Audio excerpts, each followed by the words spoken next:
How to get to Becker? All I have to do is type CP. Chai. I only use Chai for like a few minutes. Please just... By my estimate, I should have this done by before 3 p.m. and I have 3 p.m. late into the night to finish the other stuff.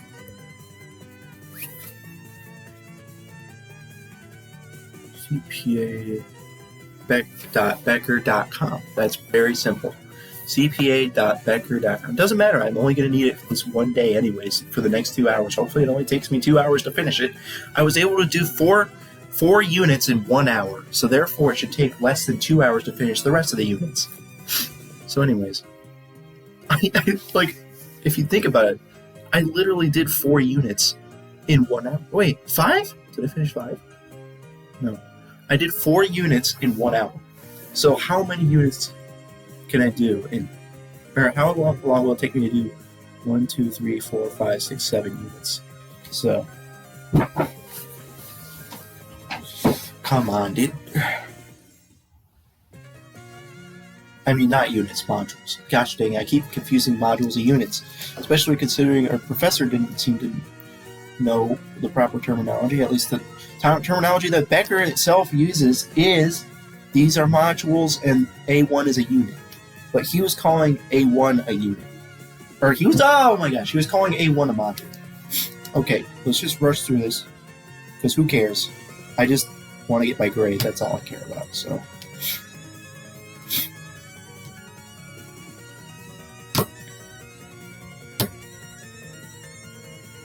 Thanks for morning music.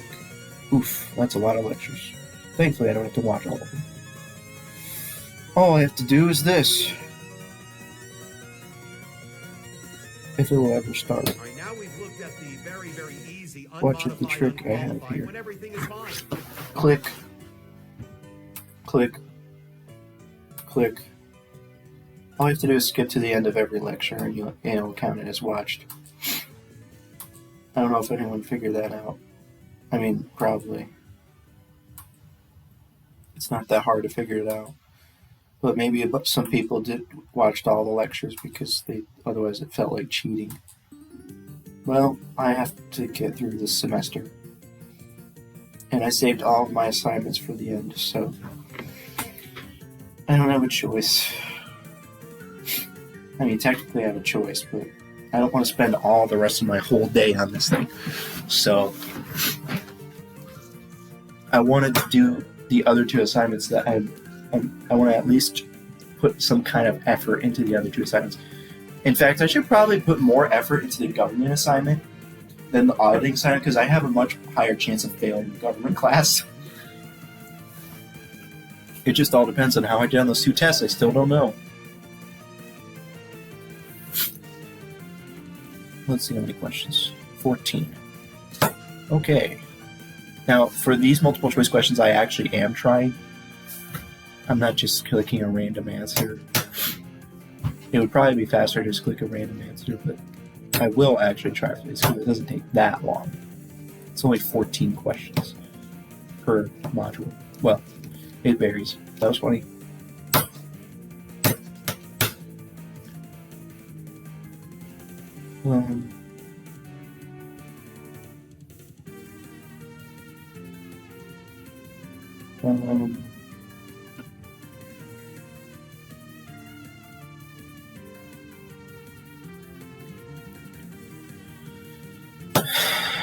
I don't know. I'll guess that one. Ha ha ha. Just move on. Don't even think about it. Just move on.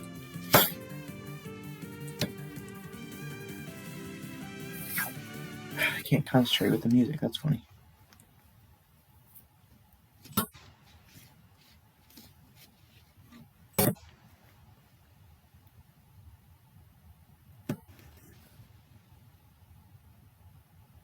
Modify the what?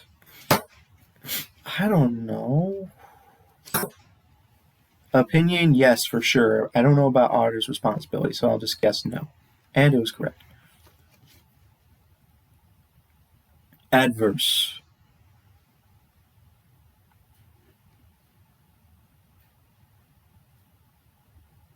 Yep, easy. And I could just not even try. No, I have to try. I have to actually try. That would be very dishonest. That would be a very sleazy way to go about doing the assignment. Would be to just cheese my way through it. I know I cheesed my way through the other stuff, but this is worth 200 points in my grade, whereas those other things were only worth 10 points per assignment. This is worth 200 points. So that is my logic for why I'm actually not going to cheese this thing as much as I cheese the other ones. Oh gosh. I am currently wearing a jacket and a coat in my room that is freezing, even though outside it's in the 70s. It doesn't make any sense. How does it get this cold down here? How? I didn't know basements just could get that much colder than the outside all by themselves. But I'm extremely glad I live in this basement anyways, because I'd rather it be too cold than too hot.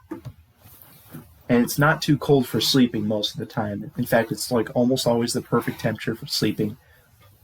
So I shouldn't be complaining, but again, it's kind of annoying I have to wear a jacket and a coat right now. Like what? You sniffed.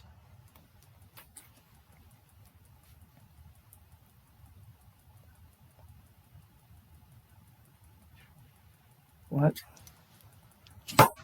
No cash flow statement. Is that going to be a qualified opinion? Oh. What? It's only a qualification? I thought a cash flow statement was like a required statement to include.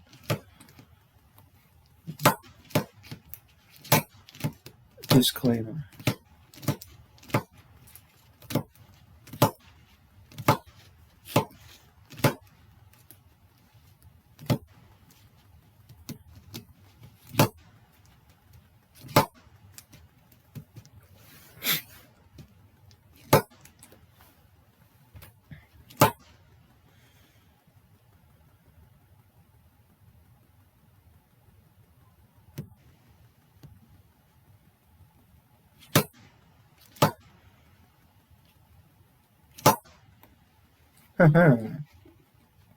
Hey, I've gotten them all correct so far.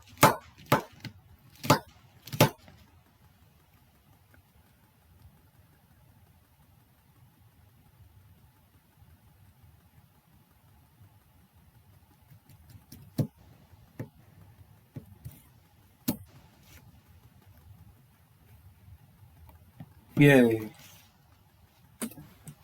Adverse.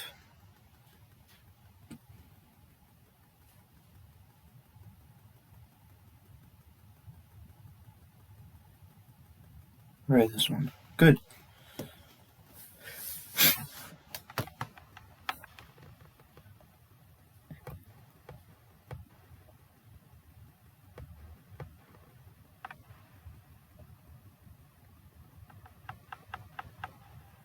Um,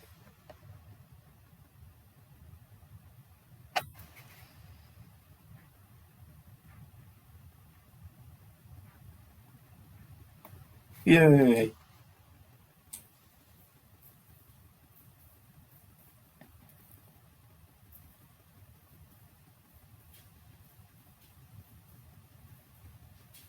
Um,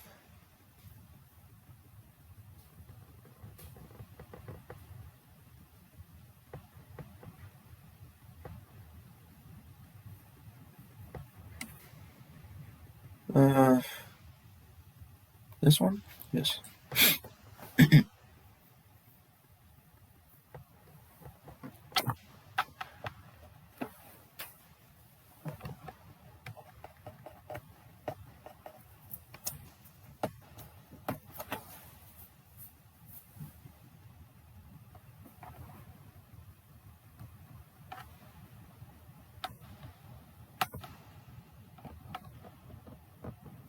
Pervasively distort.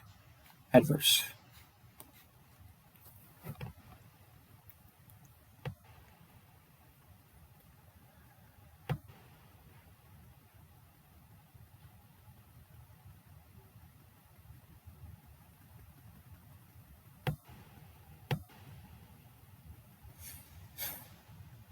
Maybe I should just focus on the government one because it's worth way, way more points than the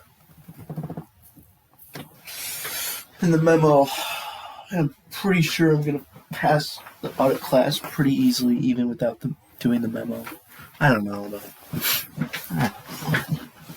I just don't feel good about skipping that memo.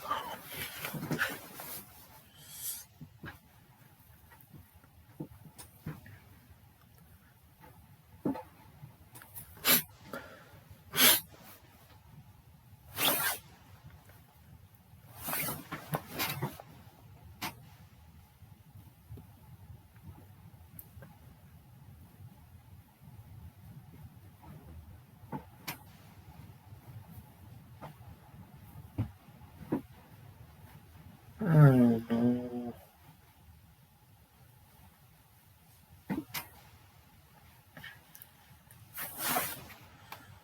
Huh.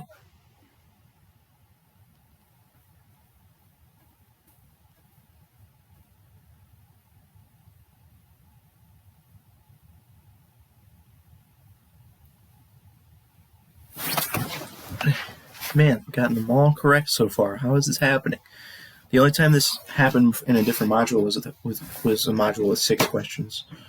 I don't think this is going to continue.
I don't know.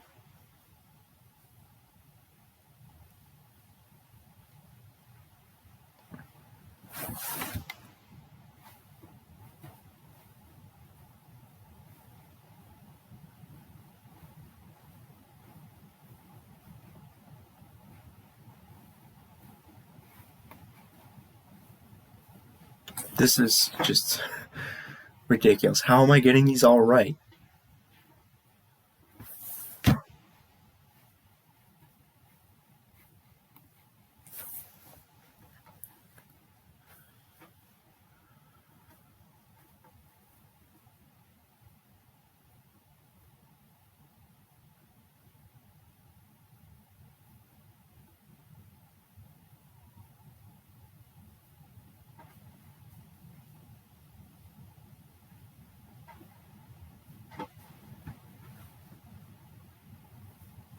Well,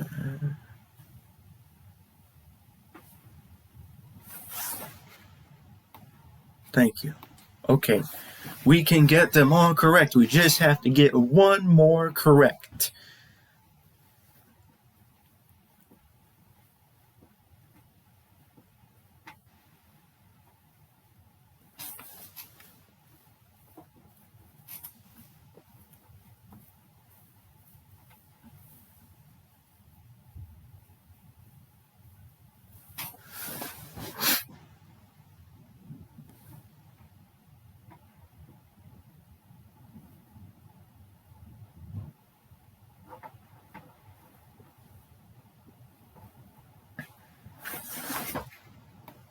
And we got 14 out of 14.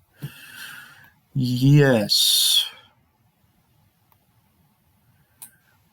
Okay, we have finished one module in 15 minutes. We have a grand total of 6 left. Please be easy. Thank you. 37 questions. 37 questions. No. 37 questions. That's a lot of questions. Why didn't it start? Yes. How come I can't hear anything? Oh. Holy crap, this is so fast. I could just spam the click button to get through all of it.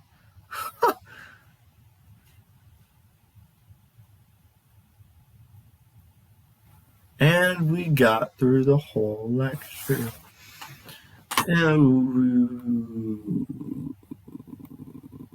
maybe I should kind of pick up the pace with these because there's so many. Okay. Lack of sufficient appropriate evidence, restrictions of scope. Yes. Unable to determine whether management's estimate is reasonable, then therefore it is a disclaimer or qualified. Yes. An auditor most likely would issue a disclaimer. This. No, how is A wrong?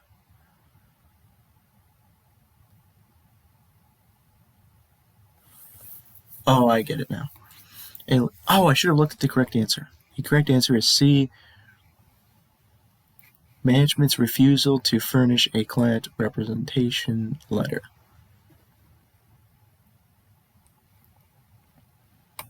A limitation on the scope of an audit sufficient.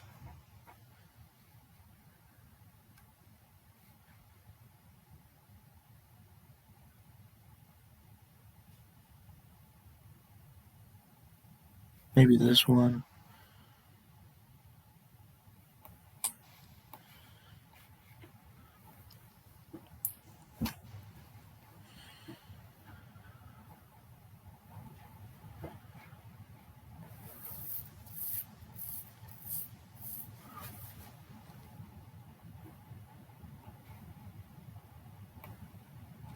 How is D wrong?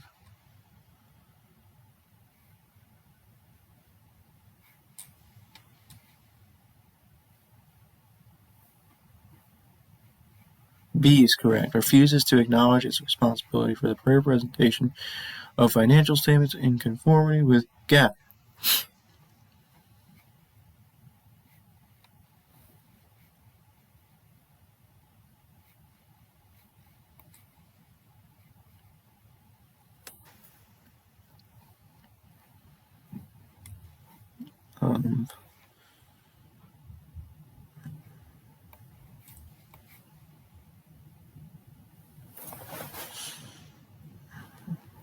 Either qualified or disclaimer.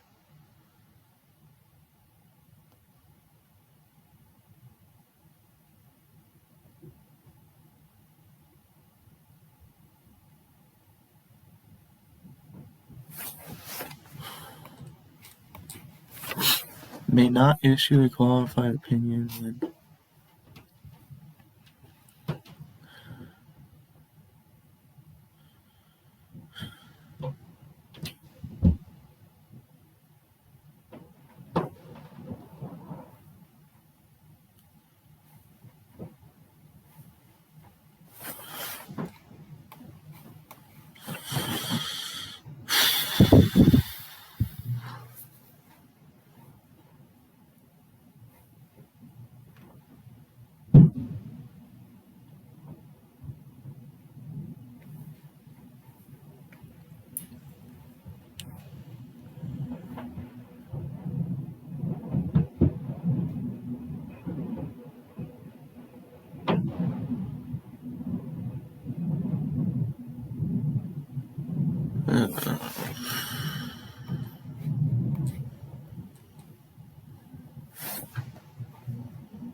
The heck?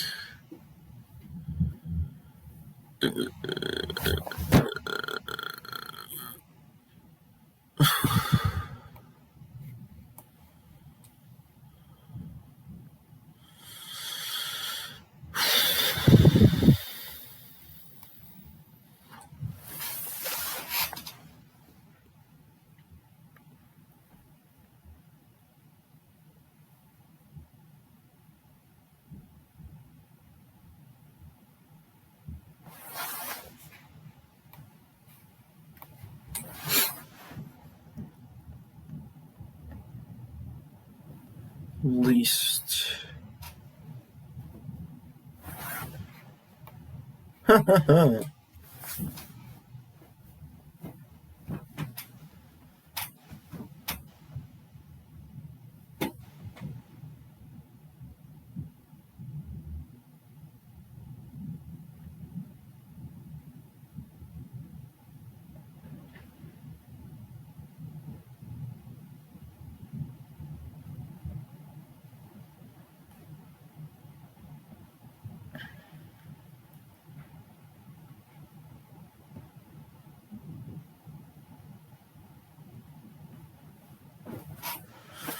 Emphasis. Okay. What?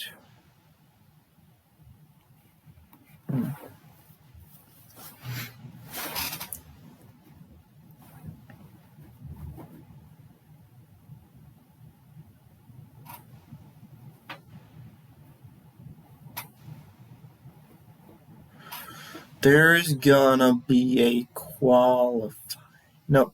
a disclaimer of opinion because it's very large scope. Very large. If it was not as large, it would be qualified. That was fine.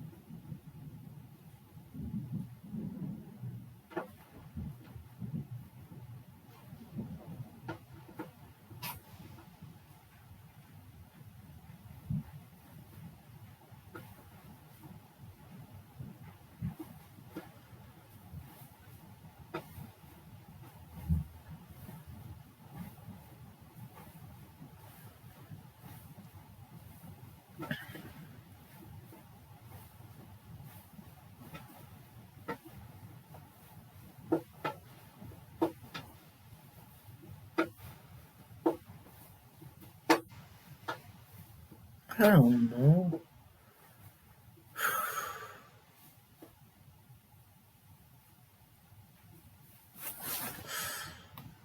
Oh, good.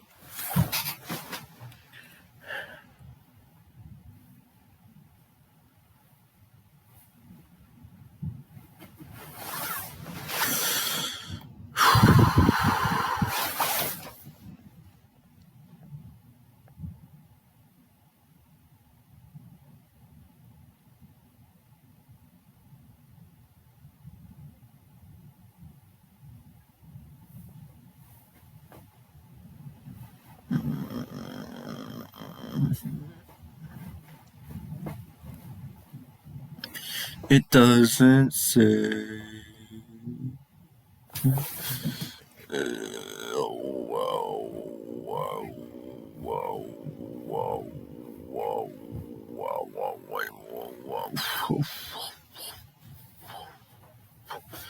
What the heck? The answer is A. What? Yeah, but how does it not affect the balance sheet? What? It's just affecting the balance sheet. I don't understand.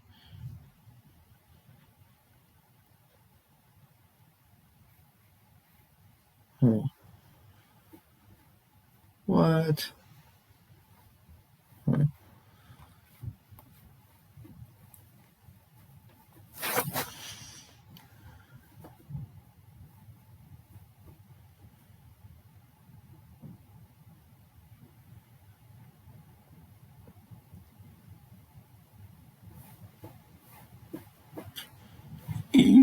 a qualified or a disclaimer?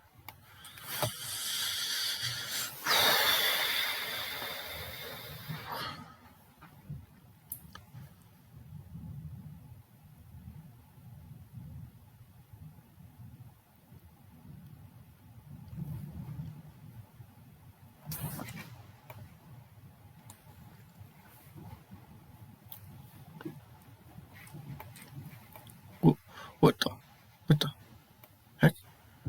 Oh, I can navigate between the questions. I am currently on an 81% on this quiz. Ooh. It's taking forever. There's 37 questions.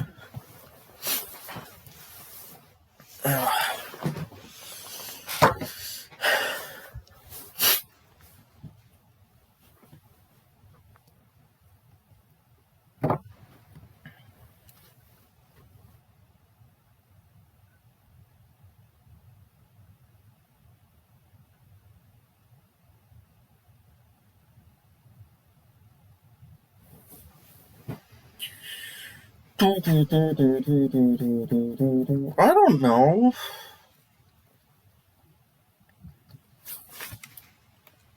What?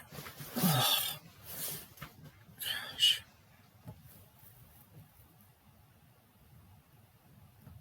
What? Dang it, now I'm at 77%.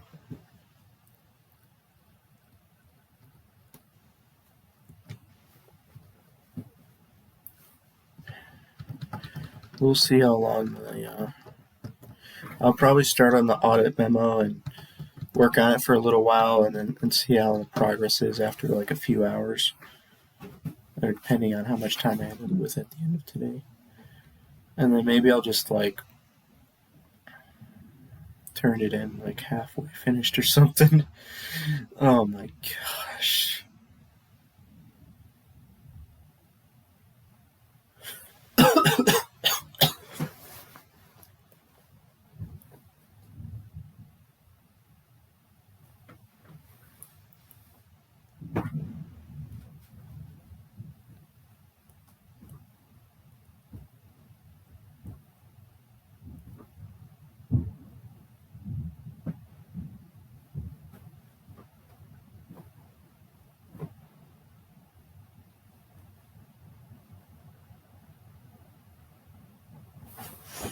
Well, that was too easy.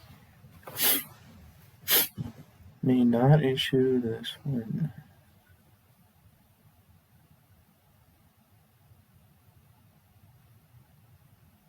Oh, dude. Oh my gosh, why is this so easy?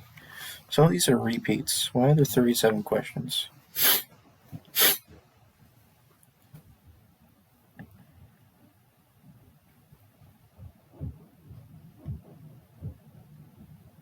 Ow.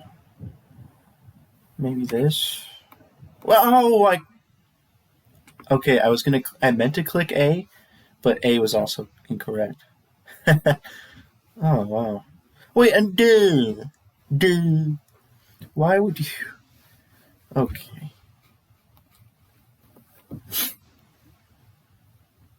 Now I'm down to 76% correct.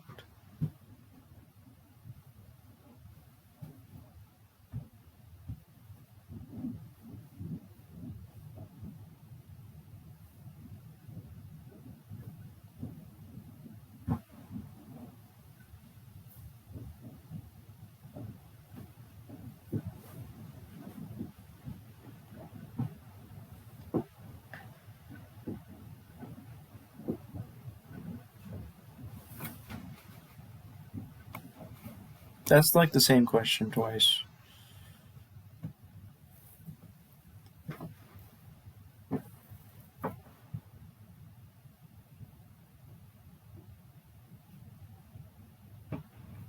Disclaimer.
Um, least likely is going to be disclaimer.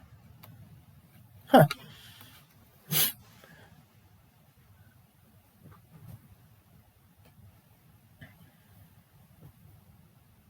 Qualified and disclaimer.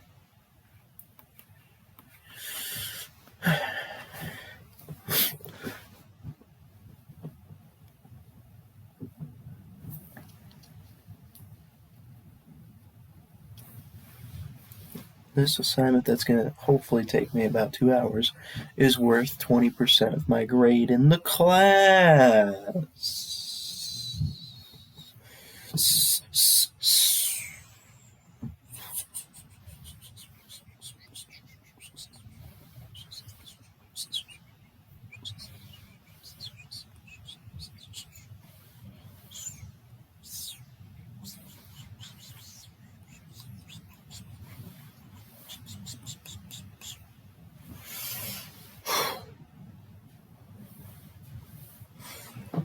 Oh my gosh.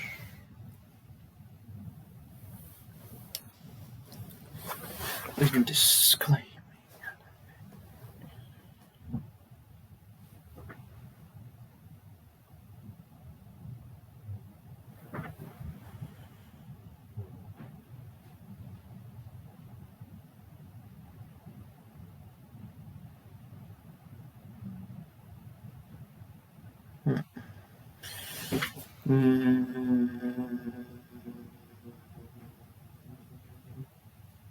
No?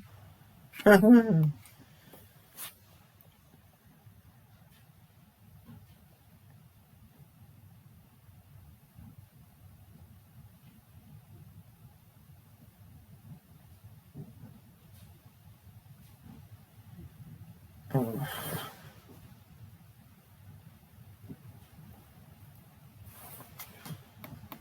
Oh, come on.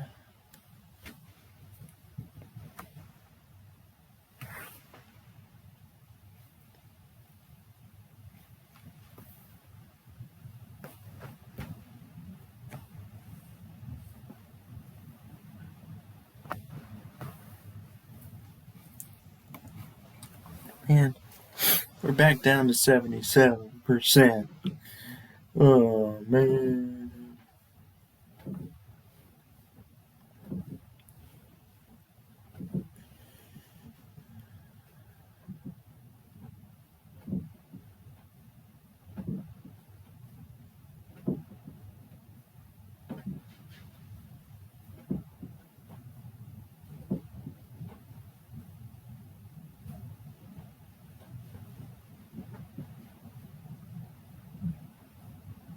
Why did our professor make everything due today, anyways?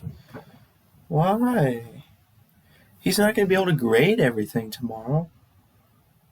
Like, what?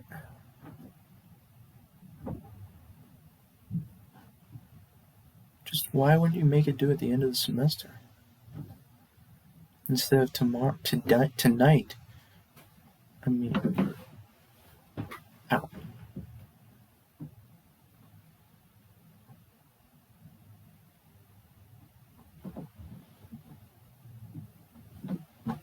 I wonder how badly my grade on the internal control project is going to be. I mean, it could be pretty bad considering, first of all, the paper wasn't the best. Second of all, I turned it in 3 days late.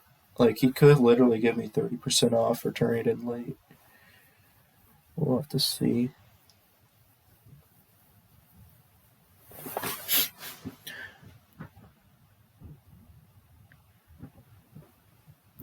Ow.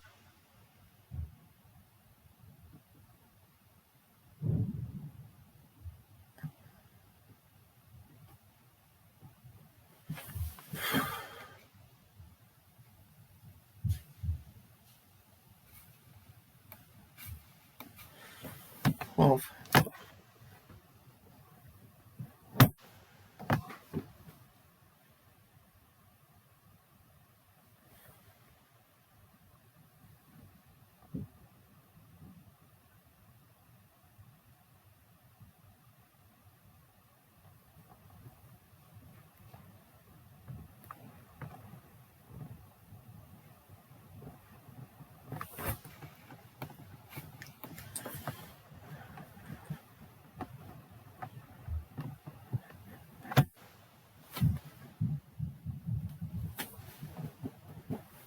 What the heck?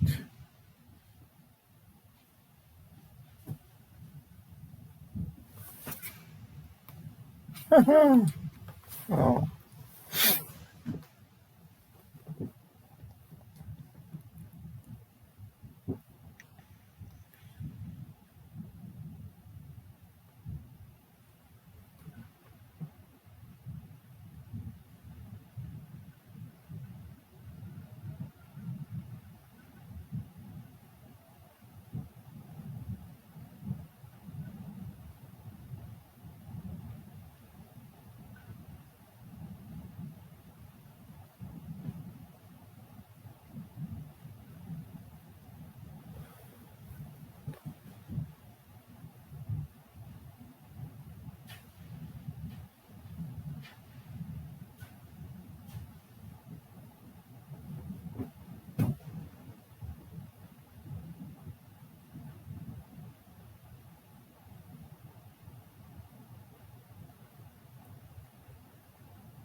Wow, that was a complete guess.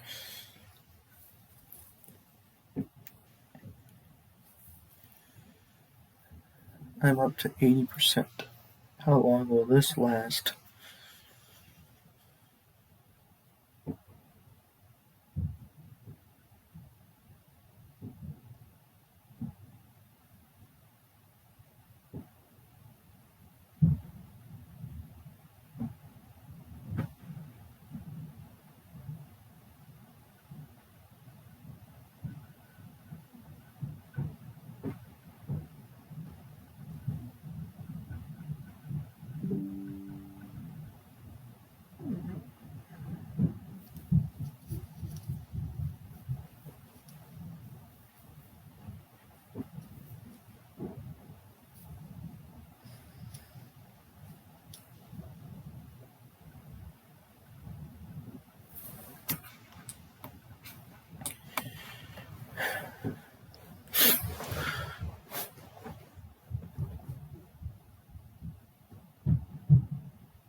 Ah!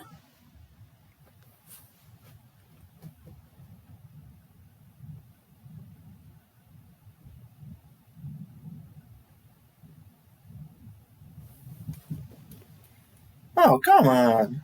How did it push it down to 78%? But one correct answer barely even pushes it up. I have to redo 8 questions.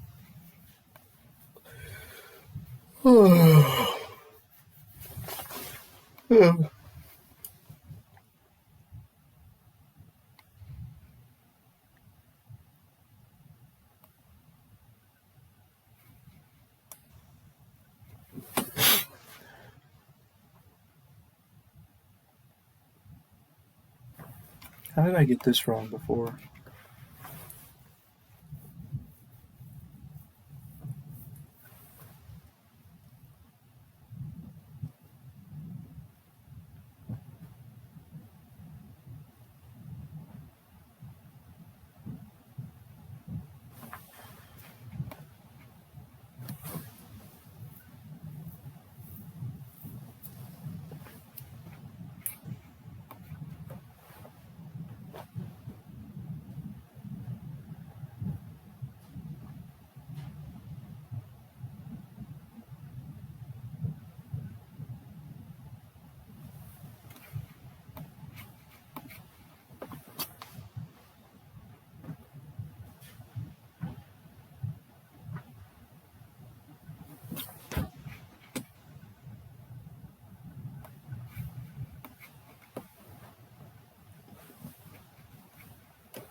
Alrighty.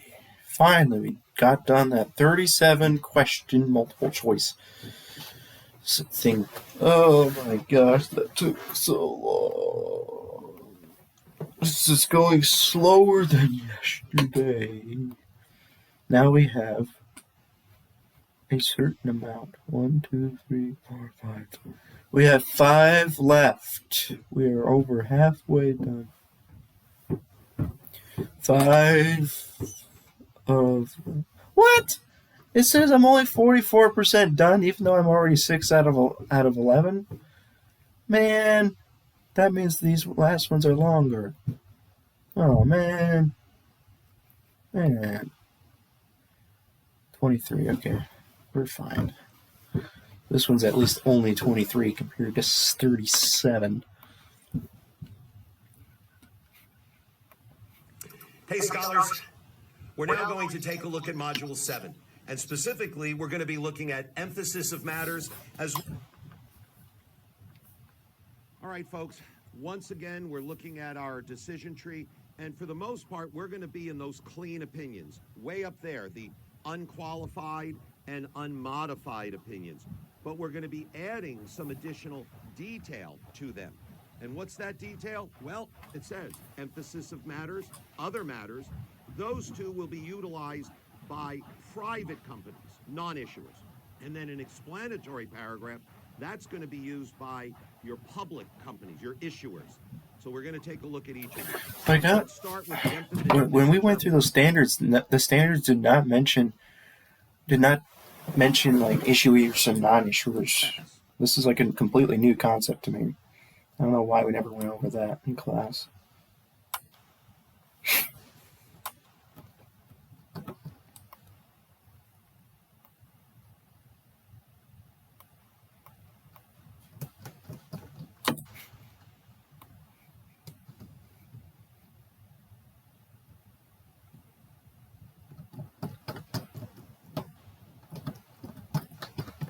I just moved it up by 3% just by doing that. What if I just went through and did all the lectures immediately and then all I had left was multiple choice questions?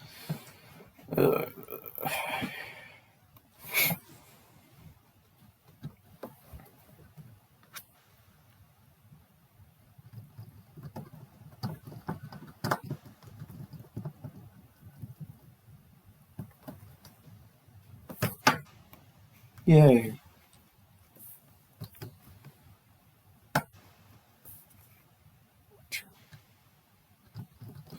We are going to go for no, yes, no. Emphasis of matter paragraph will be added. How about we're going no for both? Yes, because this would end up with the modified opinion. This would end up, or no, both. No, this would be. Oh my gosh. By my logic, I would have said yes on this one. I just got lucky there. Material weakness, but would not be disclosed. Okay. I got lucky on that. Just. Oh my gosh.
Wow, I got that right. Somehow. How long are we gonna stay at this 100%? Whoa.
What? Wait a minute. What? How is D wrong? Uh.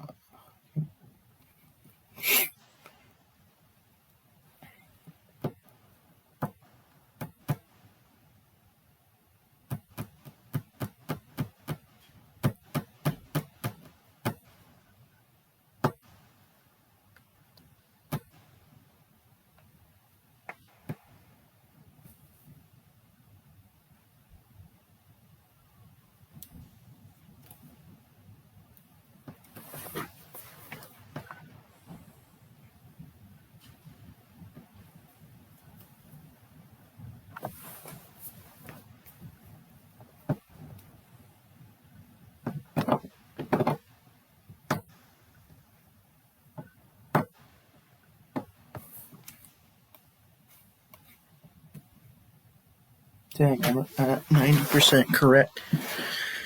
Huh. So far, pretty good. Just what? Oh.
Well,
what? I don't even know. I feel like all of them would reference consistency.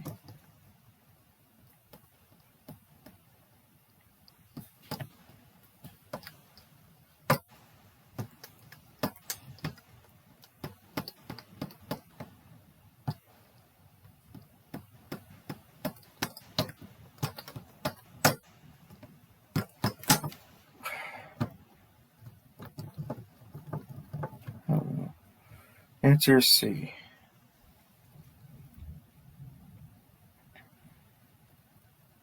So changing an accounting estimate is fine. Changing accounting principle is the one that requires reference to.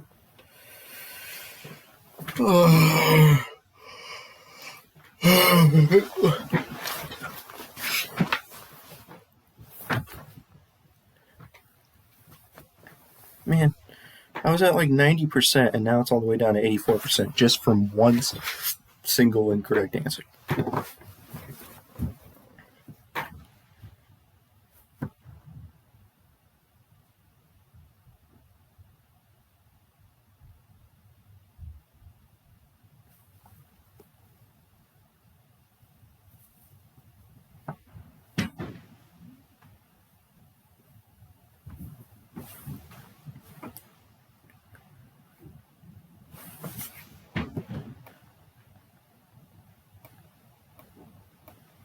Dang.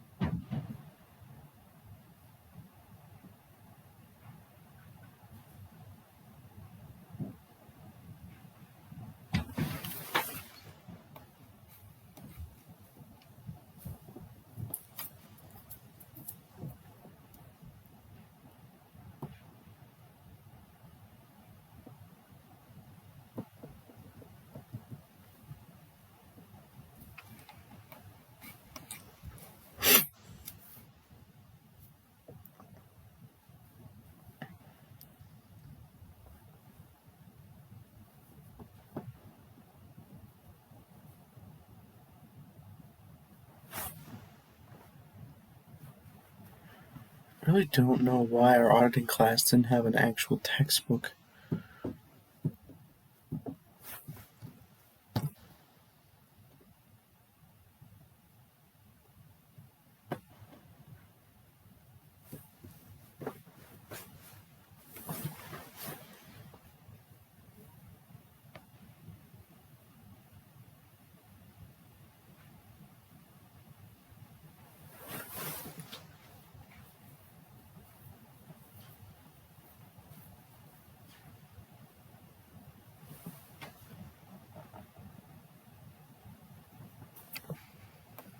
Wow, how did I get that right?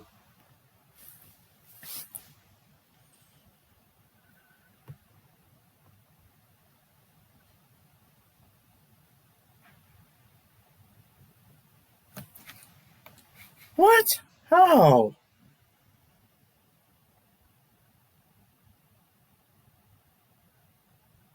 The answer is change as a correction of a misstatement.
Man, why am I so consistently getting around the same percentage of questions correct on all these quizzes?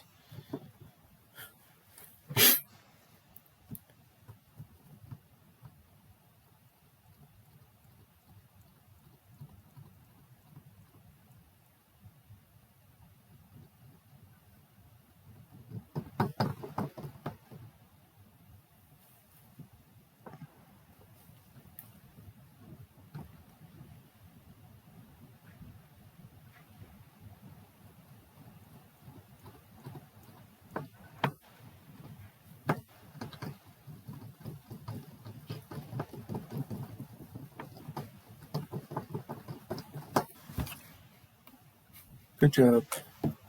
Some of these questions are like kind of repeated. Well, they're just like the same. They're testing the same concepts, but in different questions. So sometimes I learn from previous questions to answer subsequent questions. That was funny.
Dude, what if he does add the memo?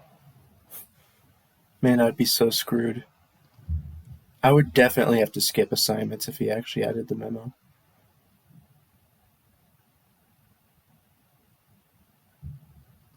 But no, he didn't. I would probably just blow off everything else and just do that memo, because that's how worried I am about what grade in this class.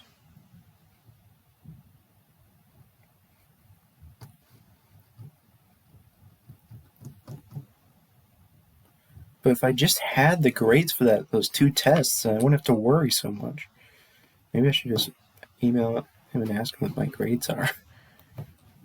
But I mean, it's all gonna be over by the end of today, anyways.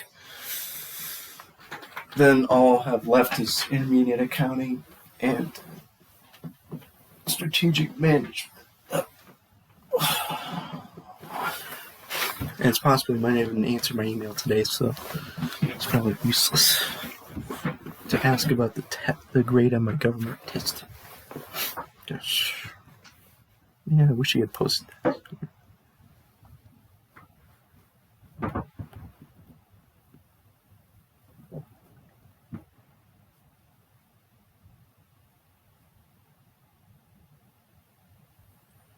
But like, why hasn't he posted it yet? Just why hasn't he? Like, for the first test, that's the thing. That test was all the way back in April. Why hasn't he posted that grade yet? It's over with. We're not. It's not like we're getting to like make corrections to it or whatever.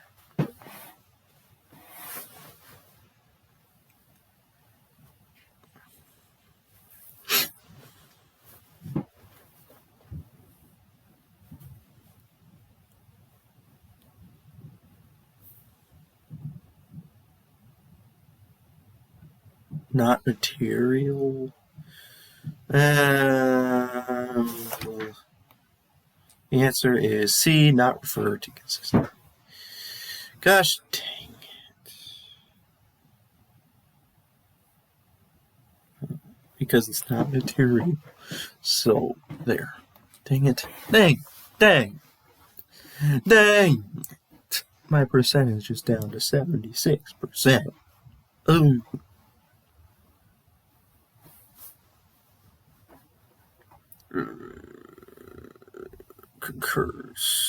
Concur explicitly with the change. No. Yes. Now, what about concur explicitly with the change? We will say no, yes. Good job. That was funny. Not material, not refer. Good job. Oh, stop. So I was ultimately 78% correct in this quiz. We only have 5 questions to do here. So why do we have these stupid notifications?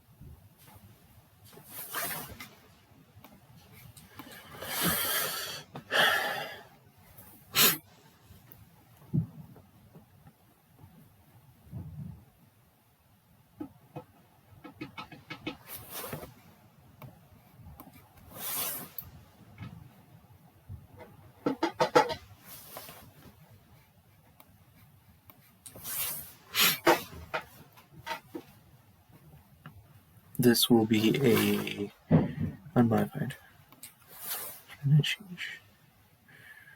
Is not material, not refer to consistency. That was too easy. Stop. We have finished 3 more modules. Look at how many modules we've completed. 7 out of 11. According to the percentage, we are only 51% complete. That is not a good sign. That implies there's so much stuff to do in the last 4 modules. Come on, man. Unless maybe this thing is a decent percentage of it. I don't know. Why? Man. Okay, here we go. There's a simulation. Oh, there's 2 simulations. Or there's 2 tasks in the simulation. Dang it, man. Dang. 27 questions and 2 simulations. No.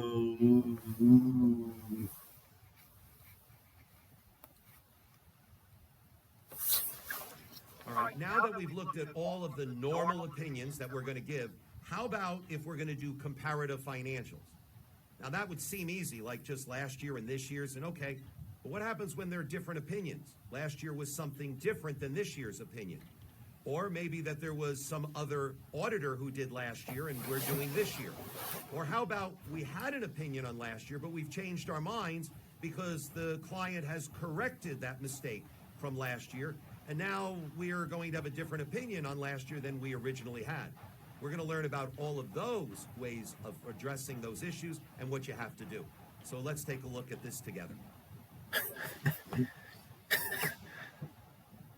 All right, gang. Now, in this module, we're going to look at reporting with different opinions and other auditors who did prior years. So reporting on comparative financial statements.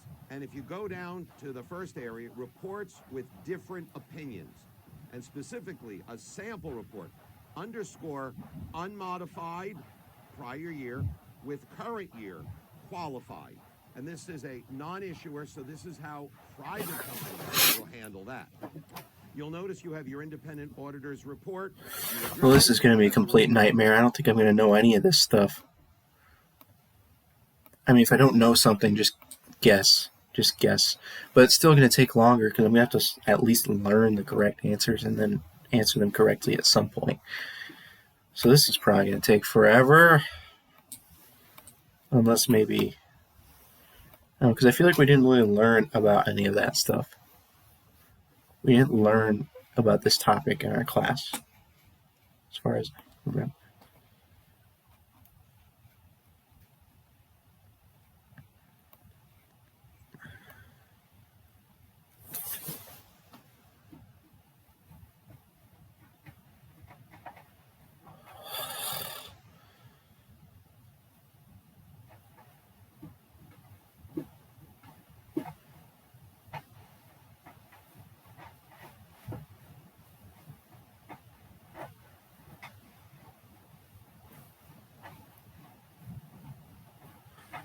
I don't know the answer. I don't know.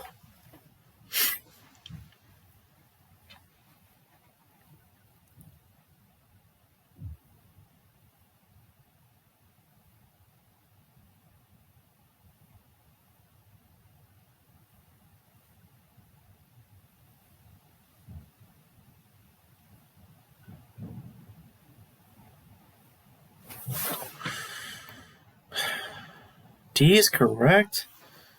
How is D correct? You know what? Just memorize the correct answer. This is getting ridiculous. Like, there's way more stuff left than I initially thought, because it says I'm only halfway through, even though I should be way more than halfway done. So, if the prior year's financial statements are restated to conform with generally accepted accounting principles, how is that even? What? How is that even correct? Well, I could read the explanation, but I don't want to. Well,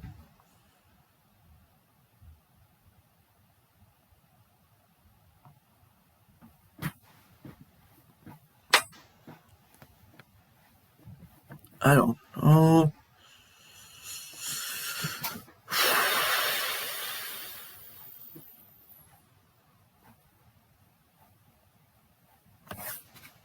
Answer is D. Indicate in an other matter paragraph that the predecessor order expressed in my opinion on the prior year's financial statements.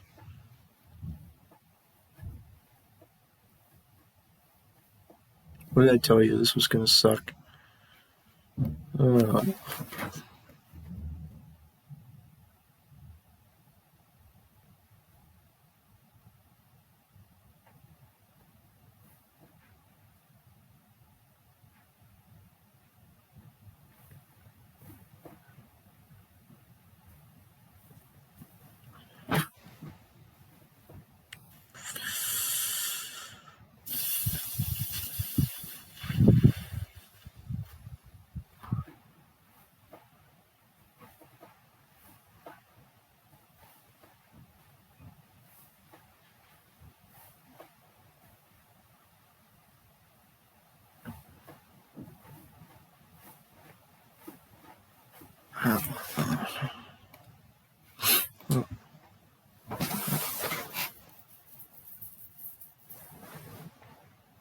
Man, I know literally nothing about any of this. This sucks. This sucks.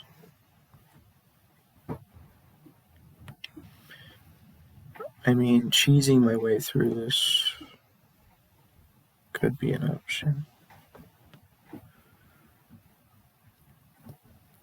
The way to cheese would just be to probably just answer A every question until you get them all right. I don't know. What would the fastest way to cheese it be?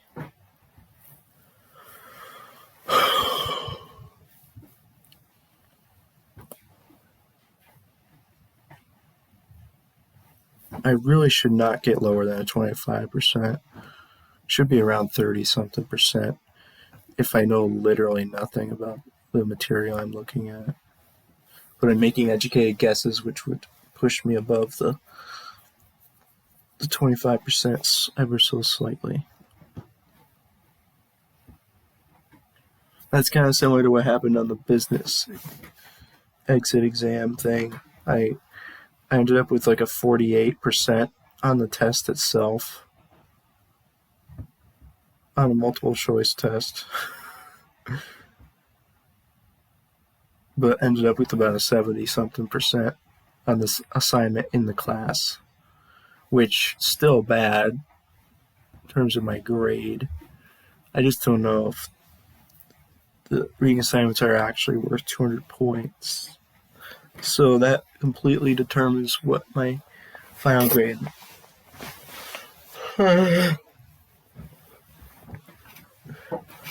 Well,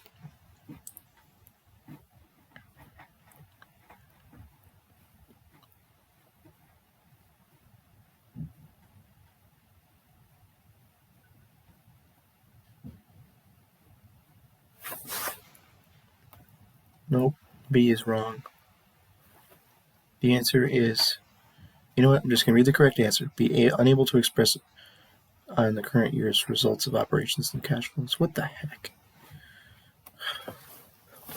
Why couldn't you express disclaimer?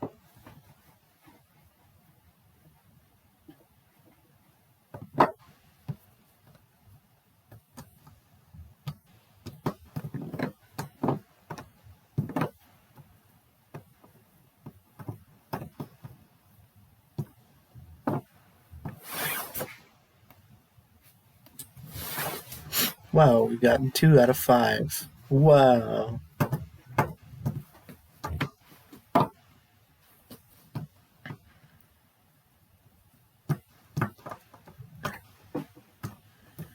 Express a unmodified opinion with emphasis. Wow, we're 50-50. We're back up to 50-50.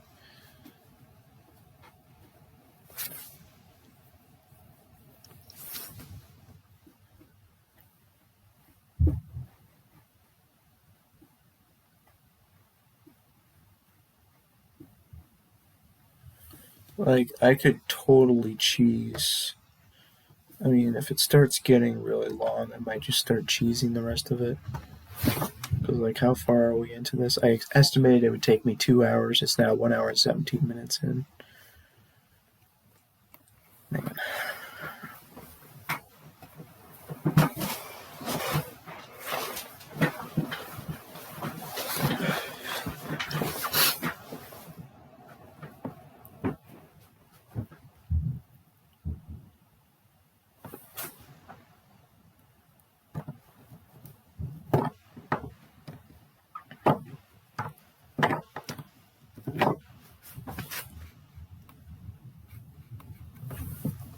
We're now above 50%. Wow. Started 0-2, now we're up to 3-4. That was funny. Although, no, it should be in a different order. We started 0-2, now we're 4-3. That's the equivalent.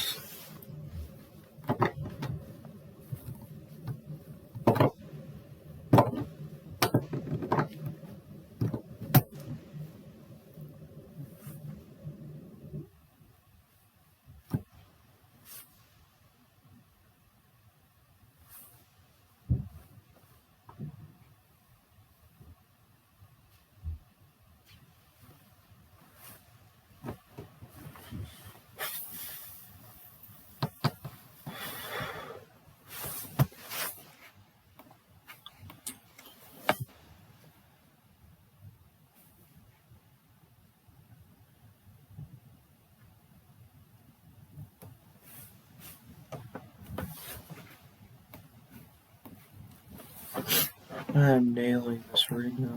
It was funny. We literally started 0-2 and now we're 6-3. We've gone 5-1 in the last 6 questions.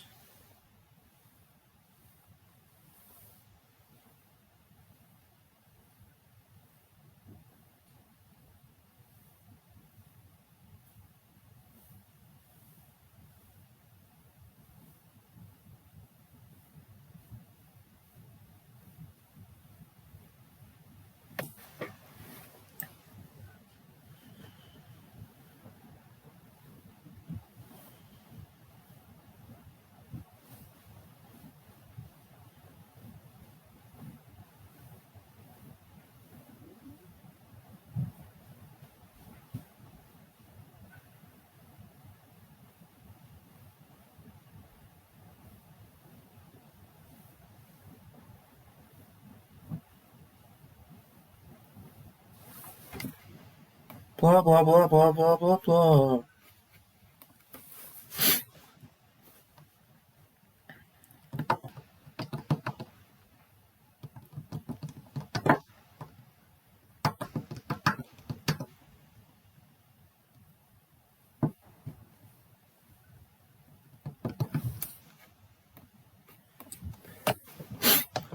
Wow, we're doing so well.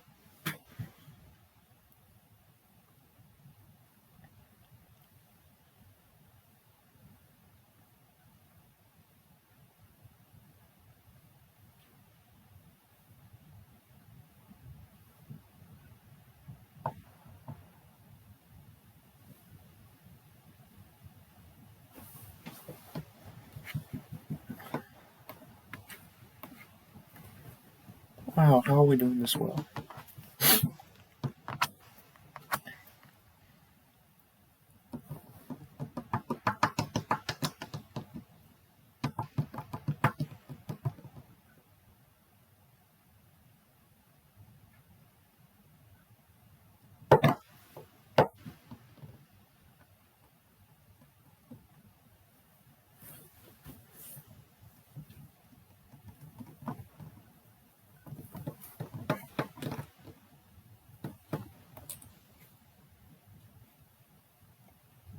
Answer is A. Read current report compared to the previous report. Obtain a representation from this.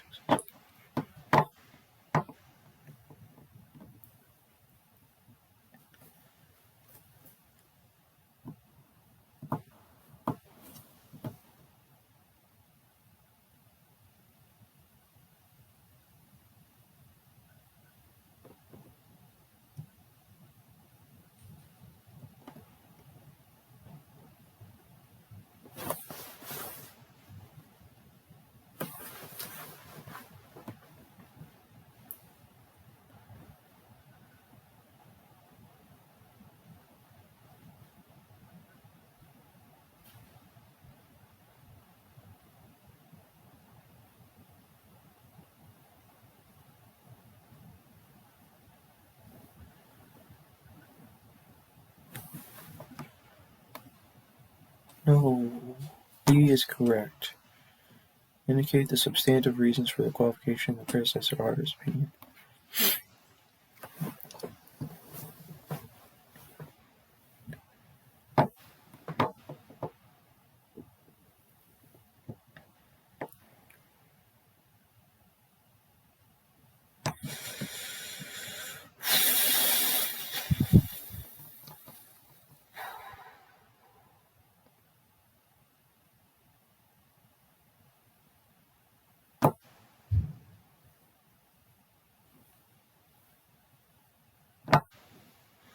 Two and three. How is 2 and 3 not right? A is correct. Oh, okay. Well, I was correct, but also I was incorrect about 1. You have to include 1. That was wrong. Dang it.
Answer is B. Dual dating may be used to indicate the appropriate dates for each audit.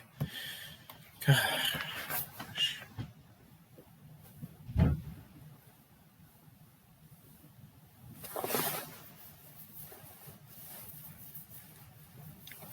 Oh, I know this because I studied the component auditing standards.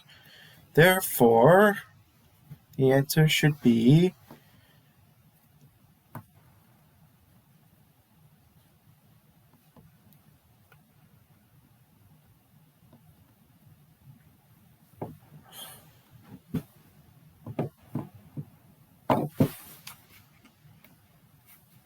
yes.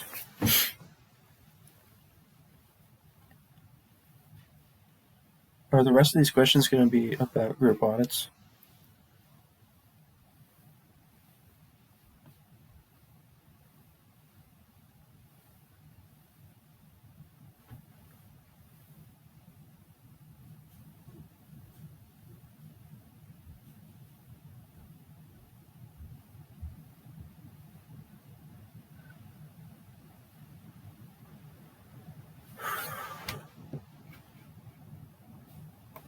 Nope. D is correct. Is satisfied as to the independence and professional reputation of the component auditor. Oh, great. This is not good.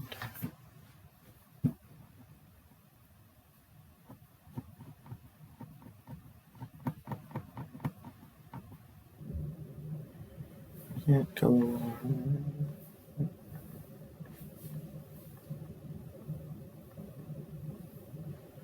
It's so funny how professors said that, or I've heard a few people say that you could kind of get like a 50% accuracy rate on the CPA exam and still pass.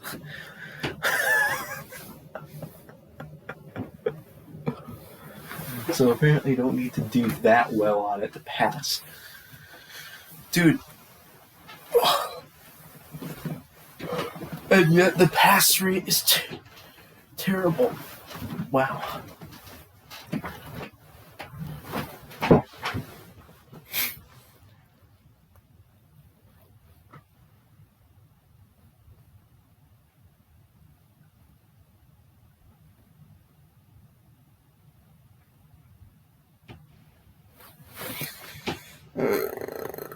Wow, I was correct.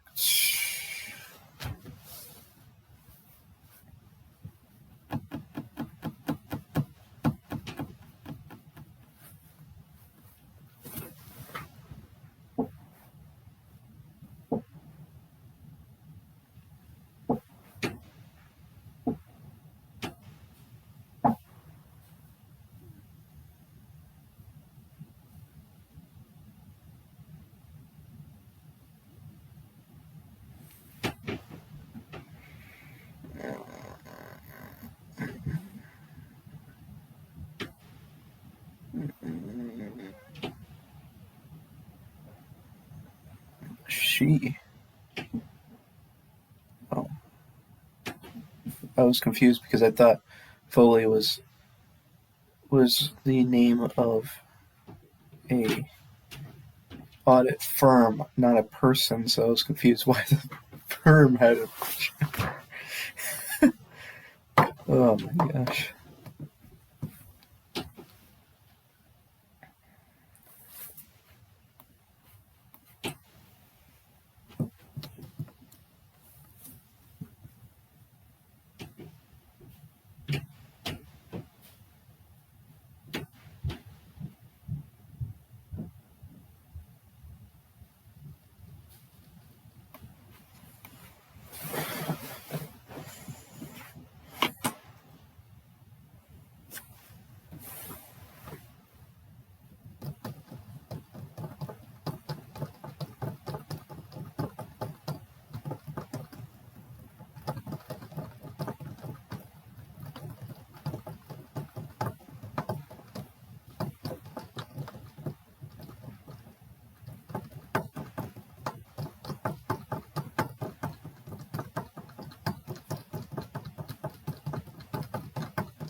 I wonder if the CPA exam has any essay questions.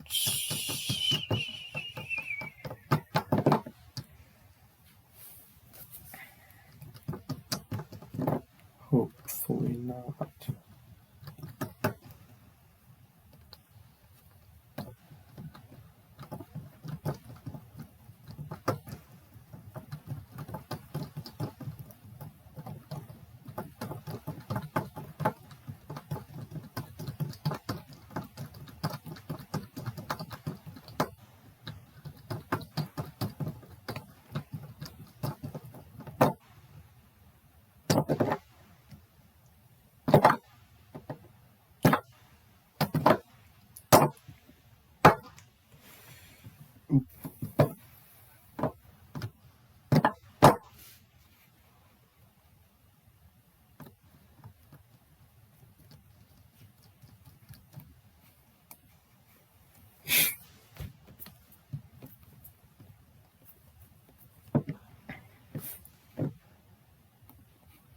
Wow, we've gotten like 5 questions right in a row.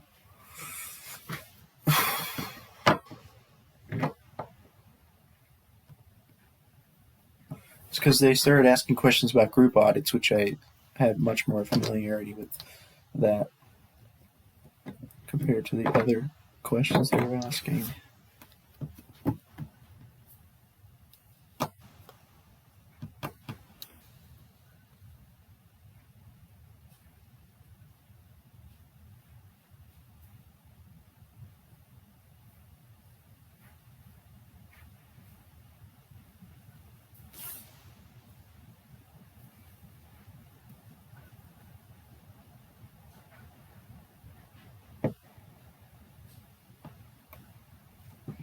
I didn't really try on this question.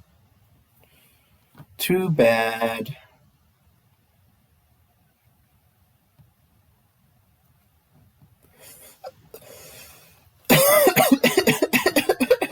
Wow.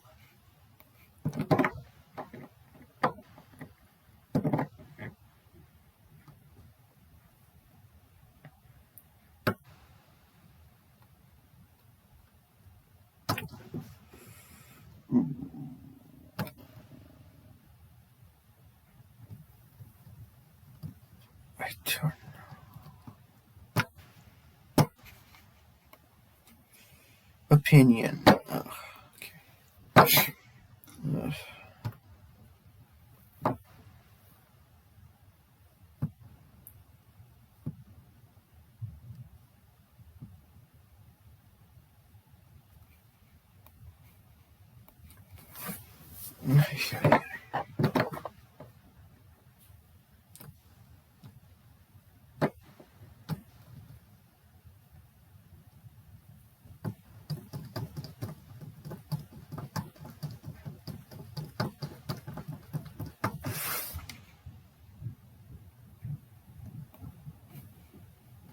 We only have 10 incorrect. We ended up with the 63% on that one. Just like I predicted it would be worse. Wasn't that much worse, but still worse.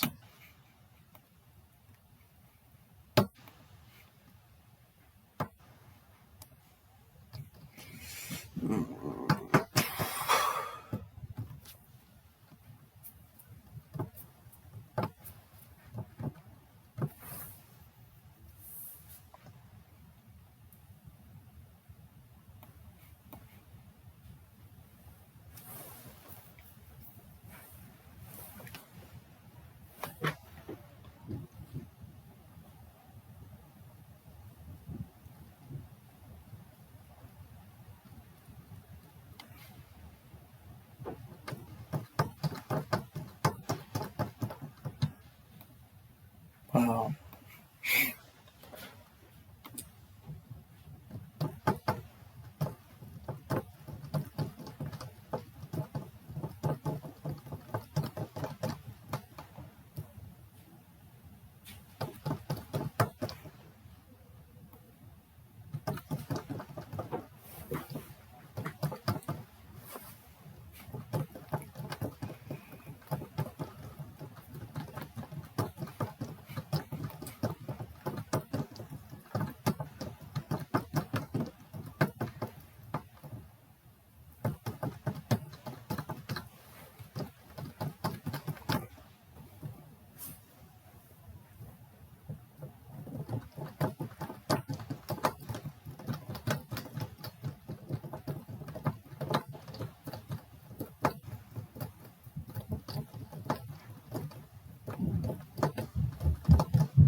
wonder how much I need to do for government to pass that class. I really don't know. Like, what if I could just do nothing and still pass? I don't know.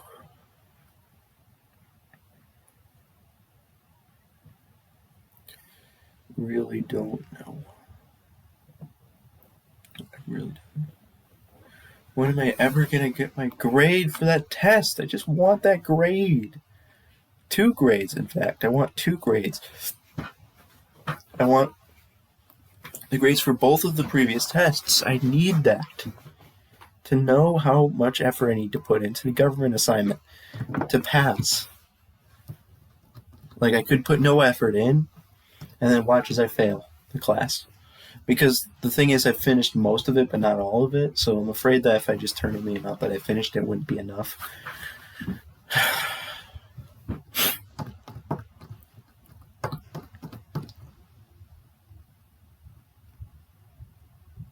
And the audit, I think I'll be fine. I have like a 90% chance of passing the audit class even without the memo completed. At least I think so. It just like, it could go downhill. Like, he could give me like a really bad grade on the internal control project, which would completely screw me over. And I'm not sure. We'll have to see. Like, what if he actually gives me 30% off for turning it in late? Like, he doesn't even officially have an official late policy in the syllabus.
I remember this was all 3 were correct.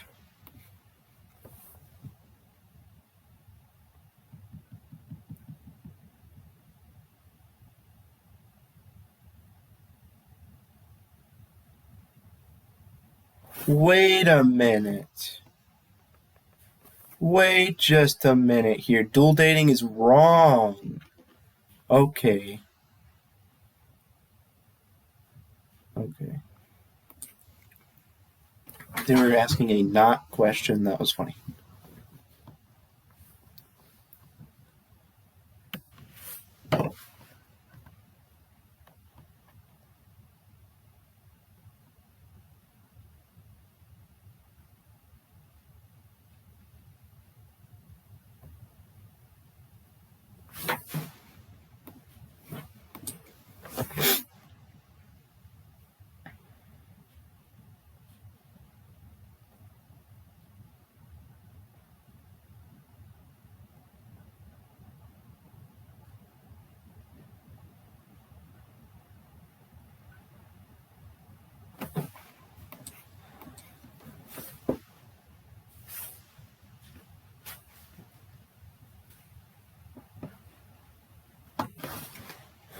Ten out of 10.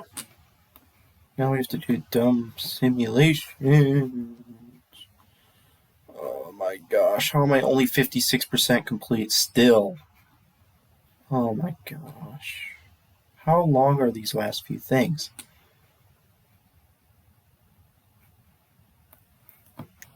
They say it should take me 20 to 40 minutes to do this. Is this really the... Okay, there's two. Wait a minute, there's two... Are these both of the simulations and one of them is just one thing? What the...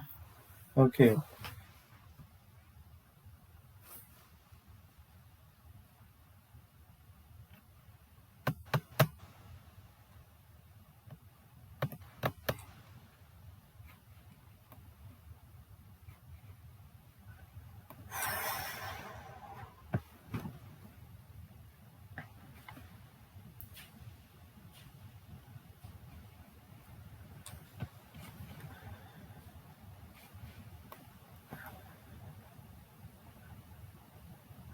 This is hilarious. Oh my god. What? What? What kind of a question is this?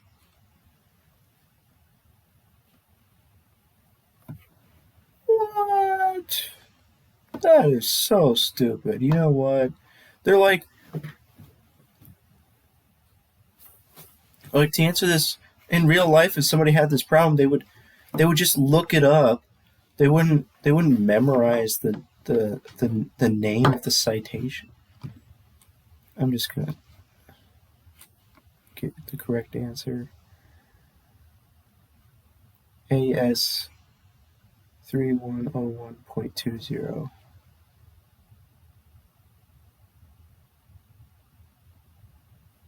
AS 3101.20.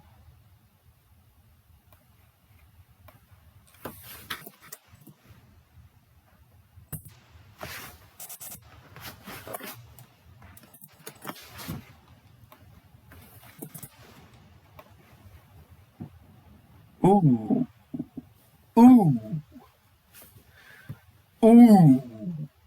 That was funny.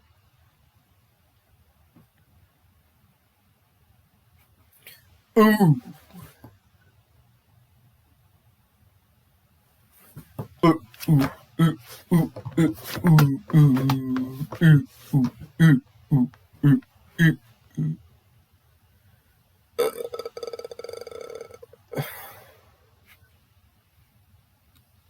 Oh. Oh. Let's see how complicated this is. I don't think it's too bad. I just hate the way this is formatted. Why do you get this tiny little screen to see everything? Like, come on. Man. What are we doing here? Why? Why is the screen so small? This sucks. Opinion type. Responsibility section. Opinion section. Opinion section. Oh my gosh. Why?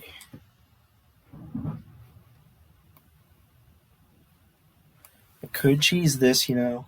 Could cheese it. Cheese it. Ha ha ha ha.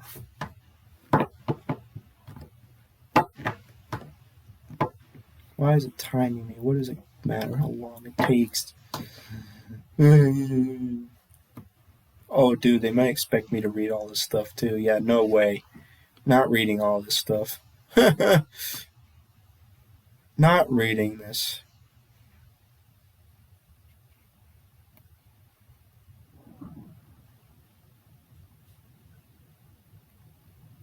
Okay, opinion type. Unmodified. Author's responsibility, no change.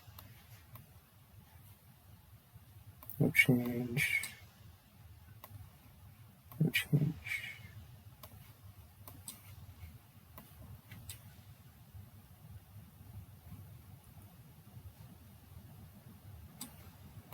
Okay, so we're going to have opinion type unmodified. Responsibility, change. Opinion section, no change.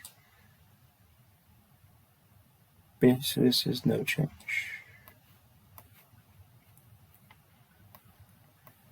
Logan decides to take responsibility for the work and they issue a qualified opinion.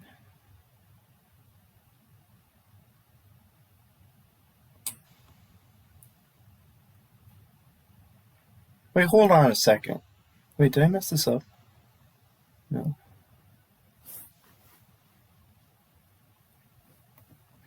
Qualified.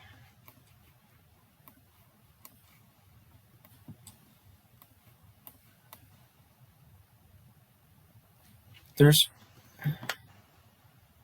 Wait, change from what? Change from what? What do you mean a change?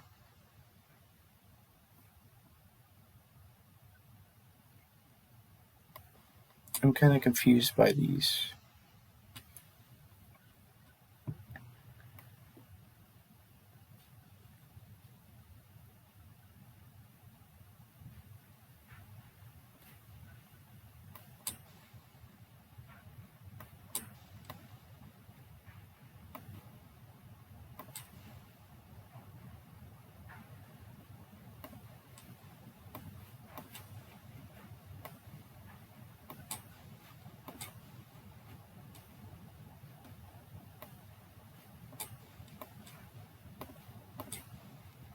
Yeah, I'm probably confusing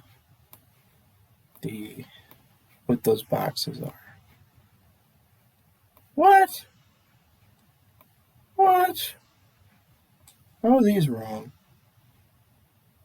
Dude, I got literally everything wrong except for the top row. How? How? Everything's wrong.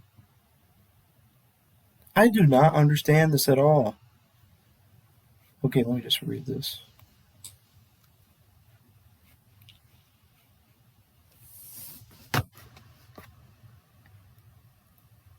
How does it affect the opinion section?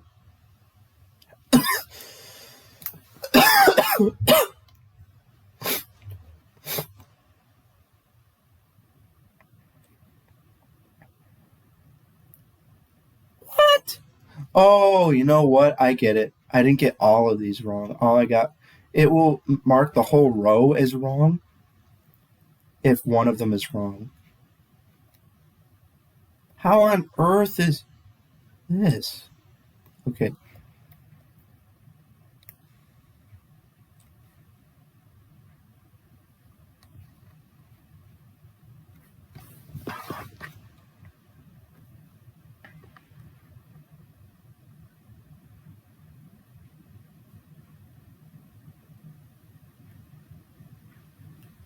Oh.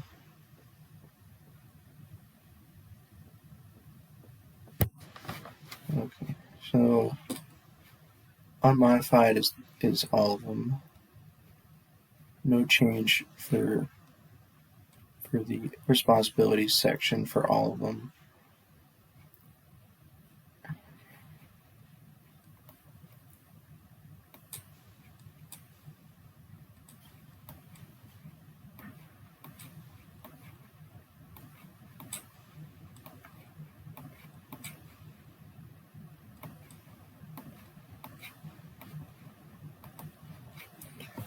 This third one is modify the opinion section.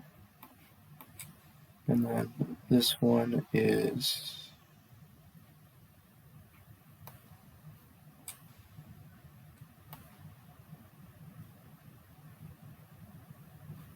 it modify again?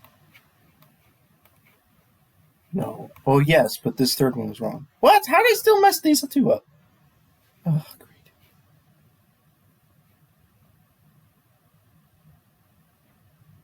Oh my gosh. Hold up a second. Hold up. There are five. No. There are 4 rows. I was getting confused. And I didn't scroll down to this bottom one. I still got it right? Epic fail. Okay, so what's going on here? 3 and 4. What's wrong with these two? Okay. I have to switch the modify no change there.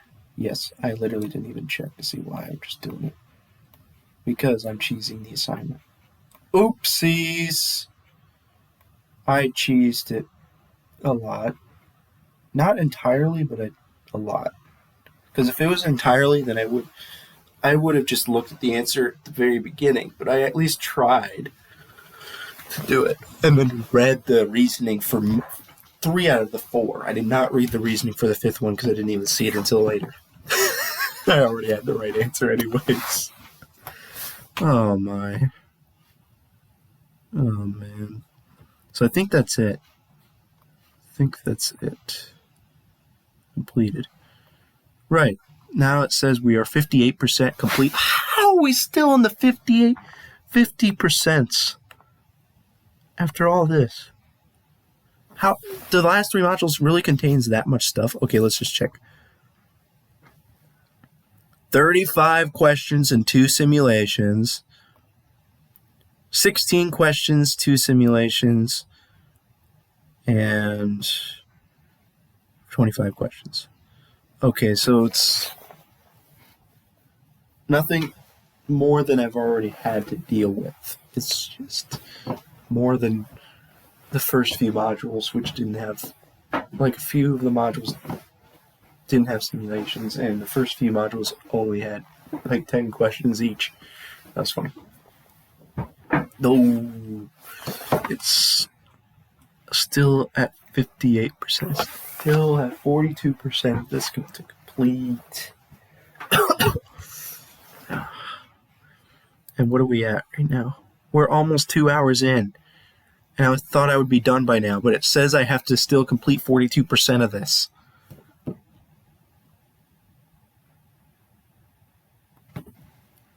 Dang it. Dang it. Dang it.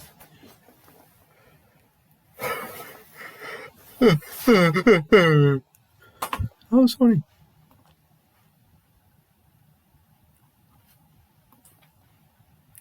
That was funny.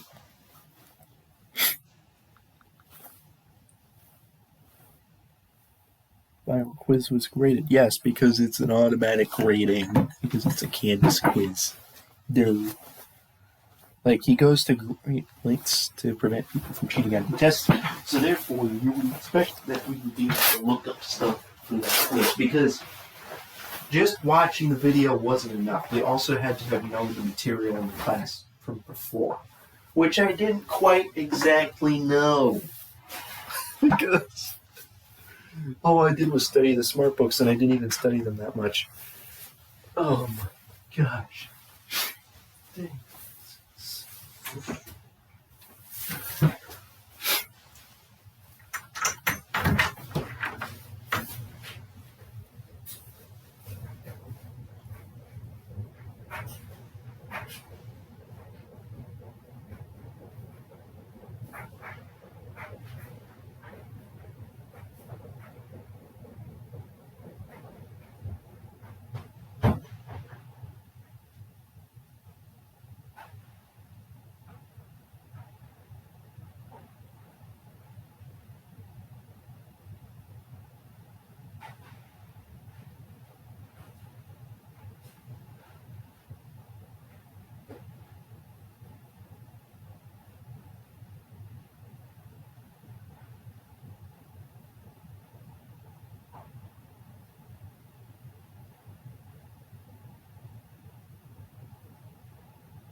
Stop. Yep, I'm still too cold. Maybe I'll put on the other jacket and hope that's enough because I don't get it. Because I was feeling a little bit too warm in the coat and jacket. Plus, I don't feel like wearing the coat, so let's just see how I feel wearing this. I still feel cold. Instantly, as I put this on, I can already tell them I would be too cold wearing this. How? It's so cold in my room. Not even wearing this large jacket is enough. I feel cold still. Dude. But this time I will not wear the jacket and the coat, I will wear just the coat by itself. Come on, that has to be good. Let's see. What if it's not? I almost thought maybe the coat, or the jacket and the coat wouldn't be. And it almost feels like this coat is not enough. I need to wear the jacket under the coat.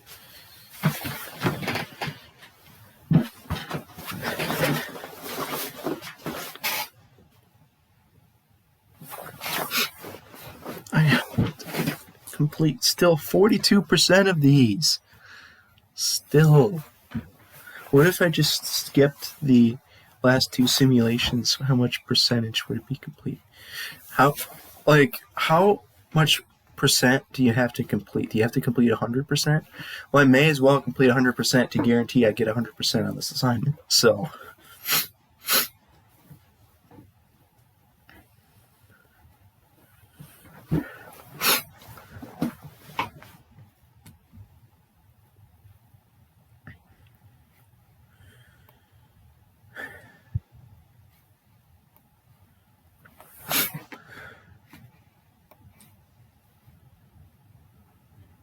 All right, now we're going to back off. We've completed all of our work.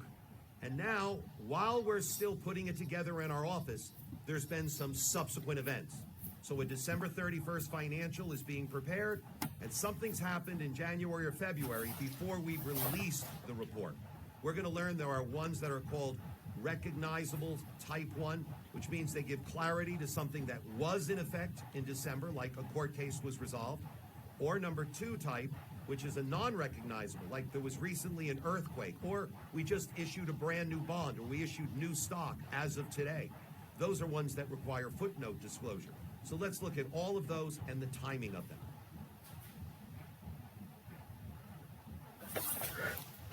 Now let's look at subsequent events. Oh my gosh.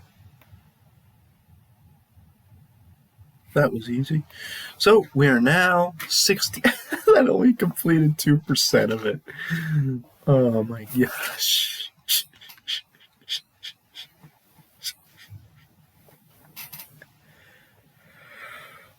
35 questions.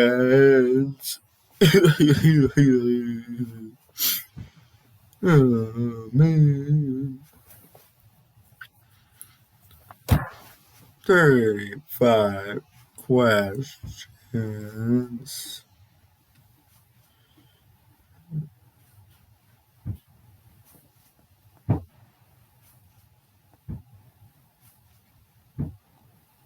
35 questions. Should I start cheesing this?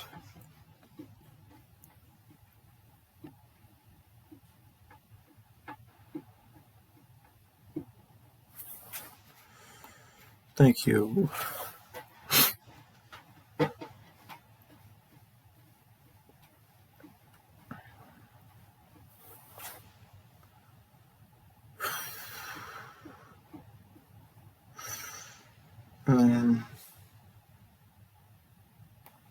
Good job.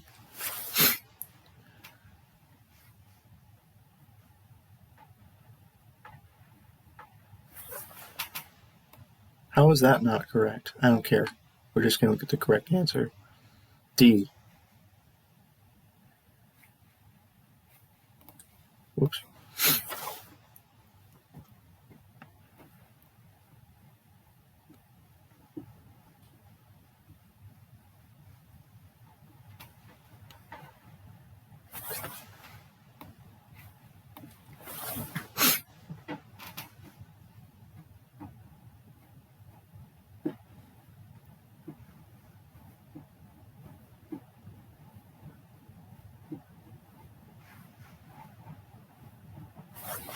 The answer is D.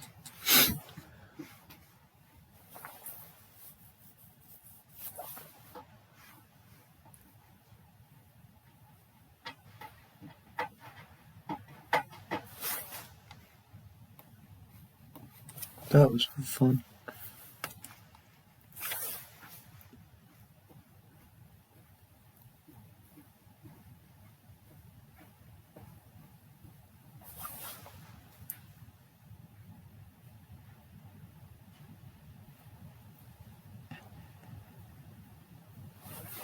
Fire should be reported in the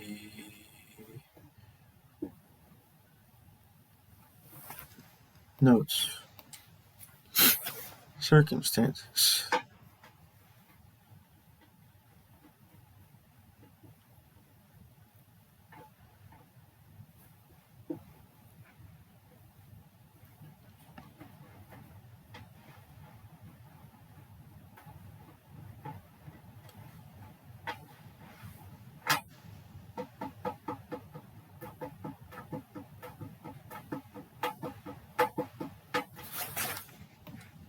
I can't believe that's correct. Okay.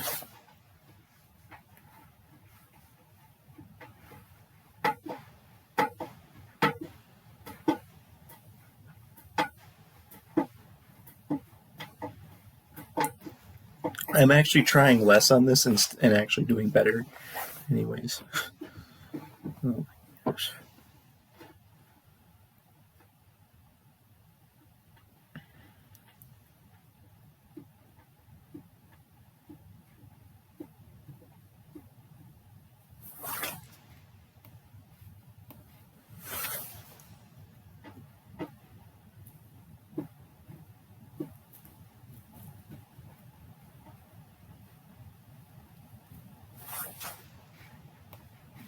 Oh, how am I doing this well?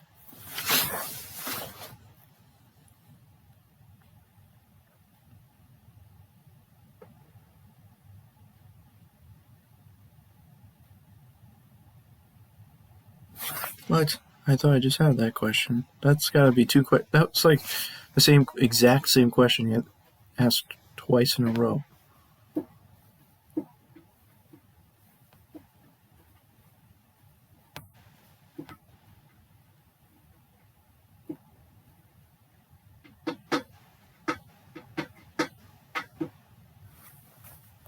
What?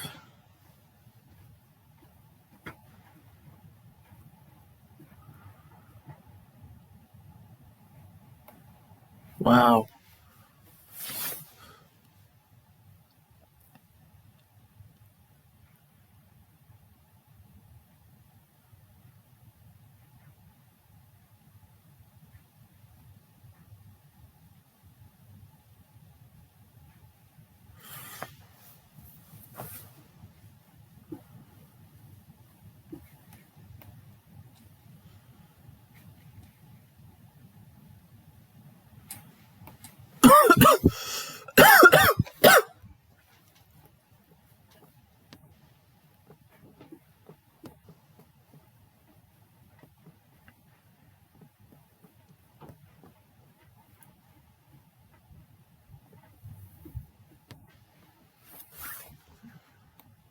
The answer is B.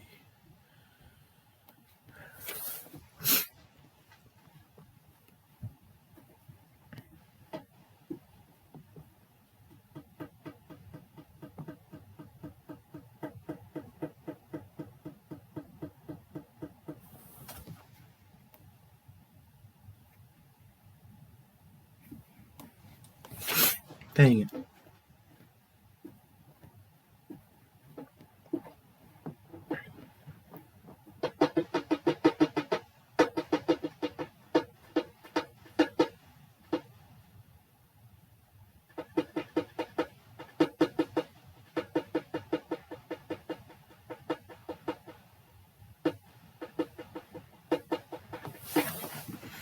That was funny. That was funny. That was funny.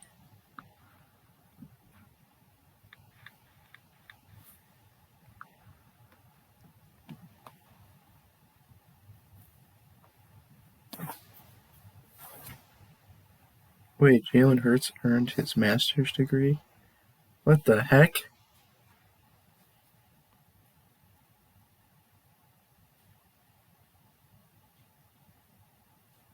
What? Human relations?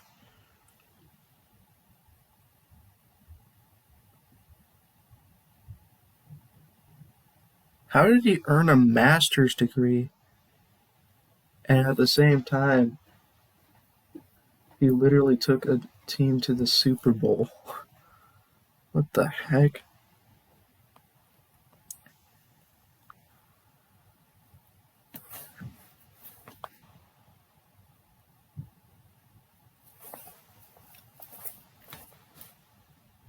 Yeah, I was looking up his stats because I realized that my goodness, like the only games that the Eagles lost were like games where Jalen Hurts didn't start, and he only lost one game that he started. He went 14-1 as a starter last year, and he earned a master's degree. How?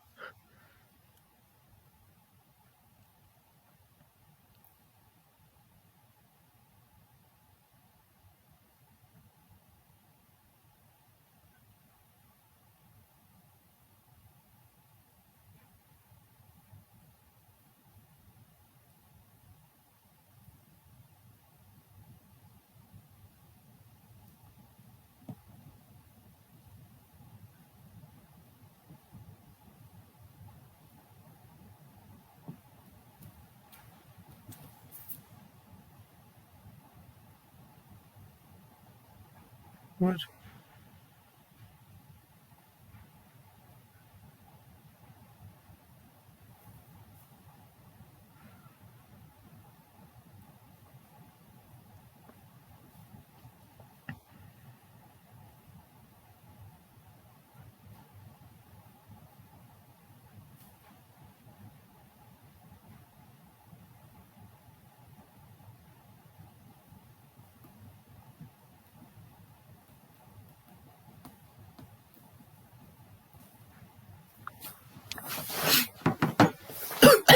That was funny.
I'm gonna be able to say this is not true. Nope. The correct statement. Okay, this one is not true. Oh, okay. That's funny. Ooh, that's funny.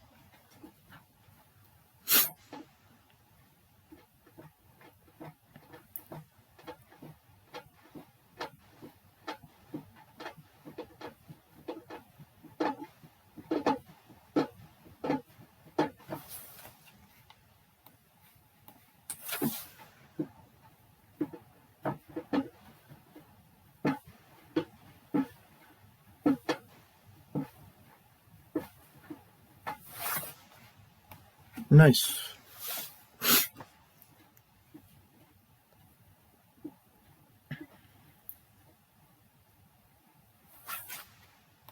Nice.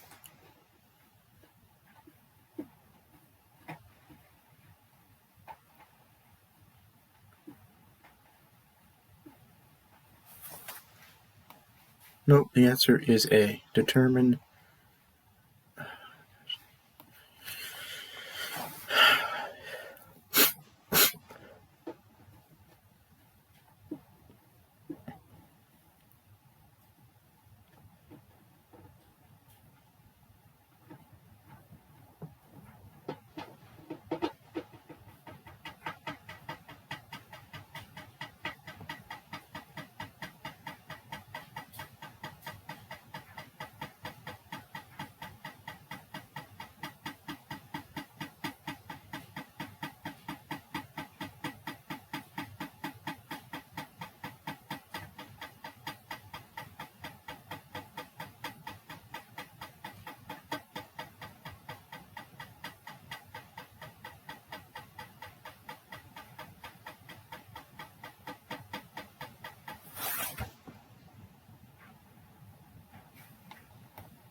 That was funny. Yeah, this would be absolutely insane if we had us do every single unit. I mean, maybe I could have done it if I had started at the exact moment that it was made available to us. But I would have to work on it like an hour a day for like a month, probably. Maybe even longer.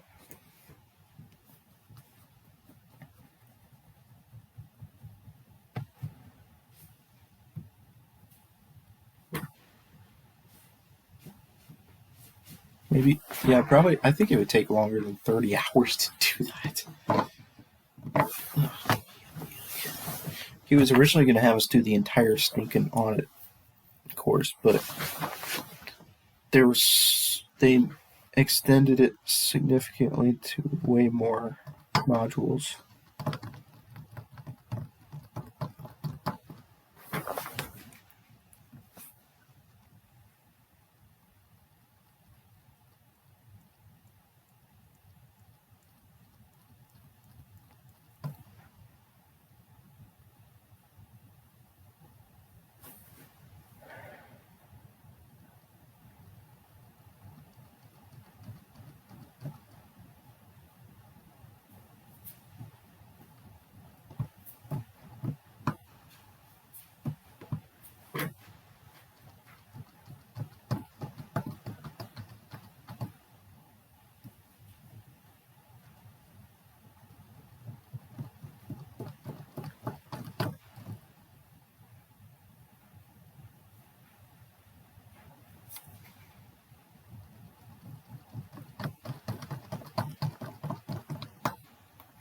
Nope, the answer is A. Gosh dang it.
D is correct.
Oh, oh.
What? Oh, man. Oh.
We are definitely over the 2 hour mark.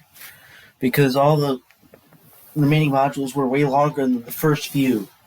Of course. That just had to happen.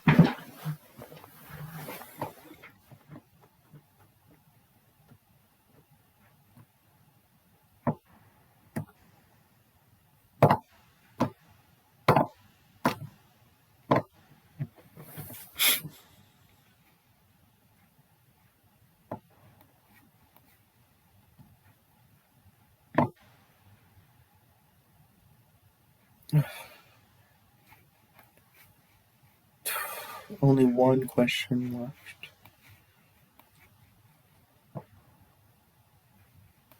I didn't even read it. I just remember that was the answer. Now, we still have to do simulation. Apparently, the simulations are about half of this module. Funny! That makes absolutely no sense. It should be based on how long it takes to do the stuff.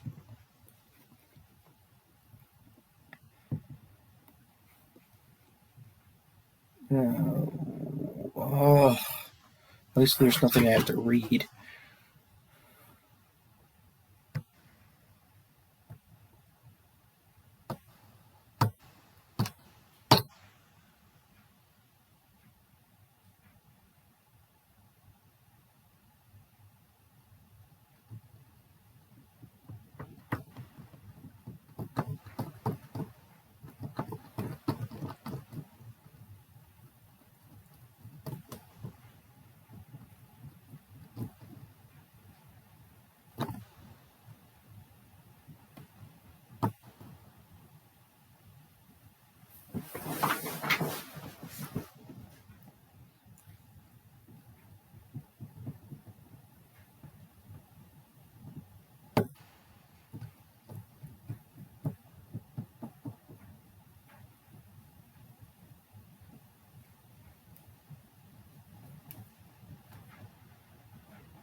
Dude, I might just cheese the rest of this stuff. I'm getting so tired.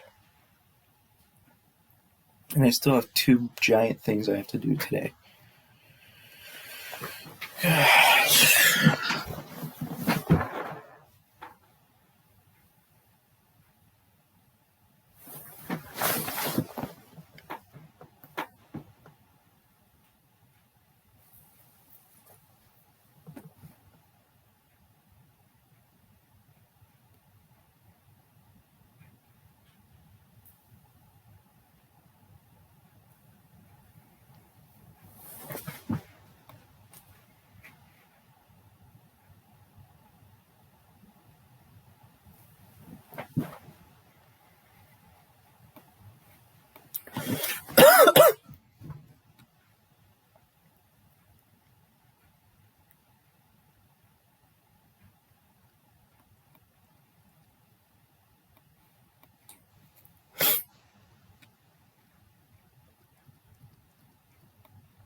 Part 3.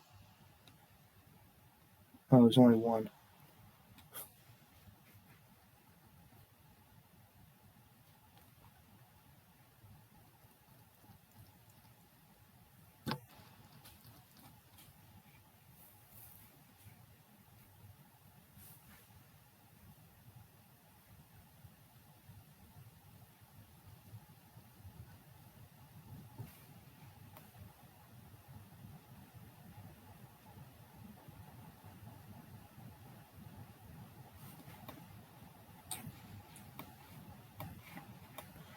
Which ones are wrong? Were my 2 check marks correct? I think so. Yes. But I'm missing these 3. So I will make sure to do that. 1, 2, and 3. 1, 2, 3. That is gonna be a cheese right there. Gosh dang it. I only got one of these correct. How? Man.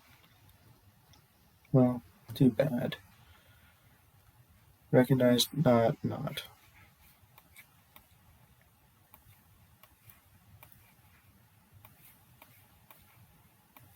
Okay, yeah, for these I'm just gonna try, then cheese for the rest of it. So...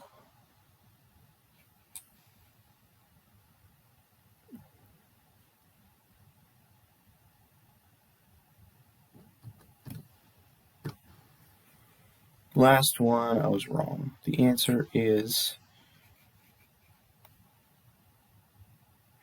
date of the original audit report should be used.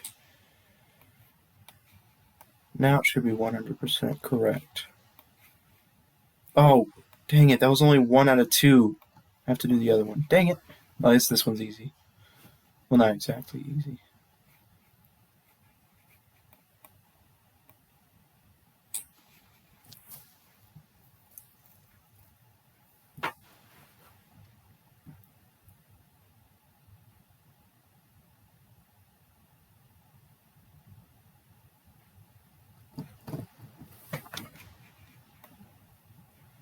This is going to be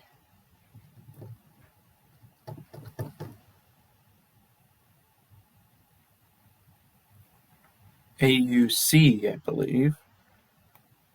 Something. AUC 560 A24.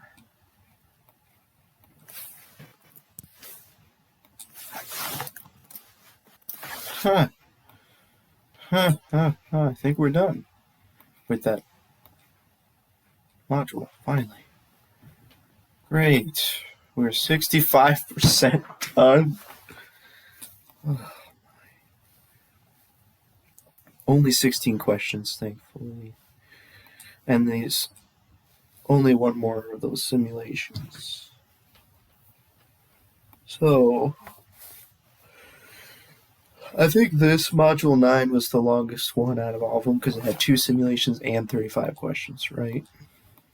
Because this had 37 questions but no simulation. So, I might want to cheese the rest of this, though.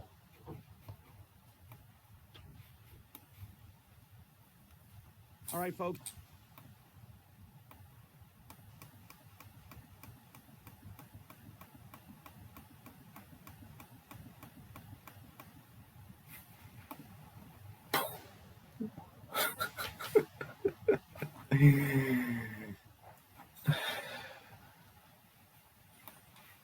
I think I could cheese this pretty well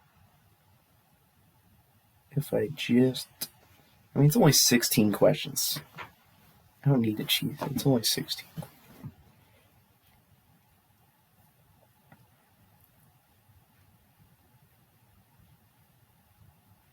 This whole thing I'm doing right now is worth 20% of my auditing grade.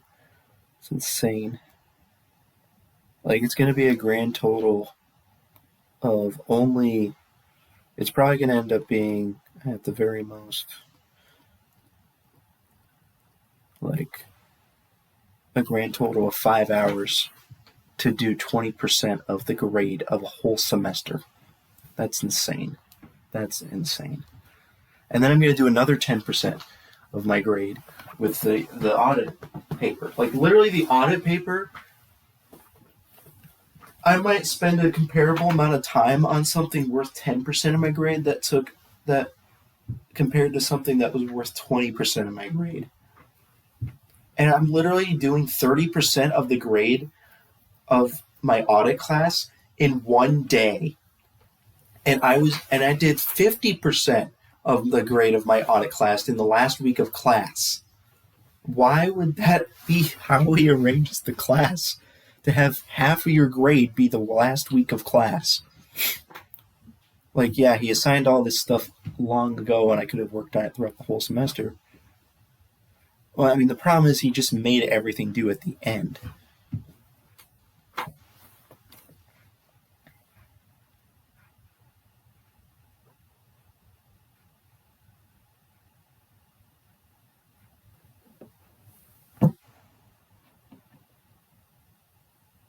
If the reading assignments in my strategic management class are actually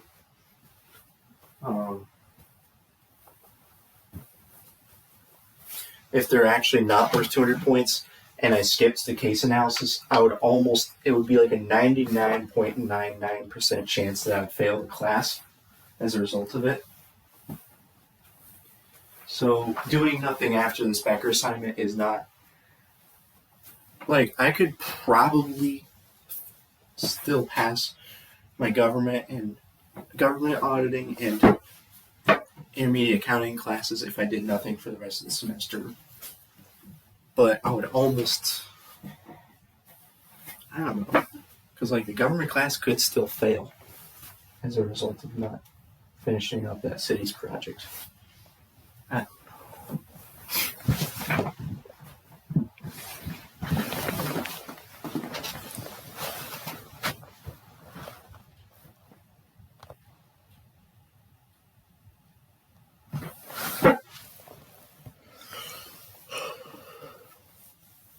I feel like cheesing this. I feel like cheesing it right now.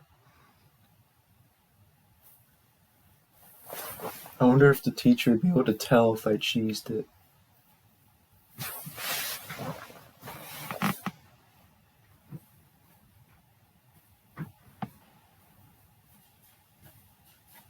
It's not like he's going to go into the units.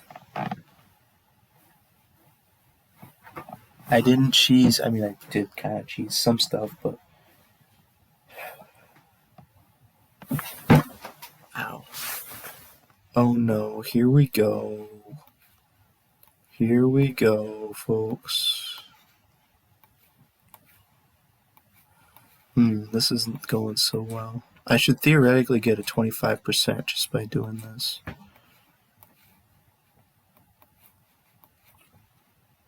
And then I would have to do this like a bunch of times until I got them all right. I got exactly 25%.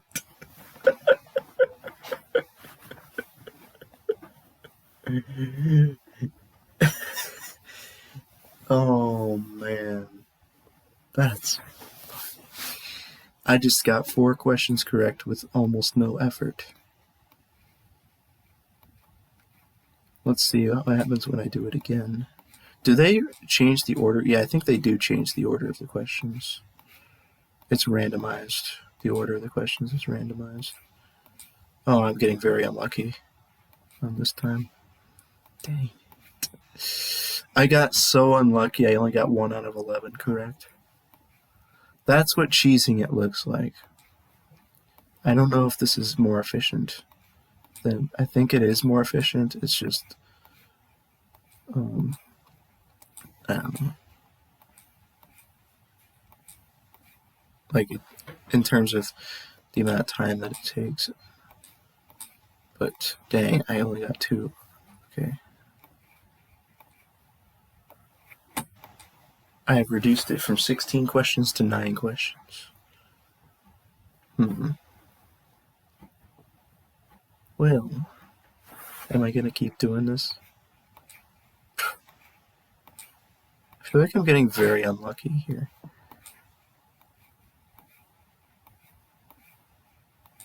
I have not gotten more than a 25% on this. I got 0 questions right that time.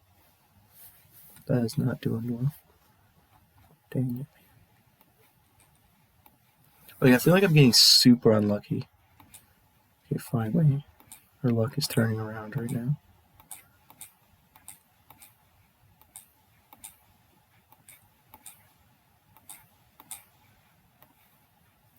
Okay, we got slightly luckier there. Got 34%. But I don't know. Maybe the long ones we won't answer. Like if there's like a shorter question.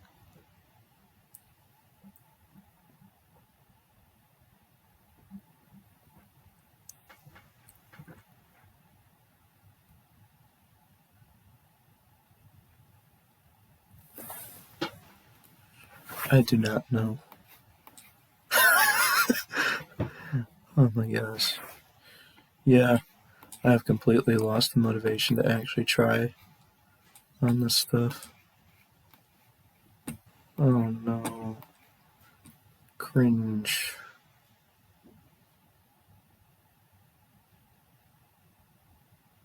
Here's what we'll do. We'll memorize the answers. The answer is the auditor should read management report and consider whether it contains a material misstatement of fact. Whoops. Oh, hold on a second. D. The auditor should apply certain limited procedures to the supplementary information and add a separate section to the auditor's report.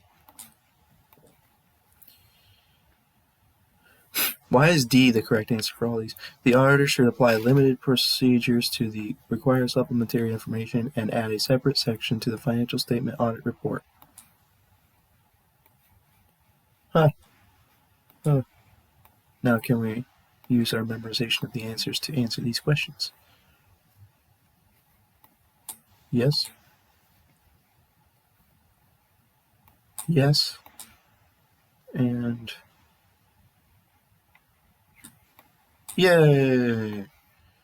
We completed it very quickly because I cheesed it. Whoopsies!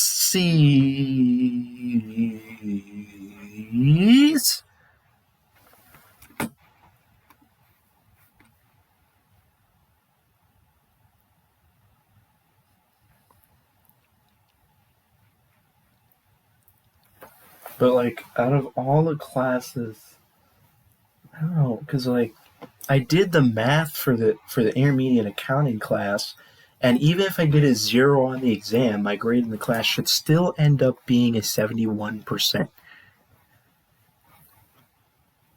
So, and that's a passing grade, right? Like, even if I did no studying and ended up with a 30%, that would still easily get me over the threshold for passing the class. The professor would probably just be extremely disappointed in me for doing so poorly. Oh my gosh.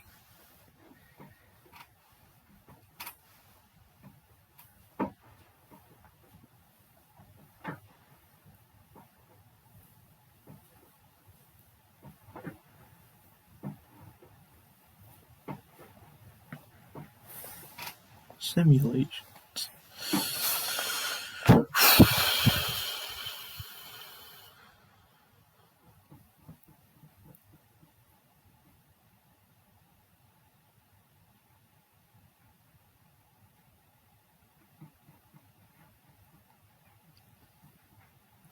Oh my. Names of CEO and CFO. I would say other. I have no idea.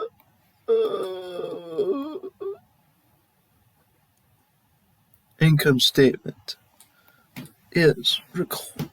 Basic Other.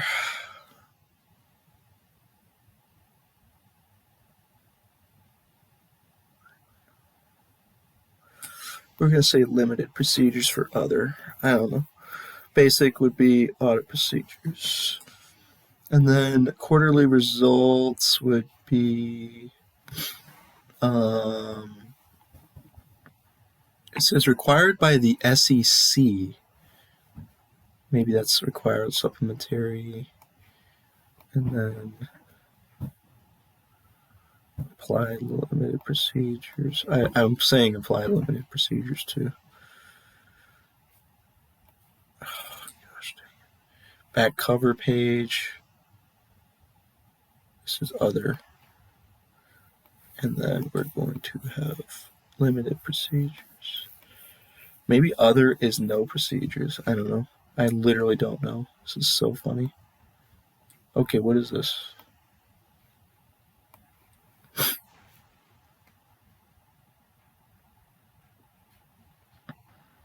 This is going to be a unqualified with a paragraph. 3. Huh.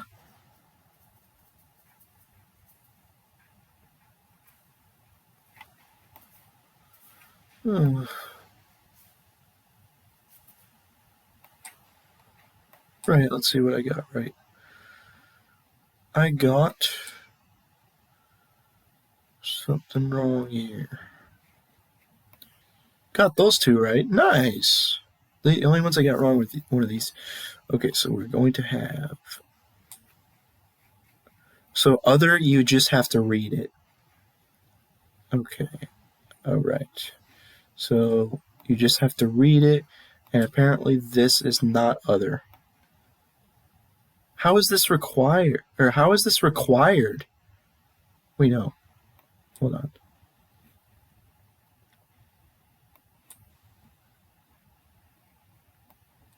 The last one is other. Okay, yeah. So for other, the only thing I got wrong is for other, you just need to read it. Yeah, I should have. Okay. Yeah, I think I messed that up on the audit quiz that we had like a few weeks ago. So did we get full credit for these?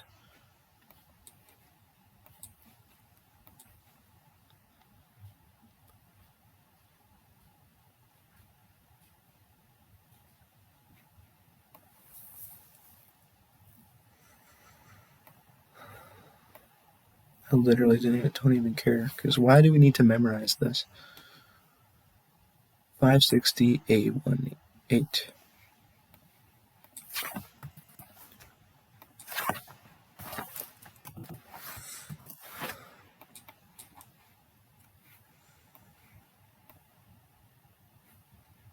So yeah, I kind of cheesed module 10. Ooh, dang.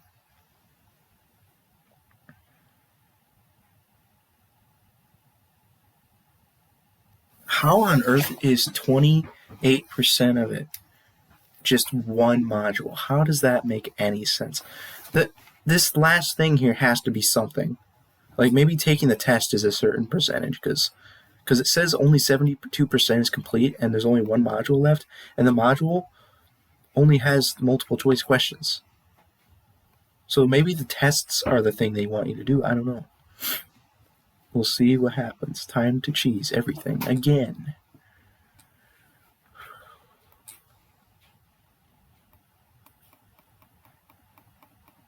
Nice lag. All right, folks.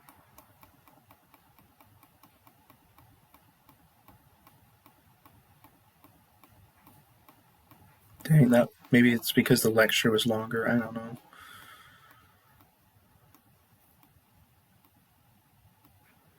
Special purpose in other country frameworks. Really? Dang it.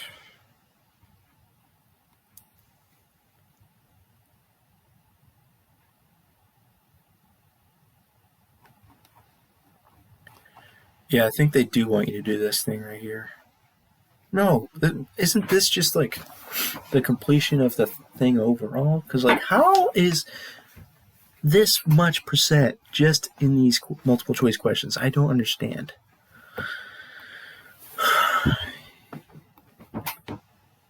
Here we go with the cheesing.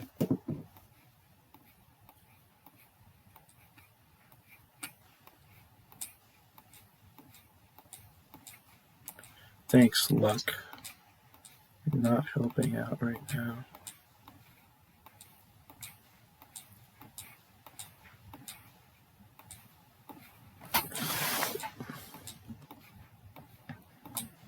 The reason I'm cheesing is because I have 2 other assignments due today.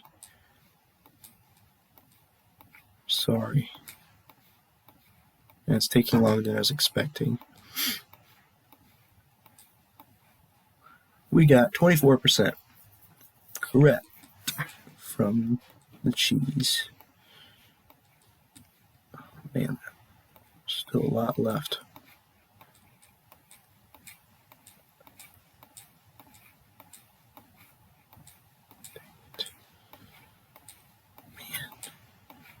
Man, bad luck. Okay, finally.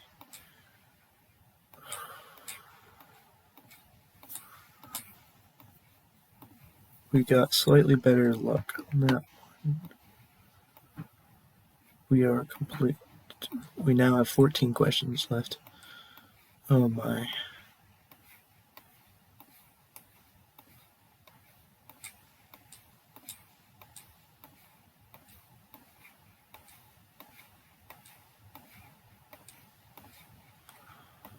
Like, at a certain point, it becomes more efficient to just remember the answers because, but like at the beginning, I think it's faster to just do that. But the less questions there are, the less effective the strategy is. I don't know.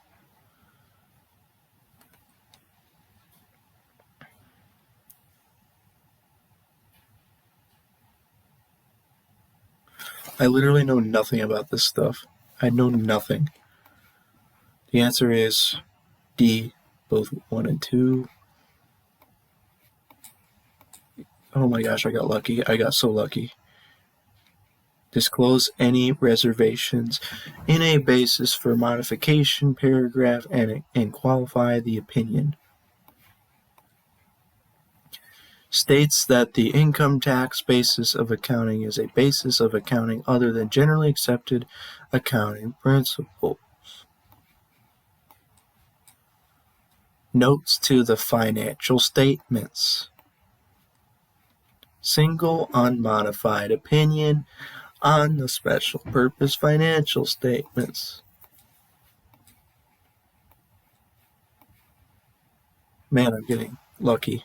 I got so lucky with this. Holy crap. 40%. And I also memorized the answers. B, accepts the engagement but should consult with the continuing CPA to ascertain all available facts relevant to forming a professional judgment. That was funny. Ooh, we're doing so well. We're doing so well with this. Oh, yes.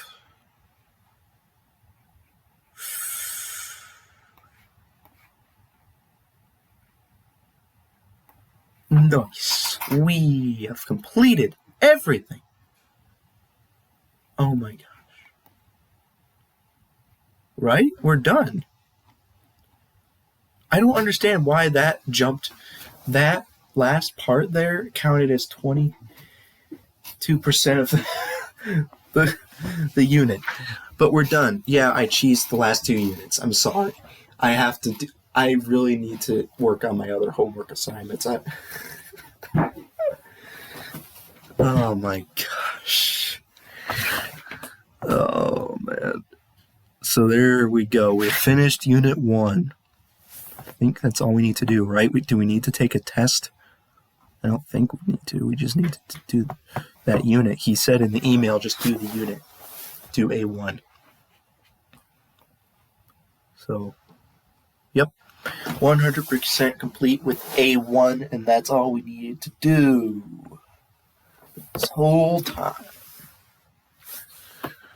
took me 3 hours to do it, and that was with some cheesing at the end. Imagine if I hadn't cheesed it. Probably would have taken an extra hour, if not longer. Maybe even 2 extra hours. And I'm kind of stressed. I'm obviously stressed. I'm pressed for time because I have to do 2 other giant assignments today.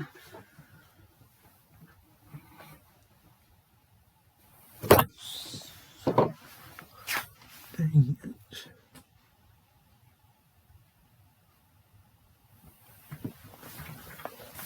So we're done with Becker. That's 20% of our grade. 20%. Oh my gosh.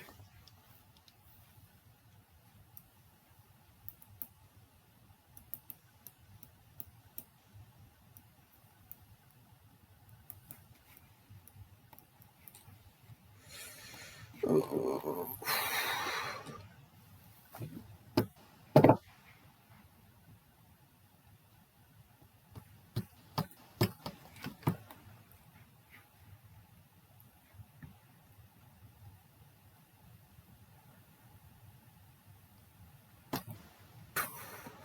What is a server boost anyways?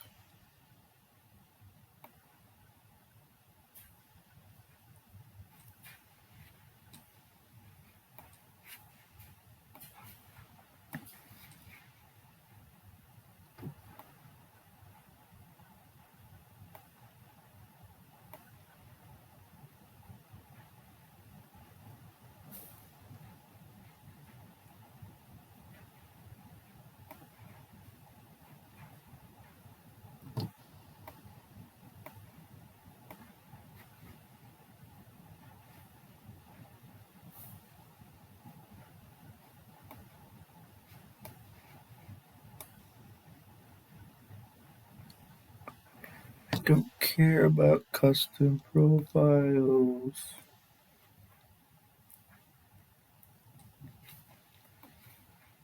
Just go away.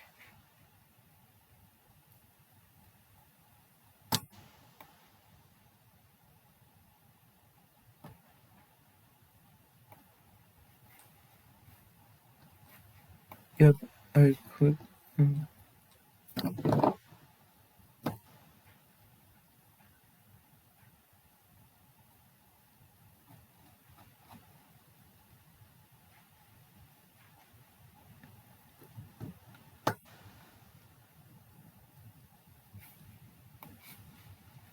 So are we seriously done?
Is this memo going to be easier than the government memo, or about the same?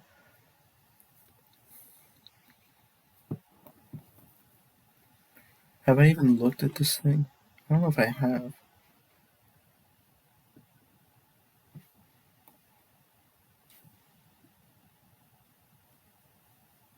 Oh, there's 3 questions. Unlike the government one, which was 2. Well, I don't know.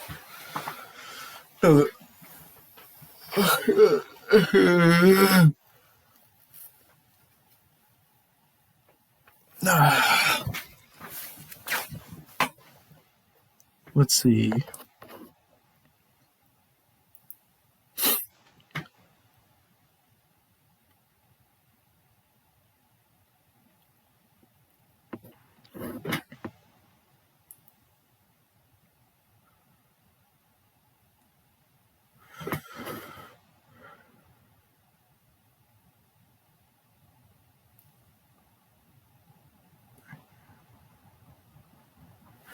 Right. That was funny, though. Yeah, that was funny. That was funny. Ooh. Why do I hear nothing?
this thing isn't that hard. Because all I have to do. What if I do it completely wrong? But at least I did it. Like, what kind of a grade would I give it? Would he give me a 50% just for the effort of trying to do it? I don't know.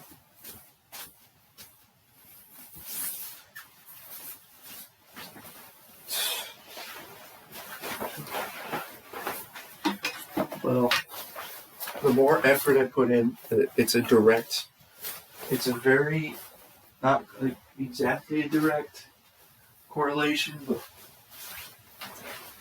it's not like if I put 2 hours of time into it and then give up, I'm not going to get a 0 from it. Unless I spend 2 hours looking for the answers, can't find them, and I have written nothing down, then 2 hours would be all for nothing. Unless maybe I just wrote down some random crap on a piece of paper and turned it in. Like, I read this, I don't know.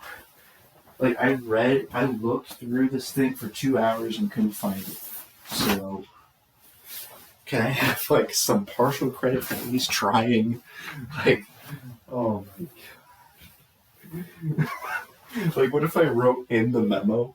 So, yeah, I looked through the standards and I couldn't find the answer to these questions. So, here you go. Here's nothing. Here's only a statement that I tried and failed to do what you asked me to do. That's funny. No. You.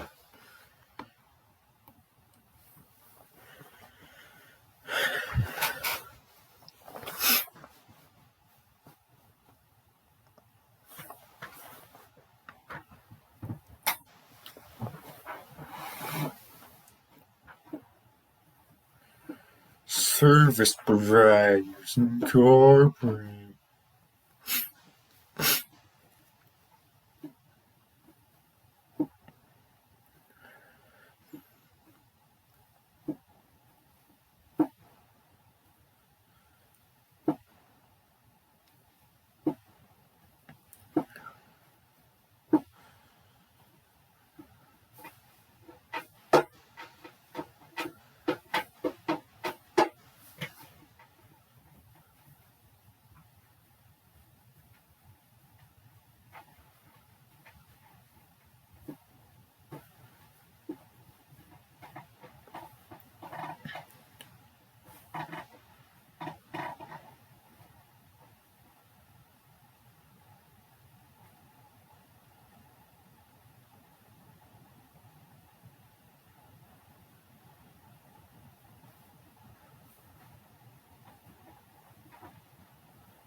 You could have made up a different name.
Oh, this is too hard.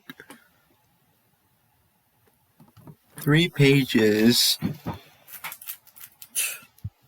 I don't remember the government memo being 3 pages long.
This is clearly harder than the government memo, so that's funny.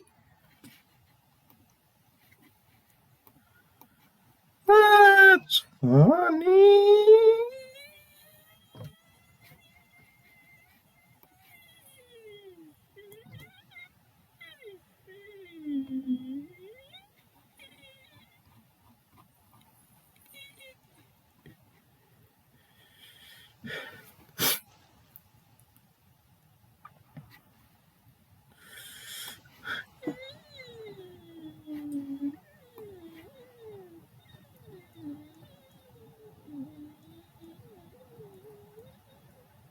What will my grade in the class be if I don't do it?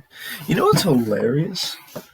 Dude, my grade, I once almost skipped an assignment that was worth 15% of my grade for a marketing class.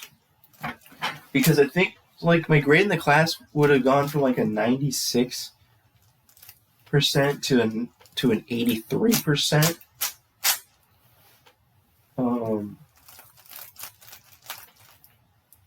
Okay, I guess that's only 13% of the grade if that's the case, but it was worth even more higher percent, and I was willing to skip it doing it.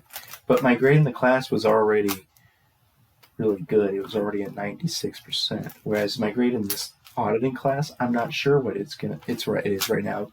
It all depends on the grades of the last few quizzes and the grade of the internal control project. No way. Well, that would be bad for my reference because watch. If he is contacted,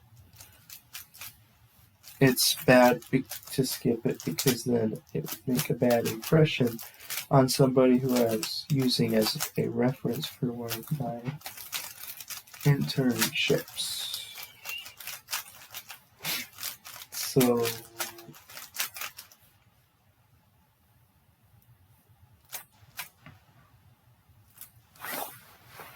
logic.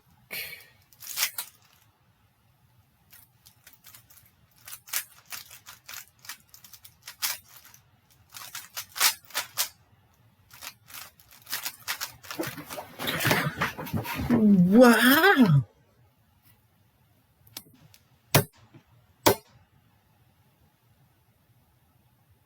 The heck is this? Look at this. I can stop.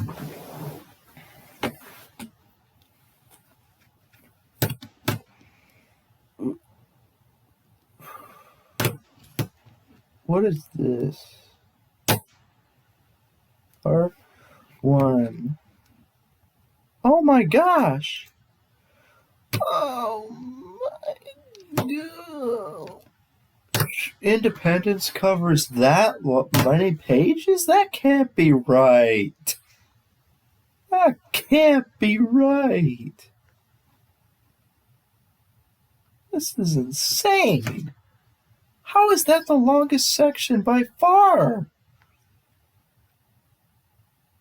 How? Huh. What? This is not fair. Look at how long that section is. According to the table of contents, at least. Like, what?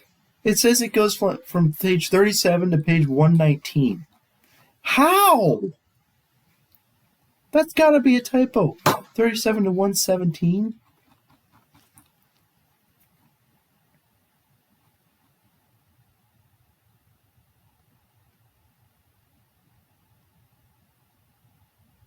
Where's page 30? This page number thing is not working at all. Dang it. That doesn't make any sense. That can't be right.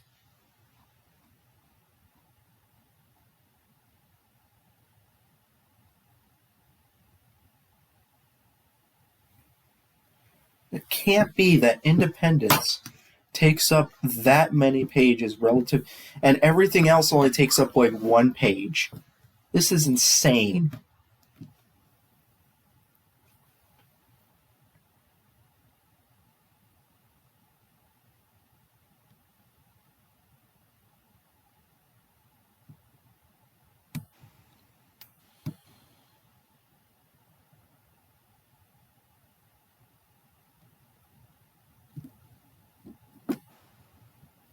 Why is Independence 1.200? And then 1.210 continues to talk about independence. They can't possibly go for this long.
So does Independence cover that whole thing? That whole thing.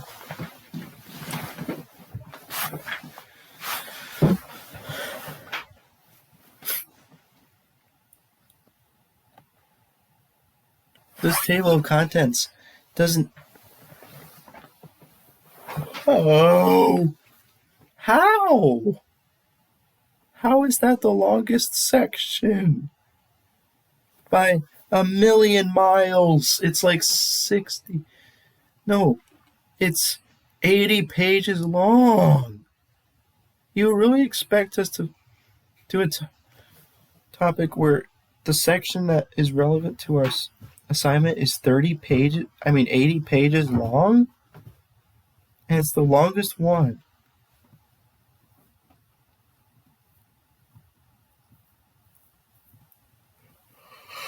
How does that take up almost half this whole document?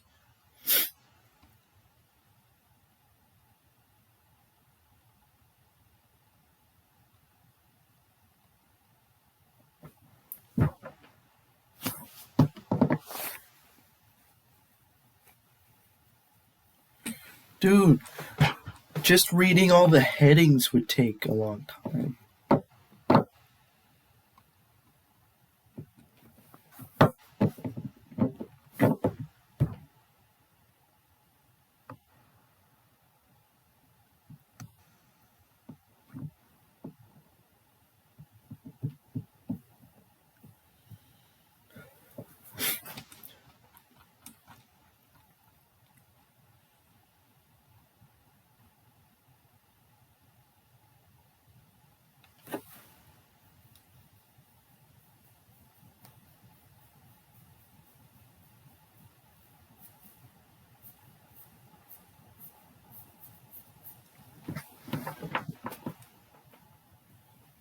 This is insane.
That was funny. That was funny.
Yes! Let's go, dude.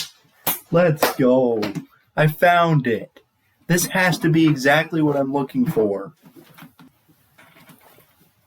Only took 30 minutes. It only took me 30 It took me 30 minutes to find the relevant part of the professional code of conduct, but I found it. I just had to keep scrolling through the long independence section, which goes from page 37 to page 117. And on page 83, I found the section called Considering or Subsequent Employment or Association with that test client, and that has to be the relevant section.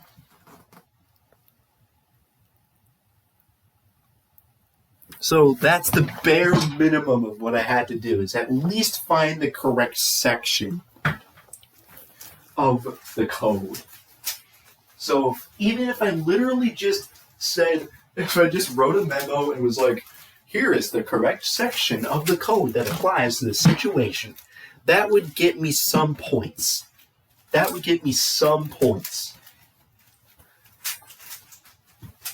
That's like step one. Like, if I didn't complete that, that would be bad. If I couldn't find that section. Like, I did find a section that was somewhat closely related, but it wasn't exactly the same because I found a section that said current employment, but I needed a section that said considering or subsequent employment. So I can write this memo. It's just, we'll see how much progress I can make here. Okay.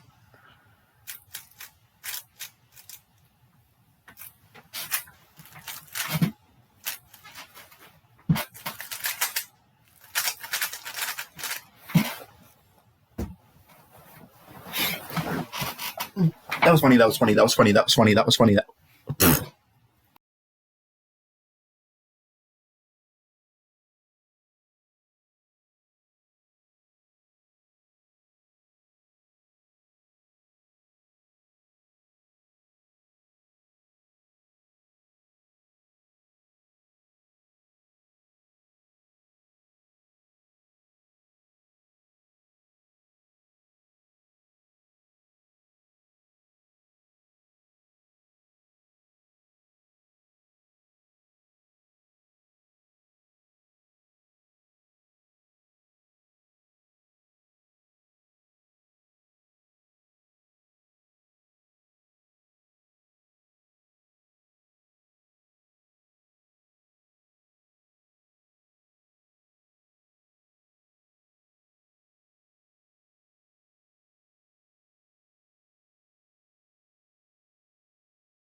That was funny. That was funny. That was funny. That was funny. That was funny.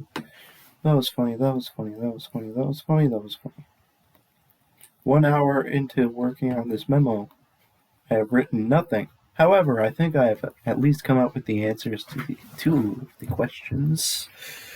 A member of the Attest engagement team. It's clear. It doesn't matter how big of a role they play in the team. It doesn't matter.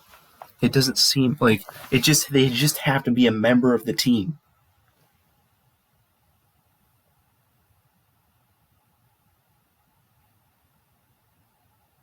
I'm just reading this. I don't know what else I'm supposed to read because I mean it's two different questions that basically have the same answer because he's a member of both of the teams. Or the team, I mean the same team is doing two. Wait.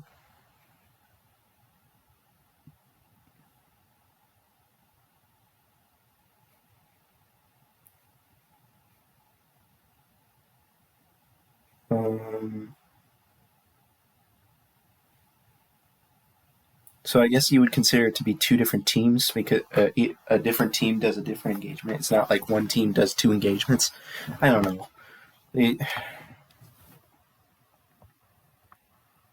But he's a member of both of the engagements, regardless. So I believe, I mean, he obviously did not meet this safeguard. He did not meet this safeguard at all. And neither of these could have been met because nobody even knew about it, right? So clearly, it's independence is impaired.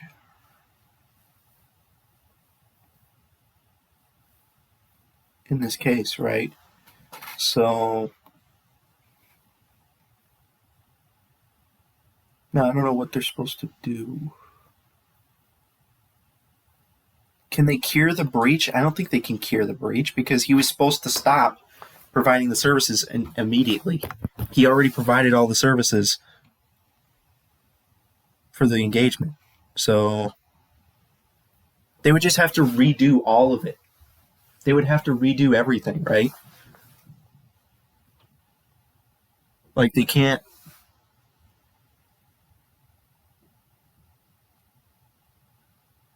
Can they remedy the breach? I don't see how you could remedy it because all of the work is done. So the only way that it would just be like all this work is all for nothing because it was all not independent. So now we have to redo everything, but without the guy who was causing the problems. Oh my gosh. I don't think they would want to do that. They would probably just, I don't know. Like in real life, there's no way they would redo the whole thing just because one guy on the team turned out to not be independent.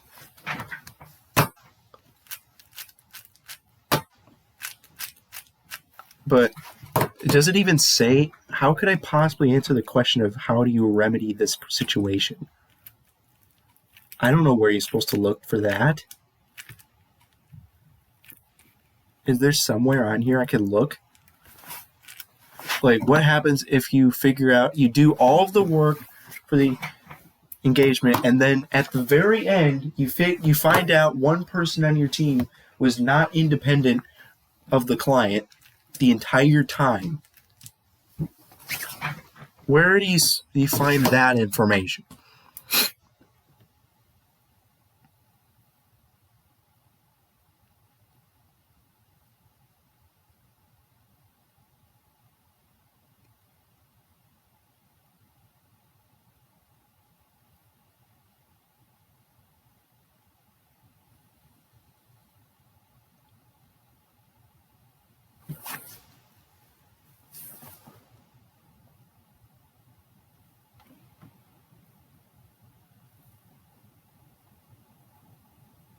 This is part 2.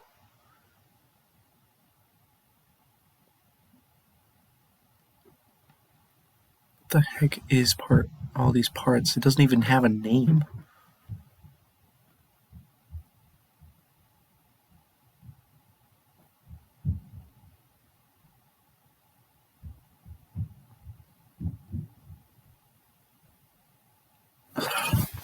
I don't know what I'm supposed to... Where you would find the remedy for this? What do you do? Do you just say, well, this was all for nothing? That doesn't seem to make any sense.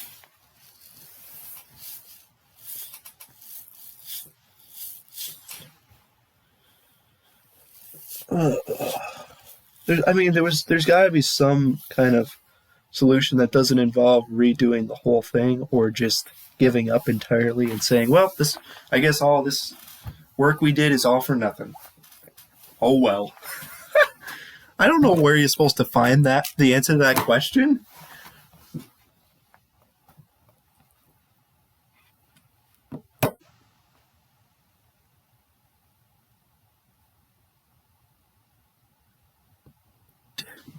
Where do you find that? Maybe if I keep scrolling down through the independence section, I can find it. I don't know. Just a situation where you get to the end of the audit and then all of a sudden you figure out that one of the members of the engagement team was not independent of the client for the entire process. Or every bit of work that he did for it was during the period when he was not independent.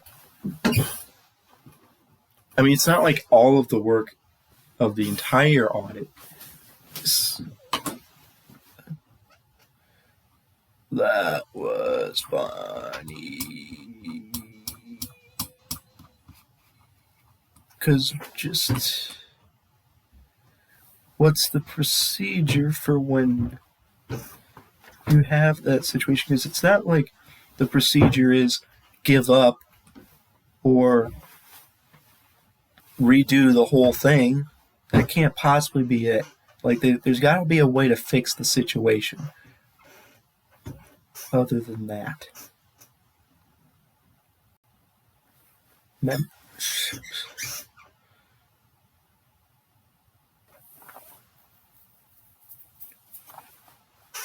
Well, I have to scroll all the way to page 117, and then I'll have to go back up.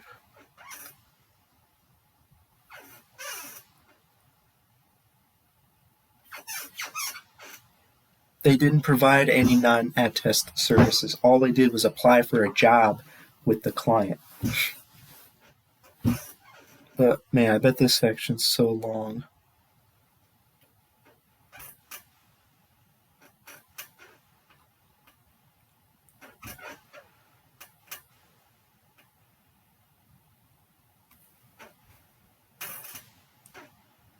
Advisory, all these different types of services.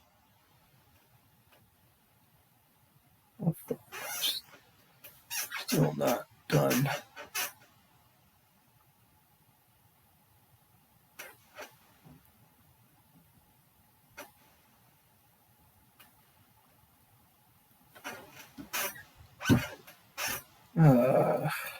I knew this was going to be a long section. I wonder if this takes up the entire rest of it. Internal audit.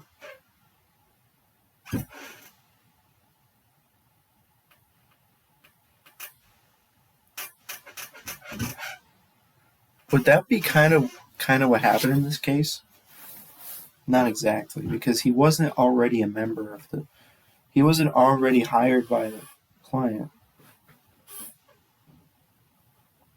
Assisting the test client in the performance.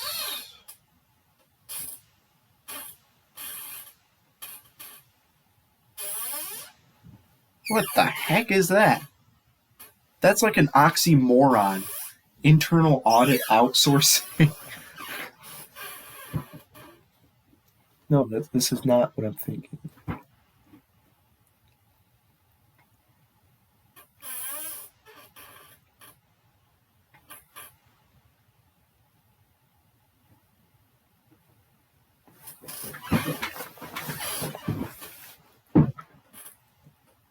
I don't think this is relevant.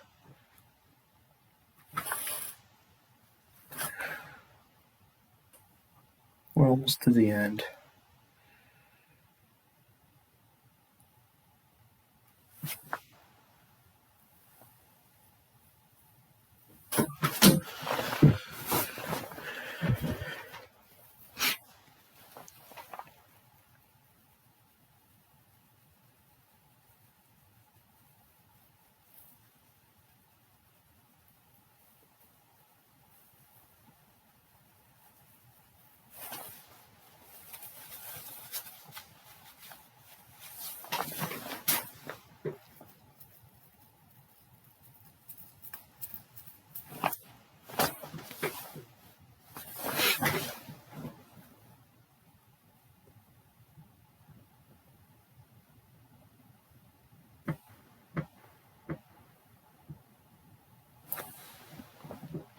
Breach of independence interpretation. Wait a minute, maybe this could be it.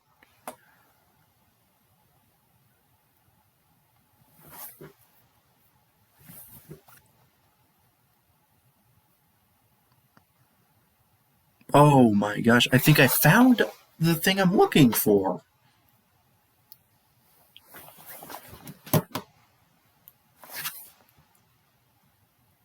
How to deal with a breach of independence. That's literally all I'm looking for right now.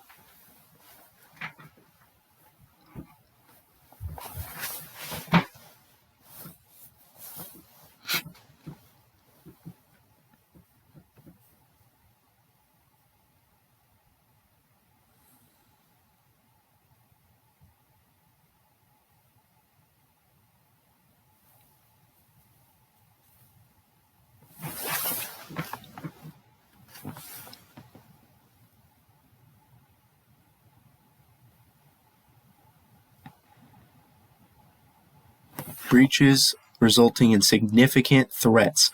Okay, here's the problem. I don't know how significant it is that this thing. Gosh. Okay, partner breaches independence, and the threat to independence is significant, such as that the AdTest engagements teams integrity, objectivity, and professional skepticism are compromised. In situations in which the lead AdTest engagement partner or an individual in a position to influence the AdTest engagement either committed the breach or knows of the breach and fails to ensure breach.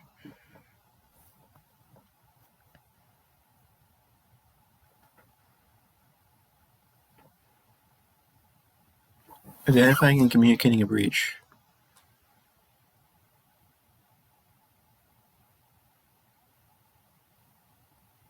Okay, so what happened when they noticed the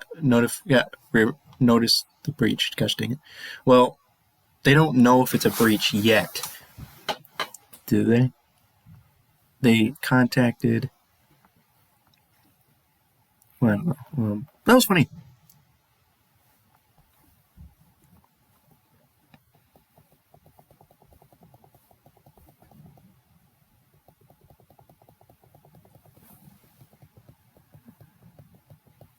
Evaluating the significance of the breach. The responsible individual should evaluate the significance of the breach.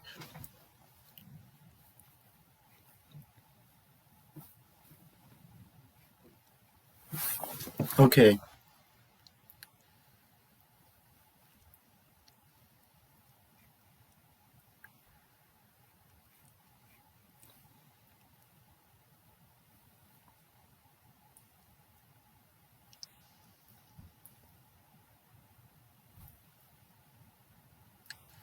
That was funny.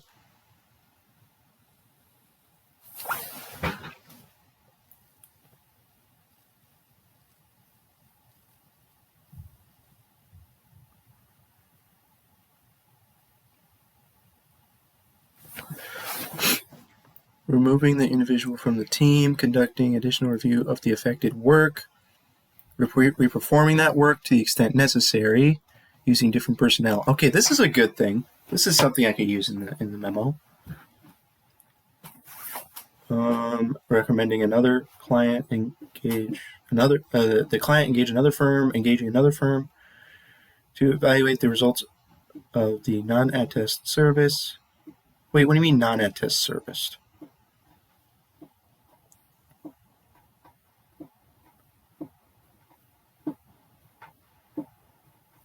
Oh,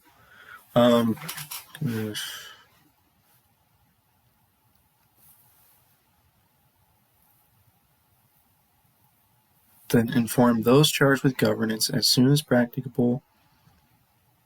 Terminate the engagement. Terminate the engagement.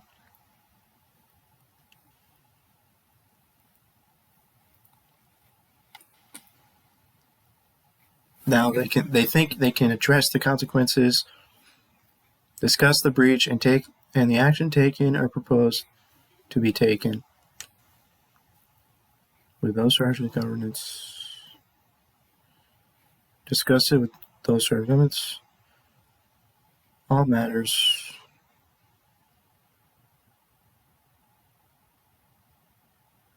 If they terminate it,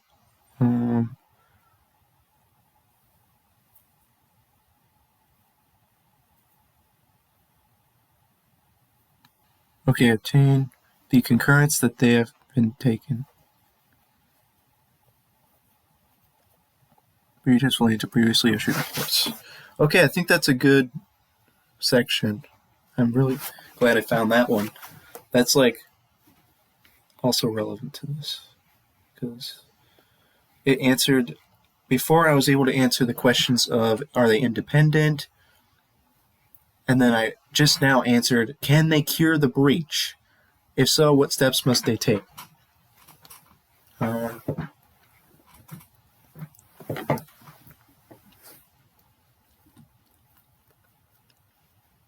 Now, I've kind of adequately answered 2 and 3 just by reading that stuff, but now I do not know how to answer number 1. How do you do that? All we know, the only facts we have is the guy was doing work, or the guy was a member of the team. He breached independence and then didn't tell anybody and did all the work anyways. And then at the very end, he literally lied about it, and then he changed his mind and admitted that he admitted what happened. He didn't even tell them the full story because all he did was tell them that he was leaving to work at SP. He didn't even tell them all the information.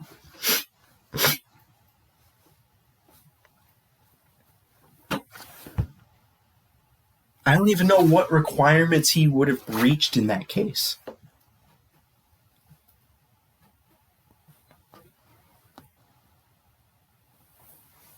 I don't even know how to answer 1. That's so hard. Oh my gosh. Like, all we know is that he knowingly breached independence. I don't know if he knew. What if he didn't know that was a breach of independence, though? Because isn't that kind of relevant to this?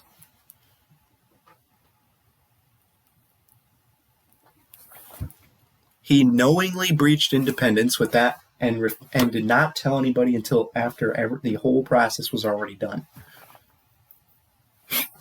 Or maybe he didn't know, but if he didn't know, then he would be considered kind of ignorant in this case. Or negligent for not knowing. He should have known that. Possibly. Like it's pretty obvious. I don't know. Is it obvious isn't it kind of obvious in this situation that this is at least a threat to independence?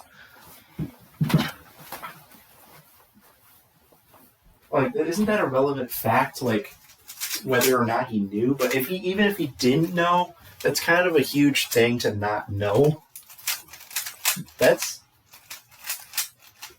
You would be considered extremely incompetent if you didn't know that. Or maybe he knew, but he's like, I don't care because I think I can still be objective. I can still do the work just fine, even though I'm not independent. So he decided not to tell anybody because he's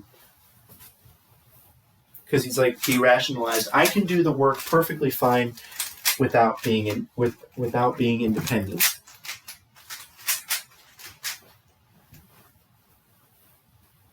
But it was still wrong. If you didn't know, then he's extremely incompetent. If he did know, and he rationalized that I think I can do the work just fine without being independent, it's still wrong that he didn't tell them. But that's a question of morality. But what specific guidelines of the code of conduct did he breach? I mean requirements. That's fine. I'd have to look. Like, what requirements would be breached? Like, like honesty? Because, I mean, he lied at the end. I don't know if he lied throughout the whole process. He only lied at the very end, and it was only for, wait, how long did he lie for? And then he confessed at the end. He lied on May 31st. And then the next day, he changed his mind. So, I mean, he only lied for one day. But at the same time, he didn't tell them the whole time when he should have told them. There was a giant spider on the wall over there. Come on. Come on.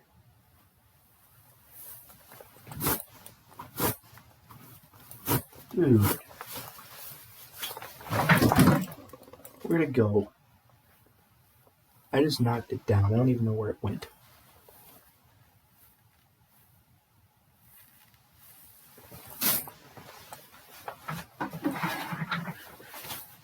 It'd be funny if it went on my desk. It'd be so funny. But I think it may have just gone on the floor. What was that?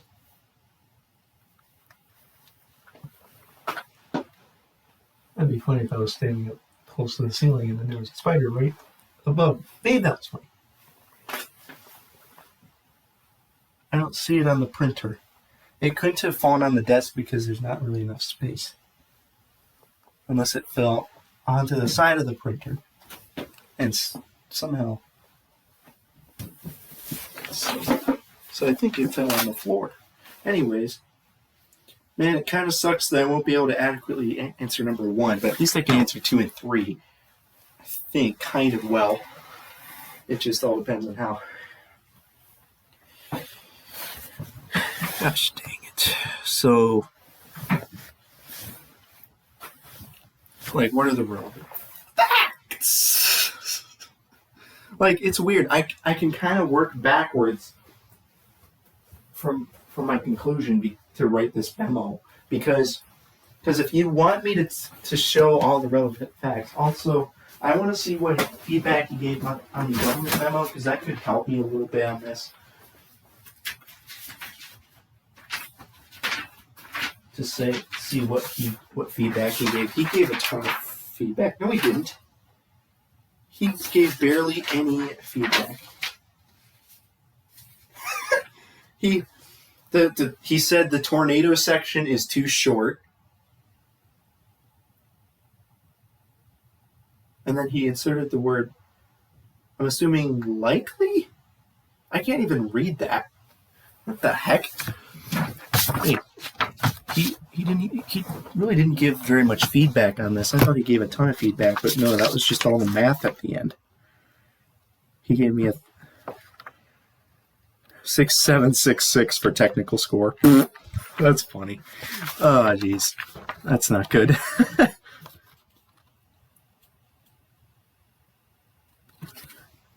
I said it appears. That's okay. He said too short for this tornado section, and he didn't give much else. I thought he gave more feedback. Like, I saw a bunch of writing at the end, but it's actually just his grading score here.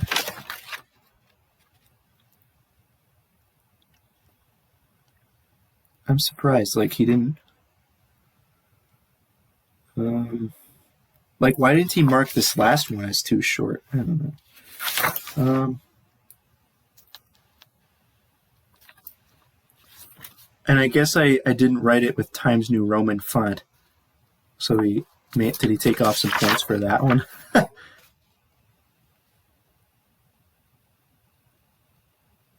And this memo, it's so hilarious. He printed it out. Yeah, I know. I'm holding it in front of me. But what I just realized is I submitted this assignment electronically, and then he printed it out himself. But anyways, my thing only took about 2 pages. My memo for government was 2 pages long, and it was kind of more involved than this. Like, and he wants me to write 3 pages for this? Dude, I'm not going to write 3 pages.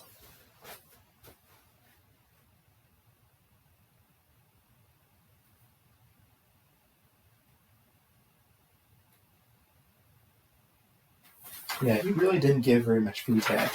I thought he gave way more. That could have been a little helpful. I don't know. So I should be able to write something here. Like, I will get a grade that is not complete garbage on this memo based on the reading I've done.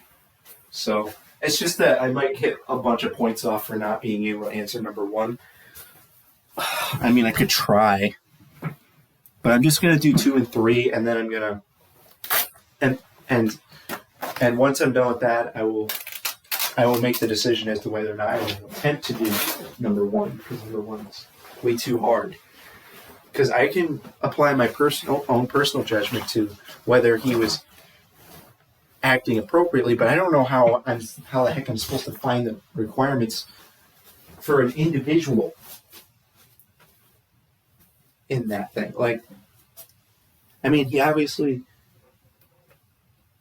like, the only thing that happened, technically speaking, so far is that he breached independence. Or, wait.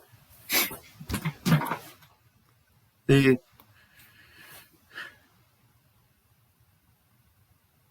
breach of an independence.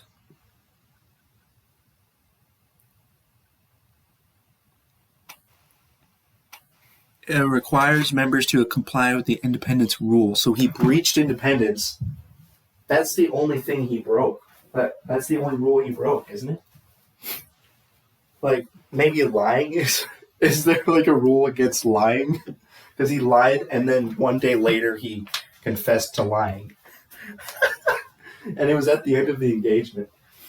But also he hid information, because not only did he lie, he hid the fact that he was applying for the job throughout the entire process, because it doesn't say that he told anyone. All it says is that he did the process and then he told them at the end. Like, he breached independence and hid the fact that he was breaching independence.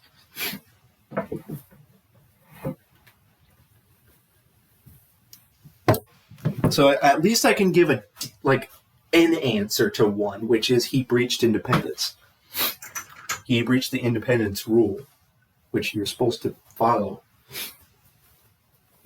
Maybe I'll look up something related to lying or something for hiding information from your team.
That was funny. That was funny. That was funny. So how long is this going to take? I have all the information in my head. I just have to put it on paper.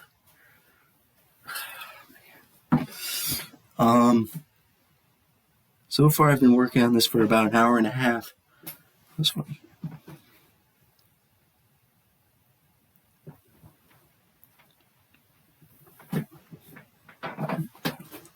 Dude, I might be able to finish this even faster than the government memo. That's funny.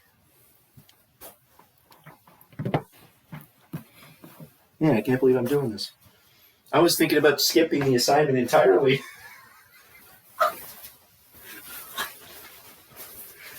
Oh, man.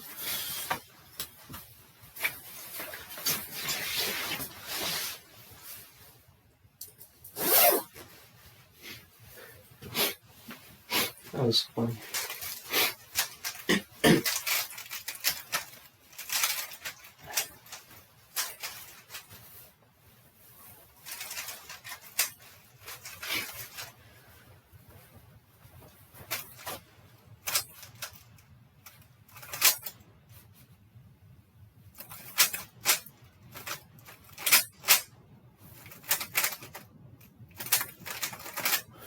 Maybe after this week, I'll finally be able to do a human session. Oh my goodness gracious. That was funny. My work isn't even over after the semester ends because I still have to do that stinking case analysis. That's going to be the hardest thing left to do this week, is the case analysis. Man, I think I might message my professor asking about the grading because that really, really will determine how much effort I put into the case analysis. Because I will be so much less stressed if I know that all those reading assignments are in fact worth 200 points.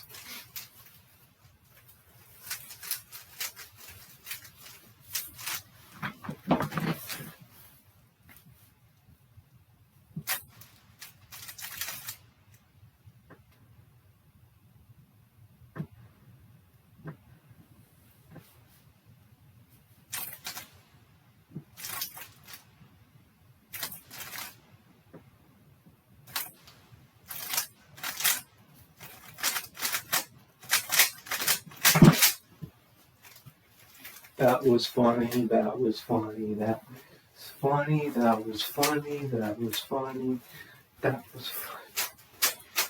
Dude.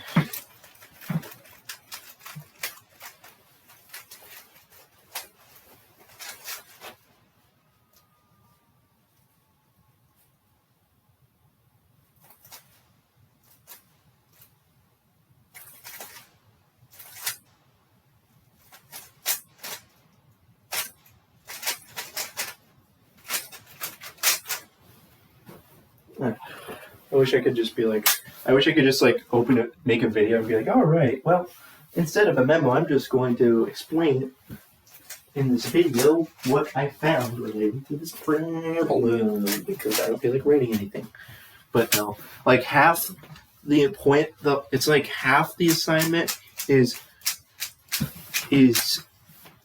analyzing the problem and coming to a good conclusion and supporting your conclusion.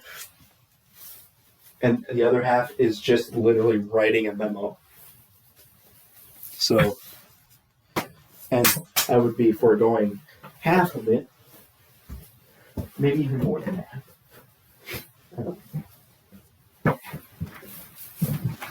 Dang it, I don't want to write anything. I hate writing stuff.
That was funny. I have looked at the breach of an independence. Oh, great. Let's see here. There was like an example. Oh, nice. Man, I wish there was an example. Is there like a sample memo? That would be nice because I want to see how you're supposed to cite the code of conduct. That would be nice to know. Because he provided an example of how to cite the code of the accounting standards, but he gave an example memo for government. I don't know if he gave an example memo for auditing, which provided the examples of how to cite the standards. I'll probably just kind of cite them the same way as government. I don't know. It's just the same thing. There's no sample. Dang it. Because the instructions include these things. I wish I knew how to cite. How do you cite code of professional conduct?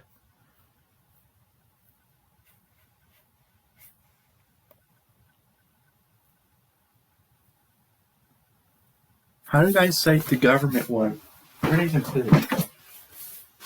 Did I put it back in the folder? Yes. I said GASB codification number dot number. GASB codification blah blah blah. Well,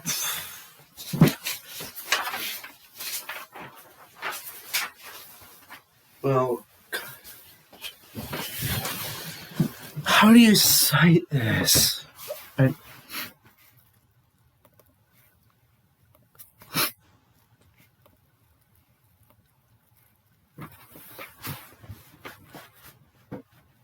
I'm gonna just Google it.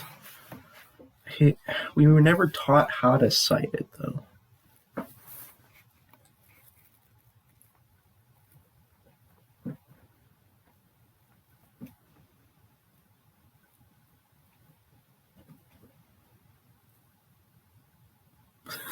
He gave me like a 6 on a couple of these things.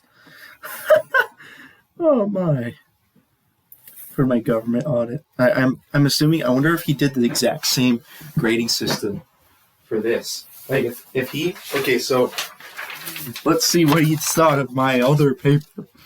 His score was 6766 for technical score. That's so bad. Oh my. So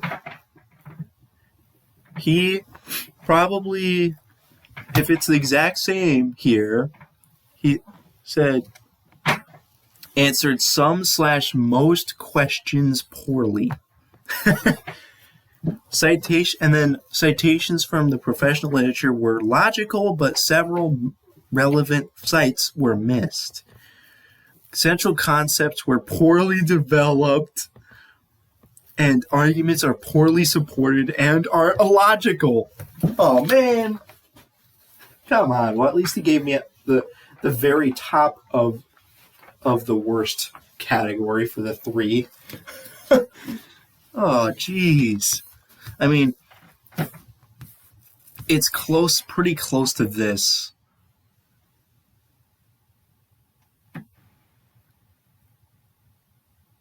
Passively supported.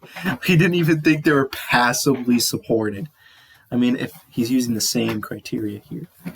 Writing gave me a 10 on the page.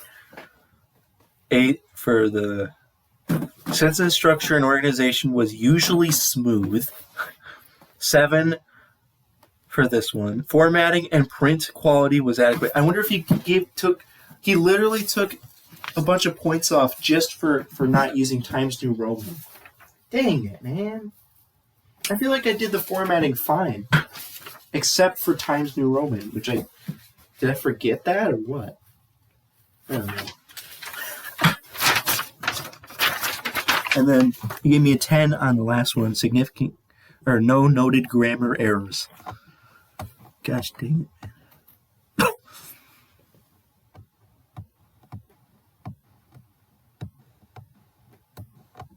So he gave me 8 on sentence structure, 7 on formatting. Formatting, he took so many points off for not using Times New Roman. Like, what other mistakes did I make in formatting? For my government memo, which I put so little effort in. Like, I feel like I put even less effort into the government memo than I'm putting into this. I mean, yeah, now you can understand why I got such poor scores on everything here. But it's funny how it still ended up as a 70%, even with all those terrible things. But I guess the 70% is this stuff on average, is like this category. The bottom of this category on the very average of it. So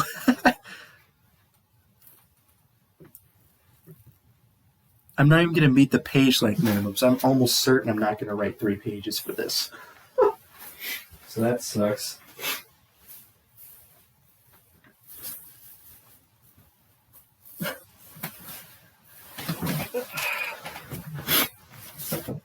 And I'm really surprised he didn't give us a second memo.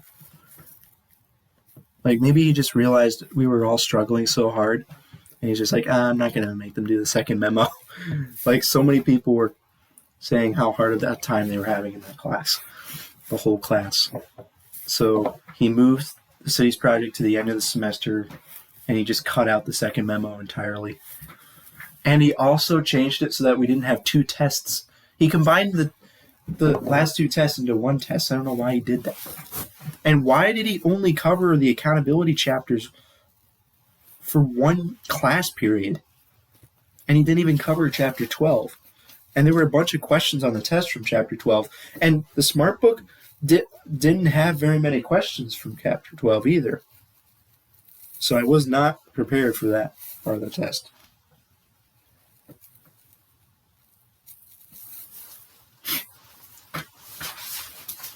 And I don't feel like doing this.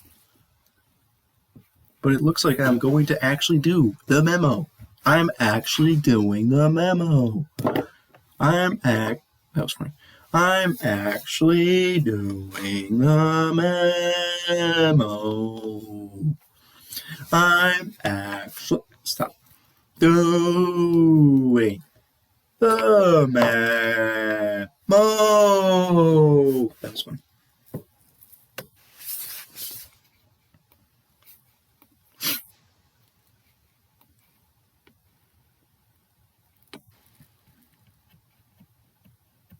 And this thing is due at 10 p.m. Wonderful! I should be able to finish it before then. And then how late am I going to stay up doing that cities project? Oh my gosh. Like, literally my whether I pass or fail a government class could entirely depend on how much I actually do for the cities project. Which I mostly completed, but there's still a decent amount left that I have to do, and it could take a while for me to do it.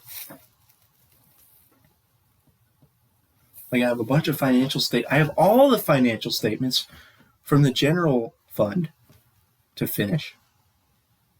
And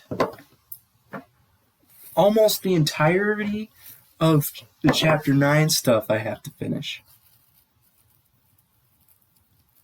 Which is a lot of stuff. I mean, I think I just have to make the closing journal entries for Chapter 9. And then do all the financial statements for that. So that's way too much stuff.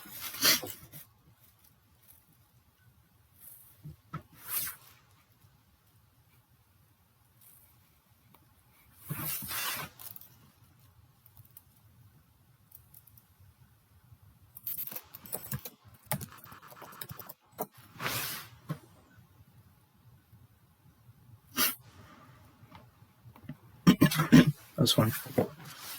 It's funny how the temperature slowly increased over time, or I slowly got used to the temperature over time, so now I have to take off this jacket.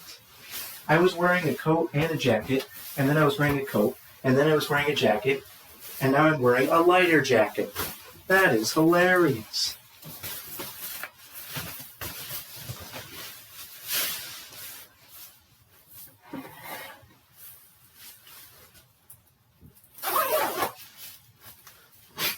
I could just like super rush through the case analysis. Like basically what I could do is read the case like a million times and then literally just sit down, go through every single part of the case analysis and just write it down off the top of my head.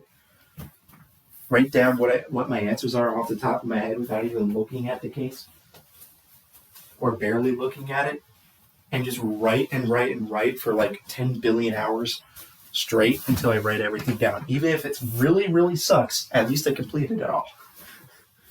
Like that's what it's coming down to for that case analysis. Or just skip it entirely and hope that the rating assignment being worth 200 points is actually the case. And then my grade is fine regardless. Because my grade in the class right now is like 95%.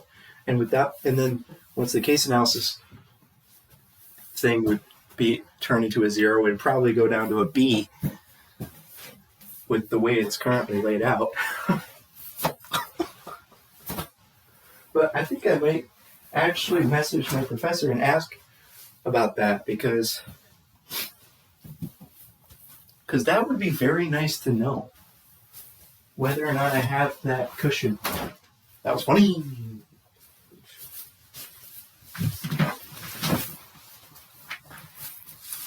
Stop. I don't want to write a paper. What? Maybe I'll just do the relevant stuff first. Or I could do all the formatting first and then do it. Yep. We will do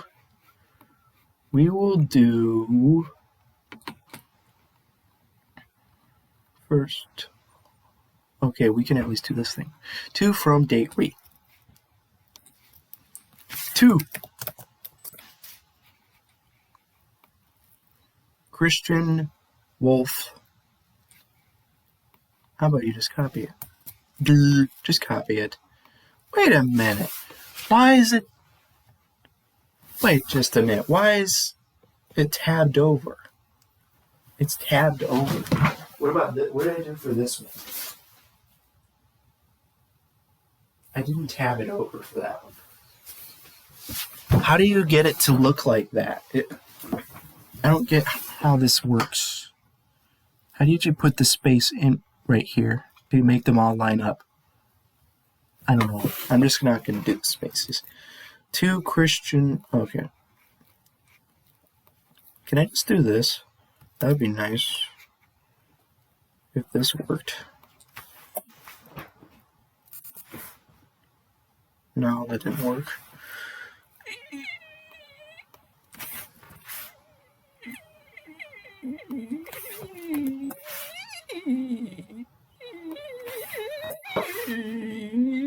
That was fun. From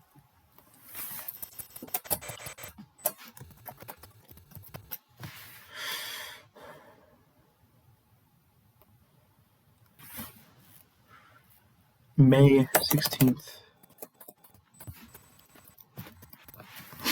Read Independent School. We're inquiry. Staff accountant. Am I the staff accountant for... I'm just going to talk in third person for this whole thing and just assume I'm a complete outsider because I don't even know who I am in this scenario. Like, am I a member of the SP company?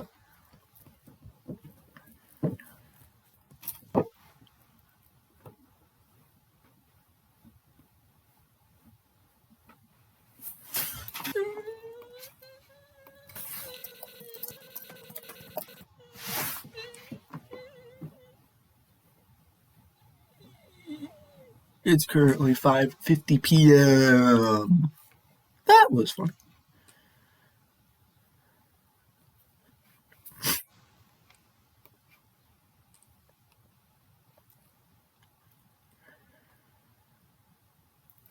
A business concern. It's just any business? Oh, come on.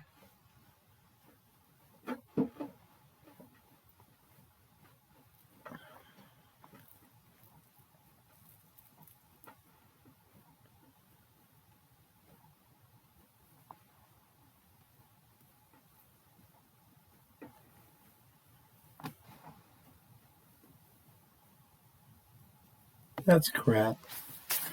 They say it could just be any business.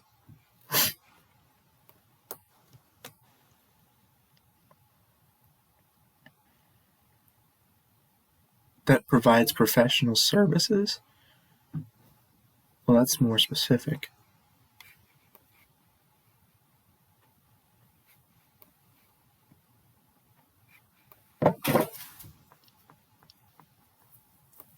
Is it just any business?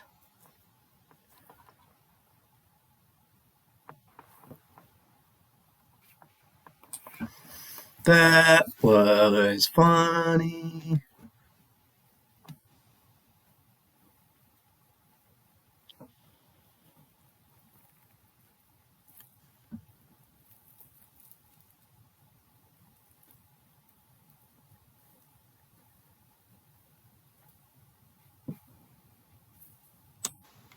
Okay, the two questions. This is clearly... this sentence is clearly copied and pasted from the government, because government one had two questions. This one has three questions.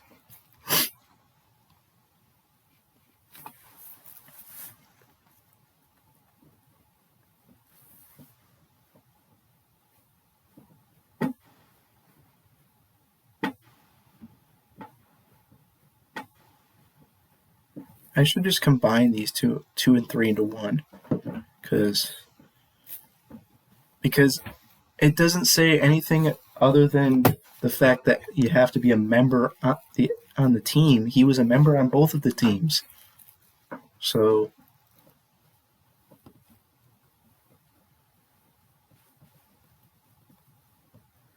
and is it considered two teams? Or I mean, if it's two different engagements, you would have two teams, right? Do you consider it to be each engagement gets its own team? They didn't even state that explicitly in this. Gosh dang everything! So,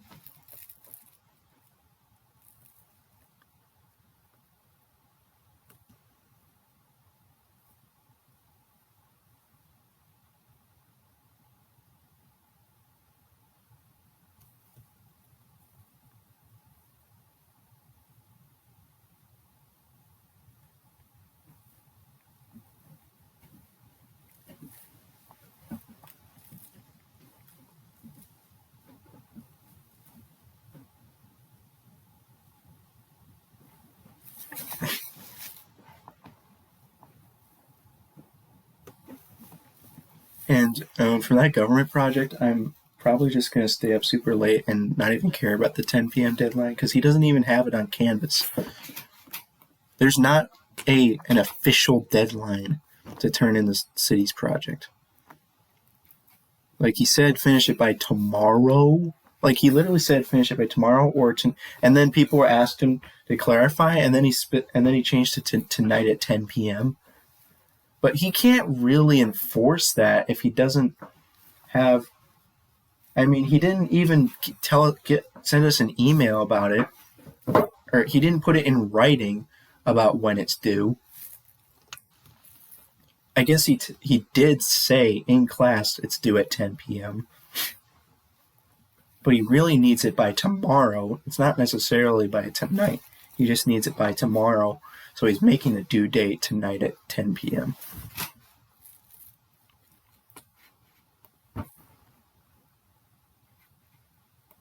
And it's not even on Canvas.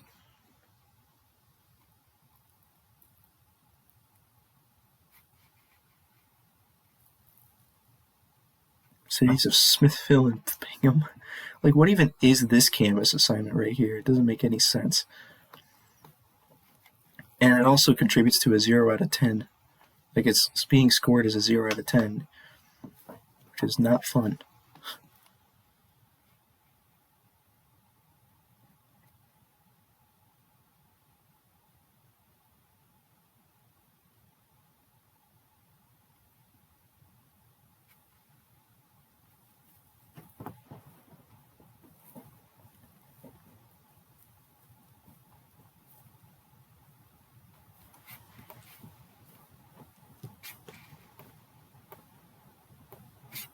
And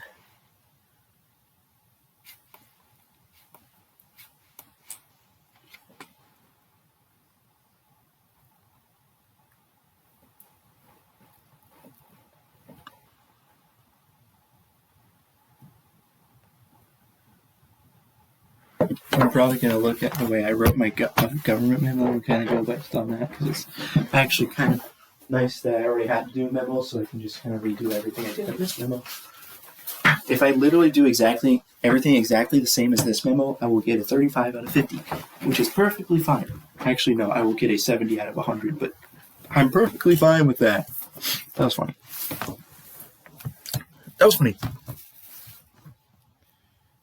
You have requested my research into professional literature regarding the recognition of subsequent events and the classification of transactions as tax abatements. That's what I wrote for the last one.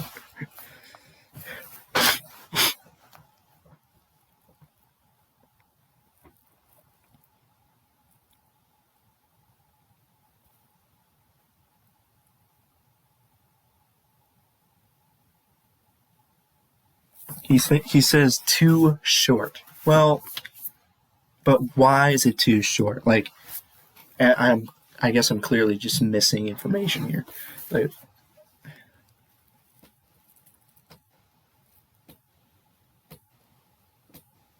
I feel like, why do you need to go into all the details if it has a specific application in the codification? Why would you have to go through the whole process of going through the general and then the more specific application, when you could just point to the specific application?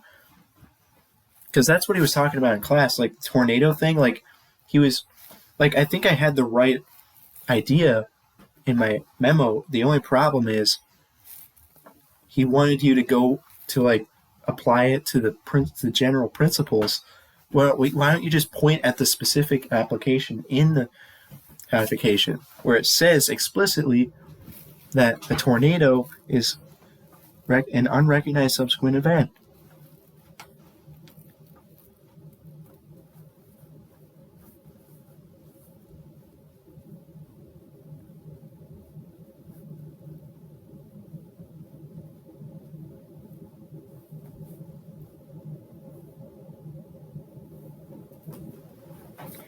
For my tornado part of the memo, I just wrote 3 sentences. Wait a minute. Hold on. Wait, this is different. Provide a clear and concise conclusion with a proposed course of action. Wait, I don't remember that. Hold on. That seems different.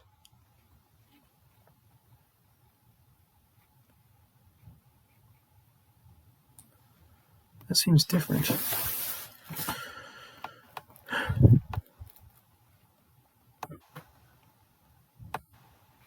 Clear and concise conclusion.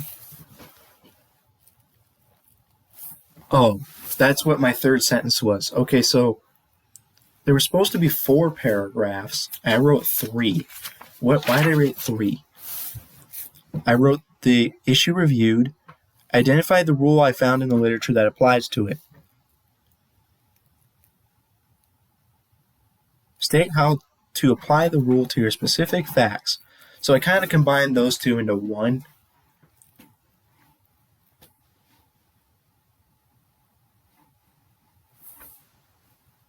I don't know.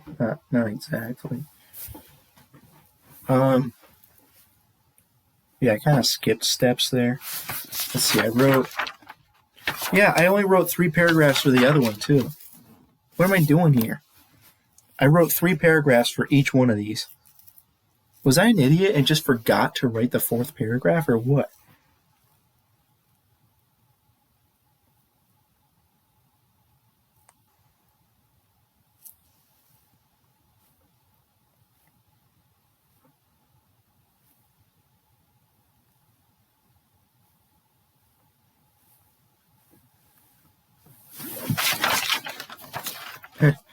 Well, I ended up with a 70% anyways.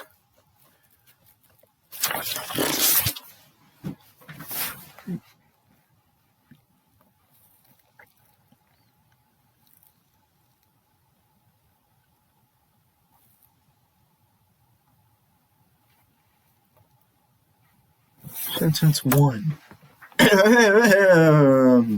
That's fine.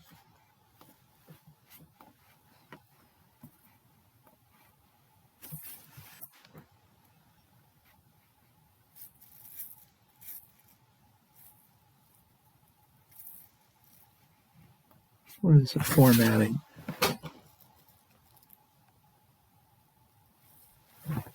Where's the formatting? Dang it. It says double space 12-point Times New Roman with 1-inch margins.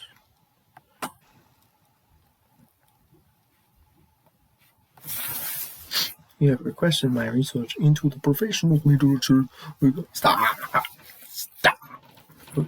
Because his example memo had that exact same type of sentence. So I was just following the example. It doesn't really follow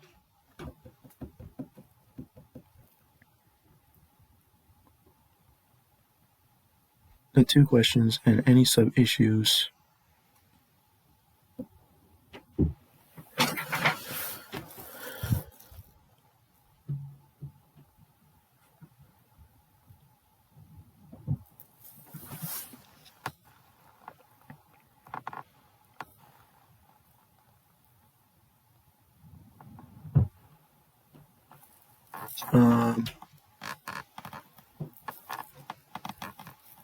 Can you please just...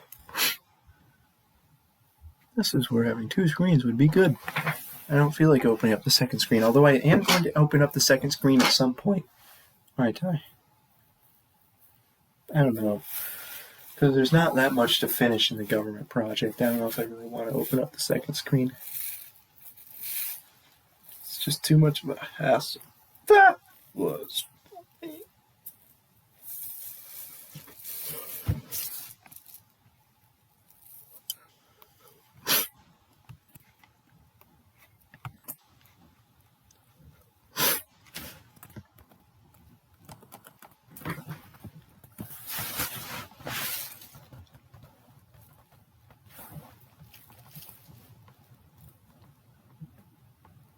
I don't know how to cite the Code of Professional Conduct. I still haven't looked that up yet.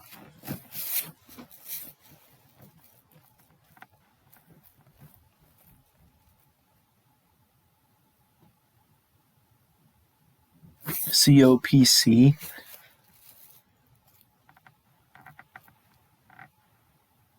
I could just say the Code of Professional Conduct. And then to the number. Whoa.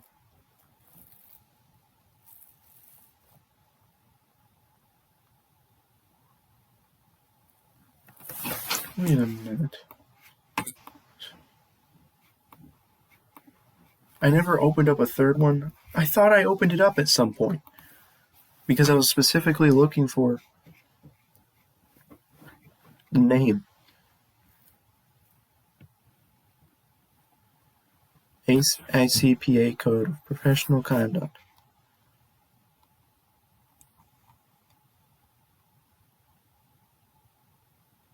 And this isn't just for auditing, right? This is just for accounting in general, isn't it?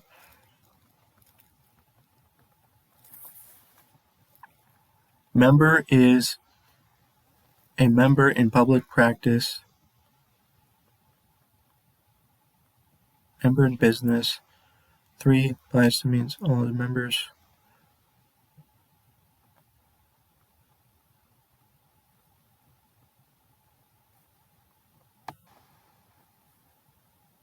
What is public practice? Whatever, who cares? Code.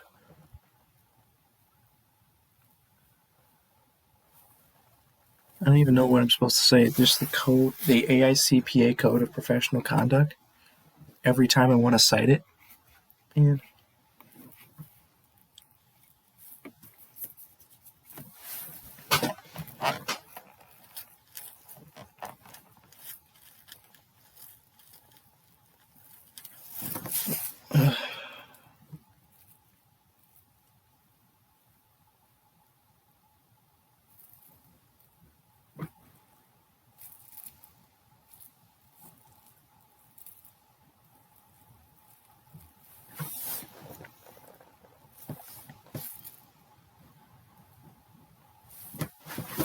I'm just gonna copy and paste the thing I wrote before. You have requested diaries.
HP hypothetical partners.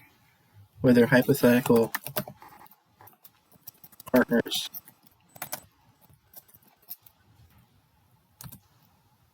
is independent of service providers.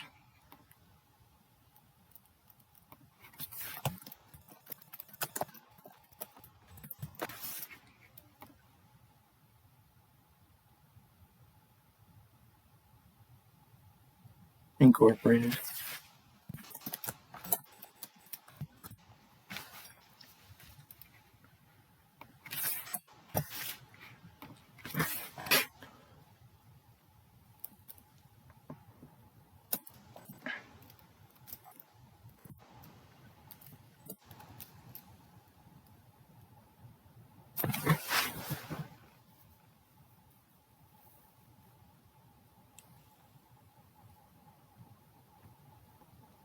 Respect to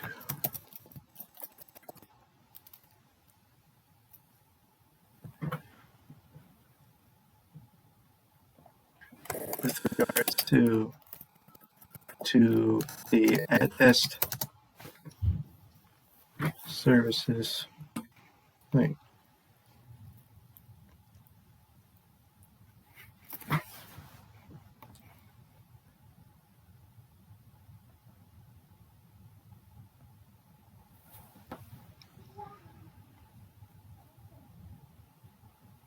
Attest engagement.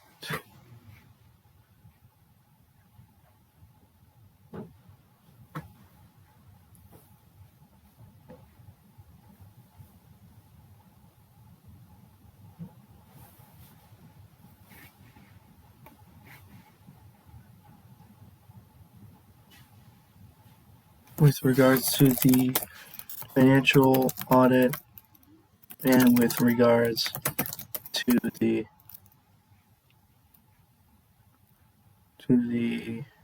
attestation engagement under the code of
Well, that was an awkward sentence.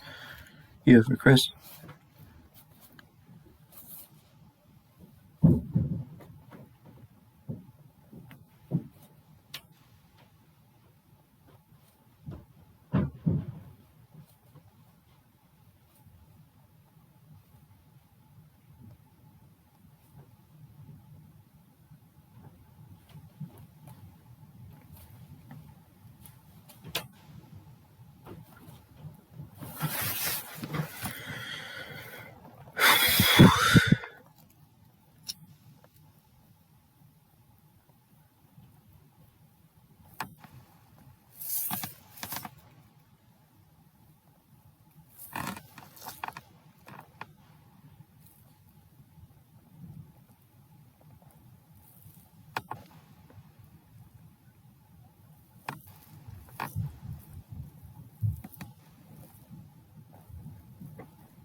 Oh, gosh dang. Well, that's not the best sentence, but I don't care.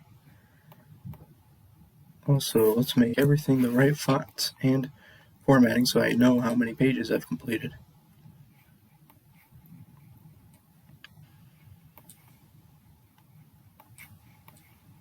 And I've completed barely anything.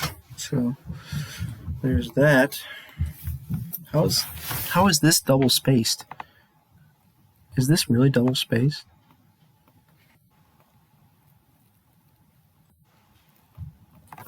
Man, I'm gonna barely complete any pages. He gave me a really poor score on this stuff. Well, on the technical stuff, he gave me almost the bare minimum score. Well, not the bare minimum, but he gave me like the lowest possible category of score on the rubric for almost all of the technical stuff. Oh, gosh.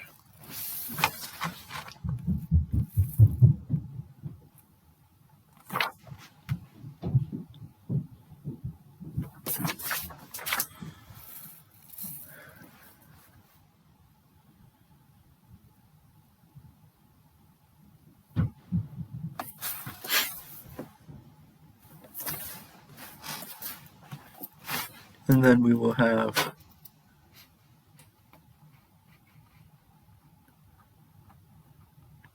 question 1, question 2,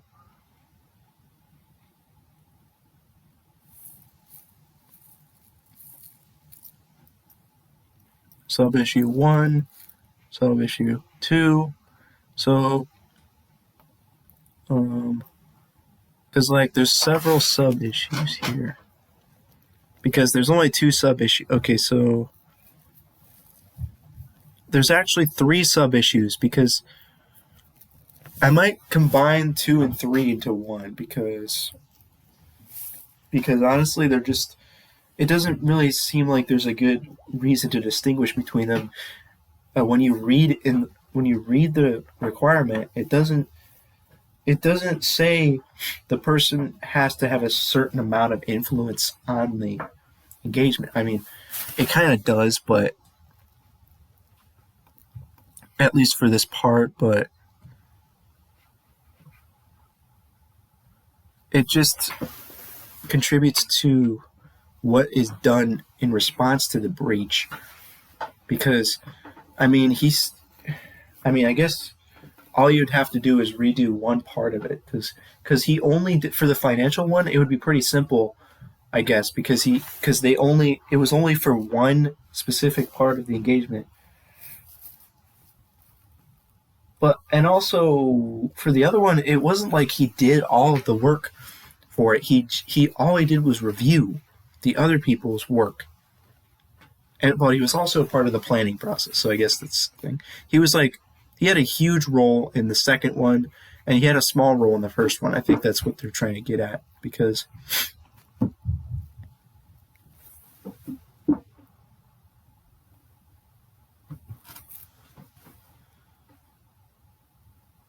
primary reviewer of work performed. on that engagement, major contributor to the planning process. So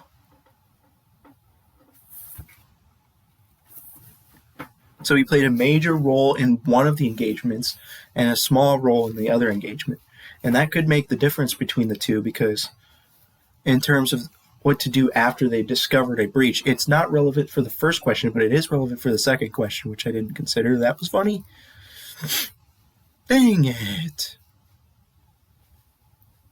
So I guess I will split them up into two things. Gosh dang everything.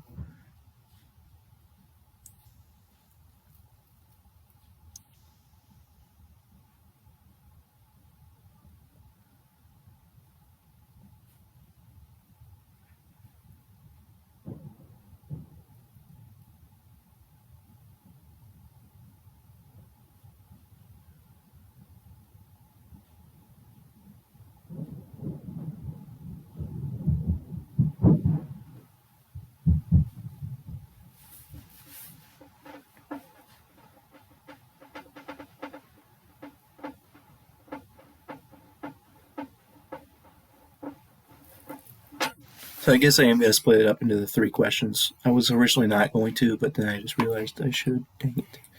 Because of the fact that this last sub-issue is going to be different for both.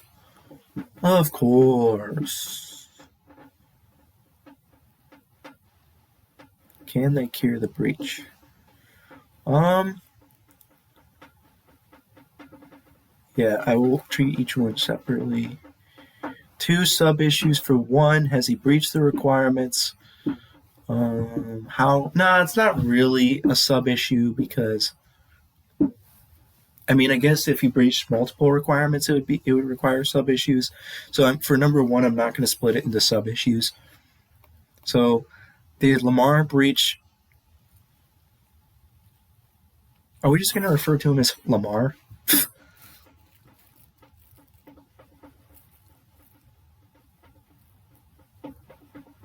Like the whole assignment refers to him as Lamar the whole time.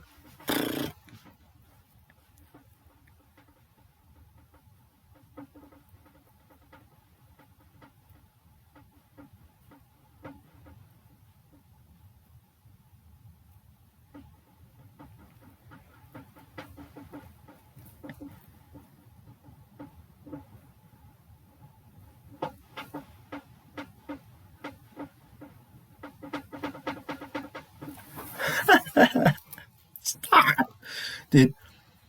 Has he breached the requirements of the Code of Professional Conduct? Man, I hate how I have to go through all the steps, because the first issue is whether he breached the code. How did he breach them, and when did he breach the requirements?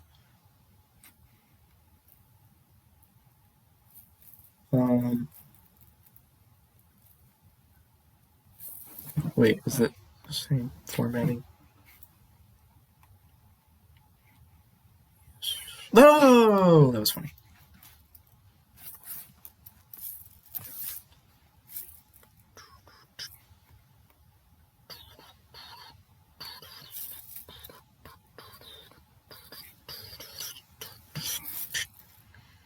So,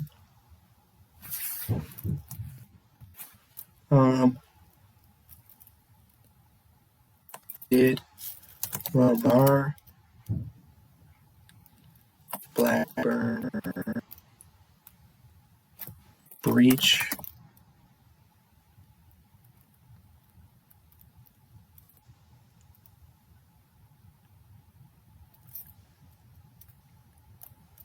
the Code of Professional Conduct?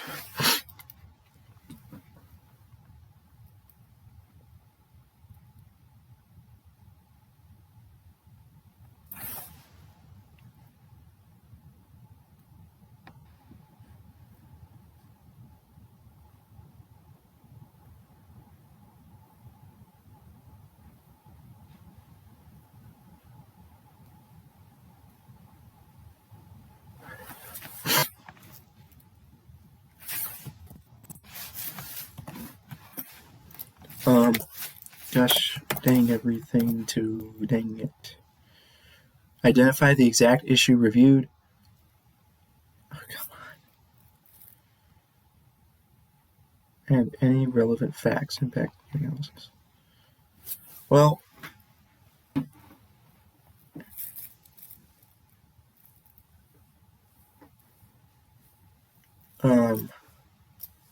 I kind of already said what it was in the title.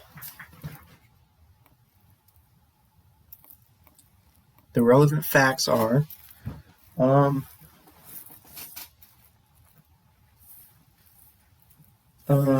Lamar Blackburn, and I have to cite the literature. Gosh dang. Okay, so the relevant facts are that Lamar Blackburn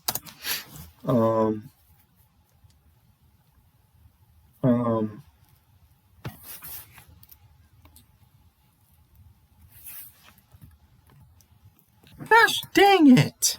Why? While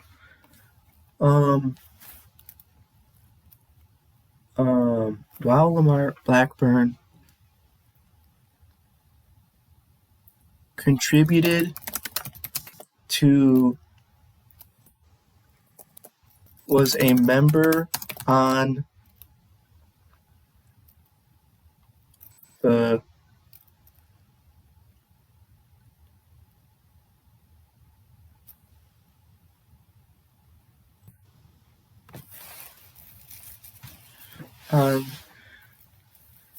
Lamar Blackburn was a team, was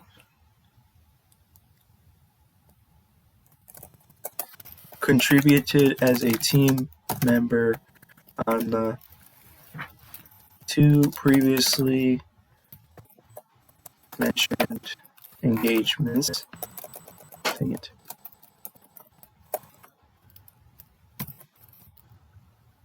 He was simultaneously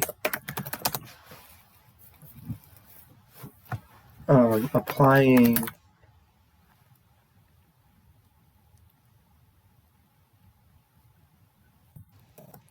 he had the intention and was actively pursuing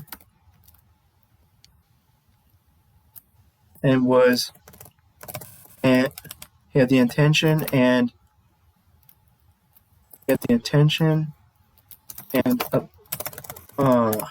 gosh dang.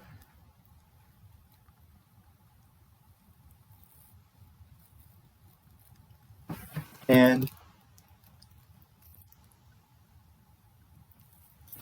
literally, okay, so the whole process of getting hired, okay, wait. Got all the way to here. On the 16th, he was offered the job, completing the process of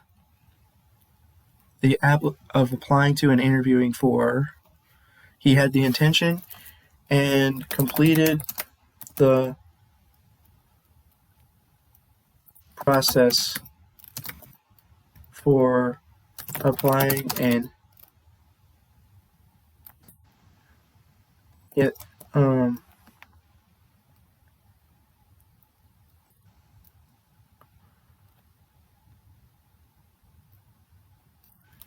completed the process for applying and interviewing for a job with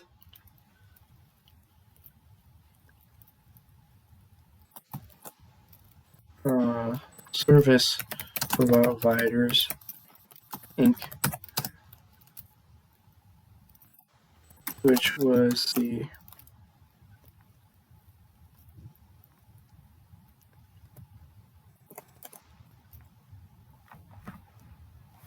Attest. I could just call them the Attest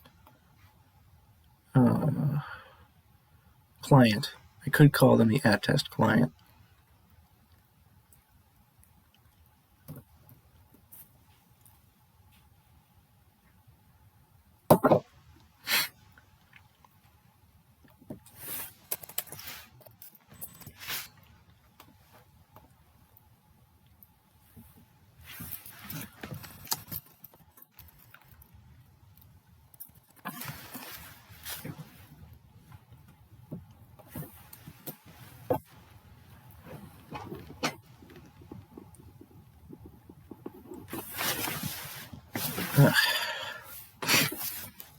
Or maybe I'll just mention that later.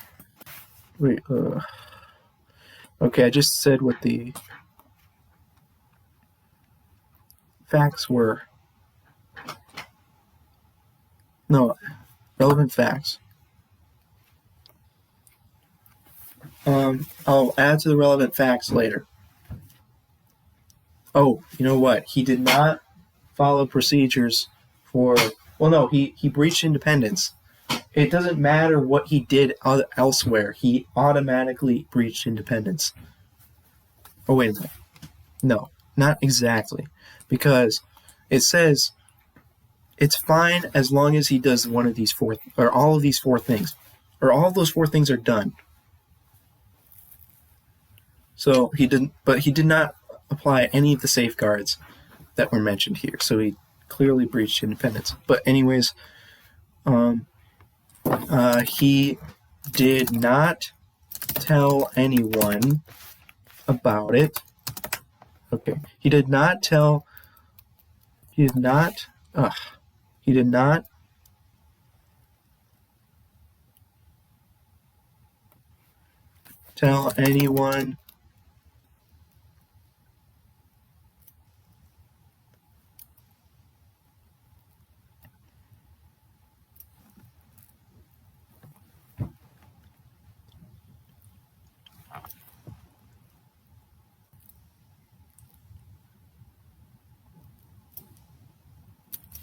hypothetical partners about it until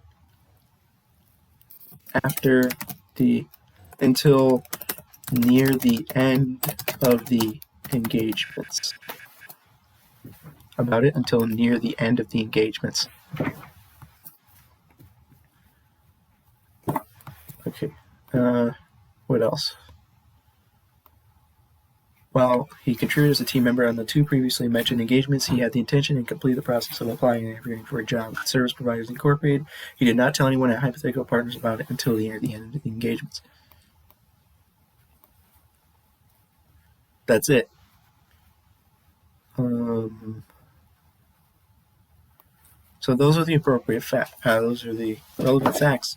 That was funny. That was funny. I hate this. This is taking way too long.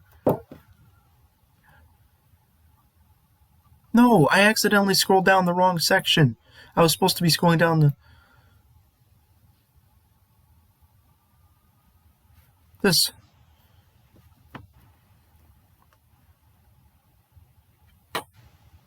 The rules you found in the professional literature that are appropriate to apply. What do you mean? What are you talking about? This is too complicated. Identify rules you found. Cite a specific section and any examples found that apply to the situation. Okay, well,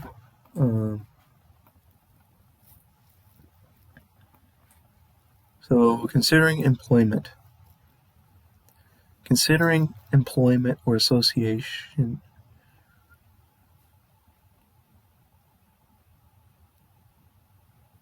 Well, he breached independence according to this, so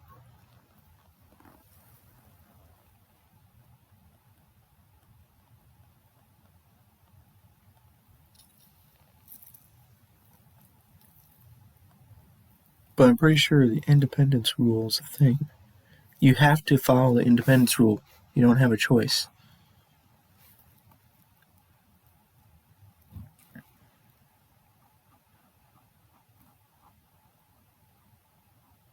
Seven. A member in public practice shall be independent in the performance of the professional services as required by standards promulgated by bodies designated by the council. So that's one relevant thing.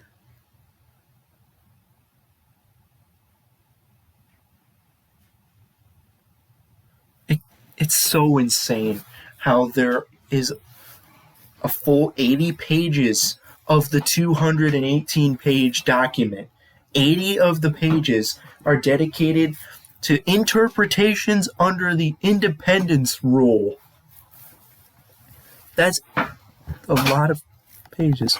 That's like close to half of the document. I mean, 80 divided by 218. What is that?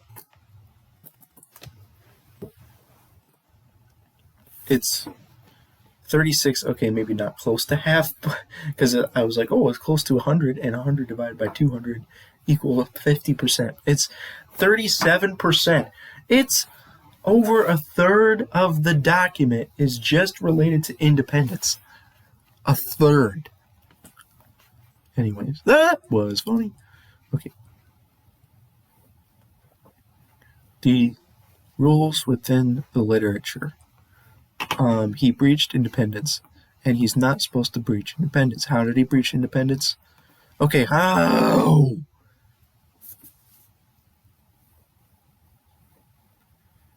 The rules that apply are the independence rule and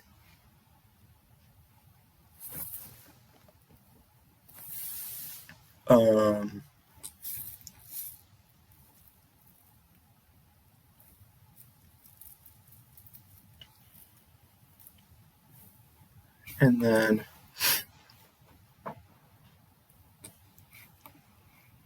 how do I cite this? How to cite AICPA profession.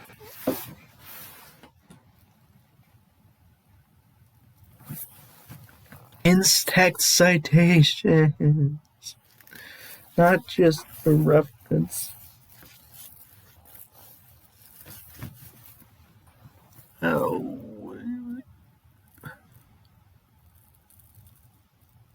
Where's the in-text citation? There's no way. 2007.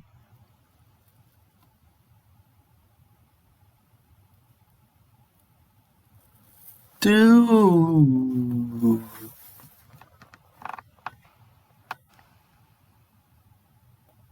How do you cite it? In-text citation.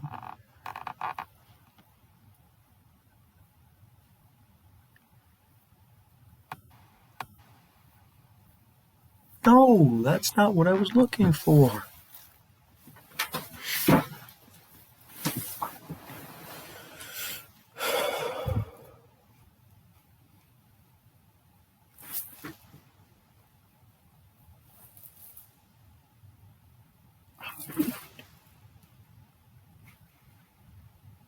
Well, here's a general way to cite ethics codes references in general.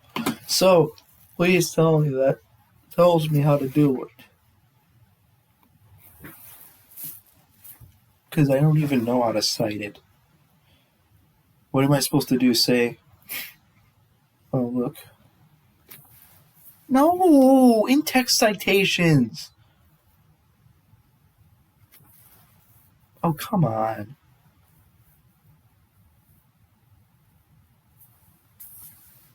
This is ridiculous. You really want me to put all of this? Oh.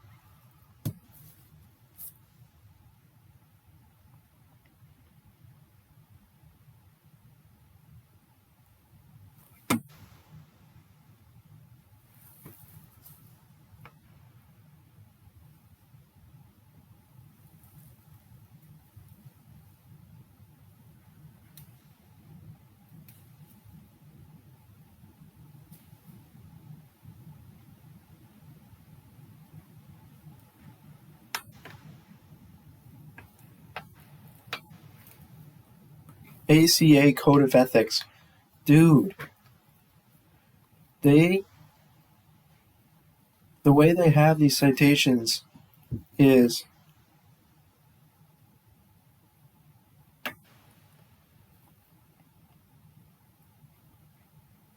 okay, the way that the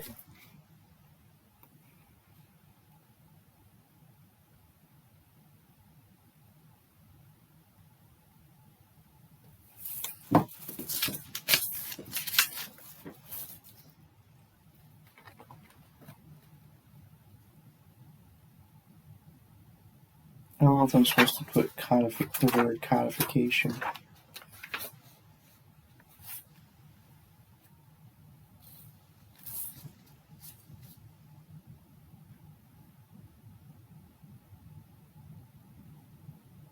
And it was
I want to have a shortened way to cite it. Gosh.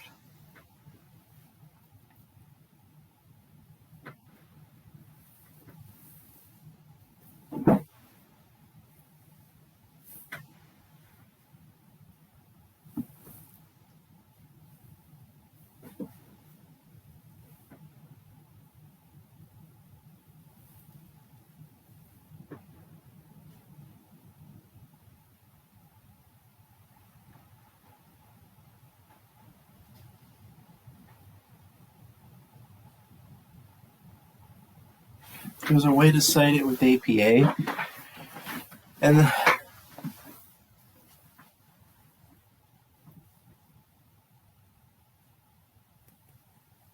dang it.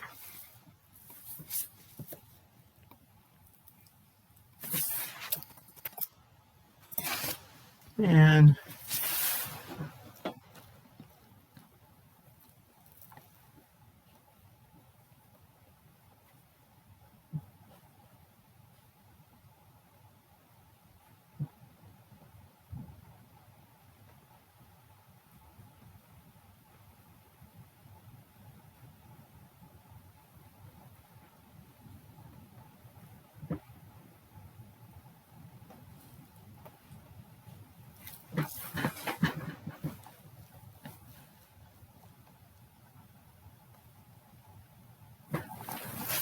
I'm going to be too tired to even do.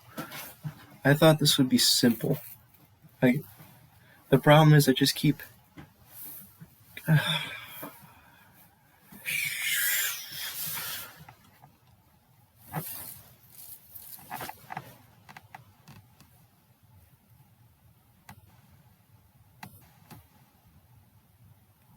Oh, that's funny.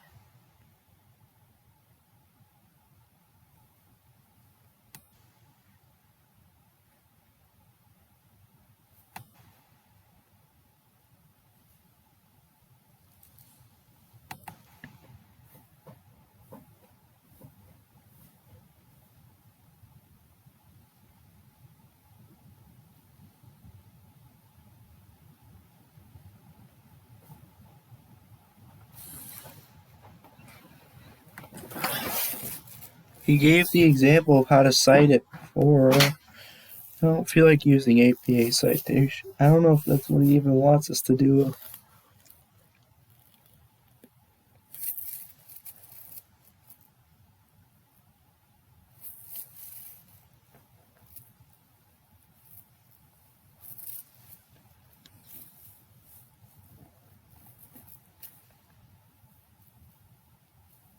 I don't know how to cite it.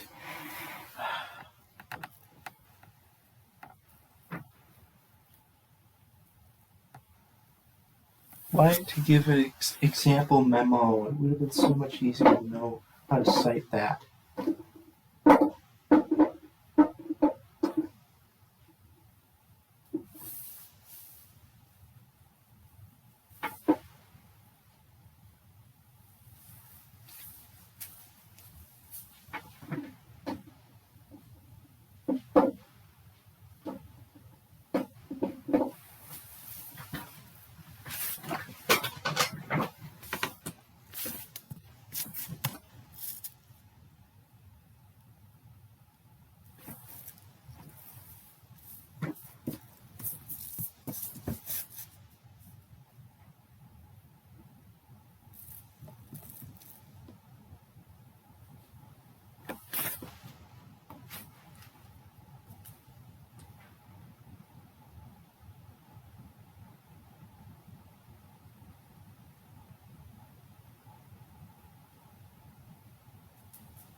Dude, wait a minute.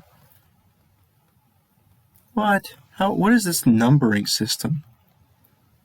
This is a weird numbering system. This is so random.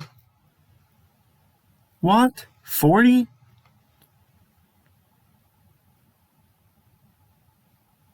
Independence. Independence rule. 1.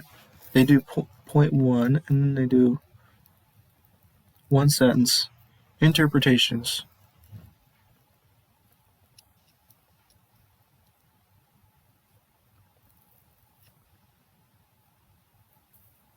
How does this numbering system even work?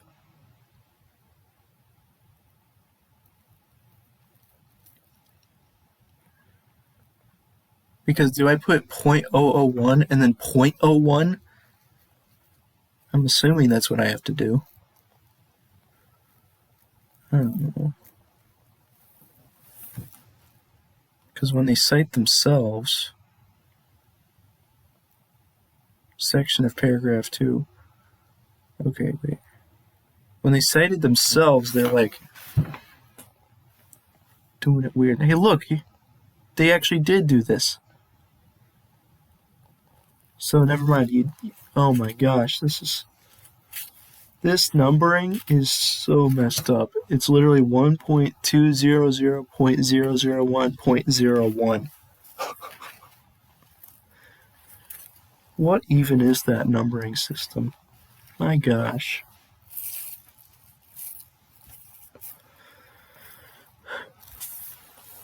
Well, I've just resorted to making up my own way of doing it, which is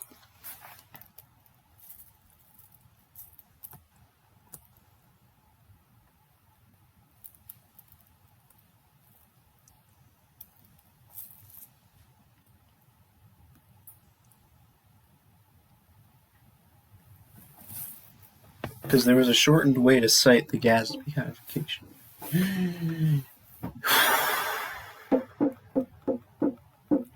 All you have to do is say Gatsby codification.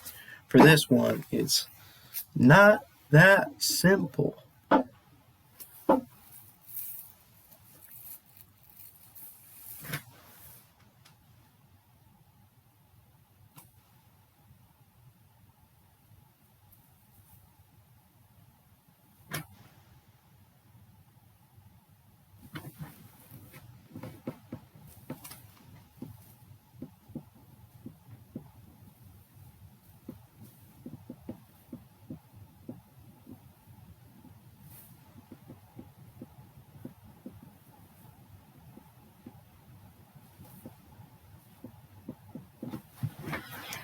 I'm just going to... I made up my own shortened citation, which is...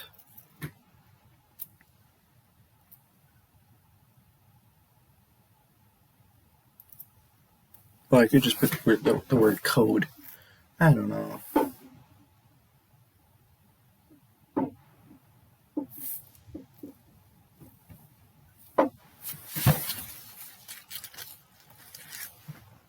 When they refer to themselves, they say...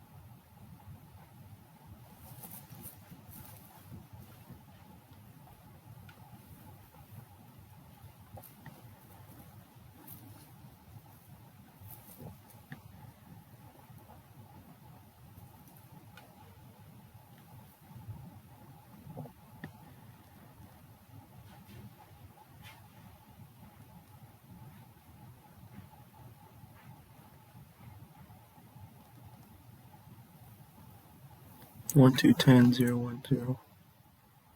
Wait a minute.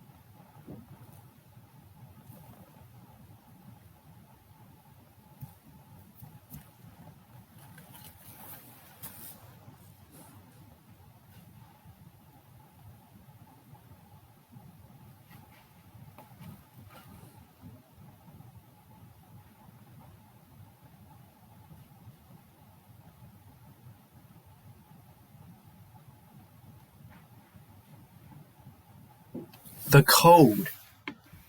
I could just refer to it as the code.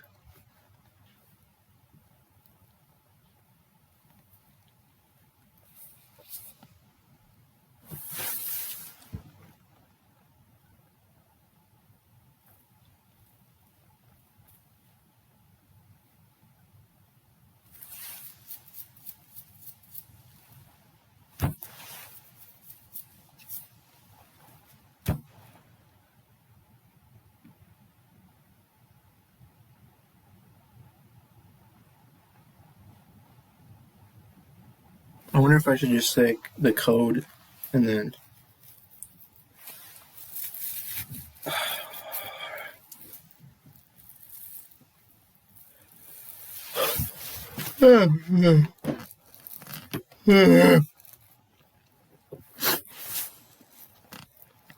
Maybe the first number is part 1, is which part it is. We have rules, we have topics, subtopics, sections.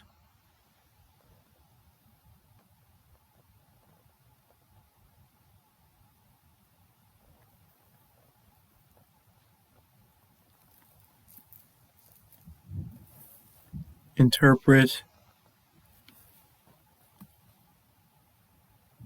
Yeah.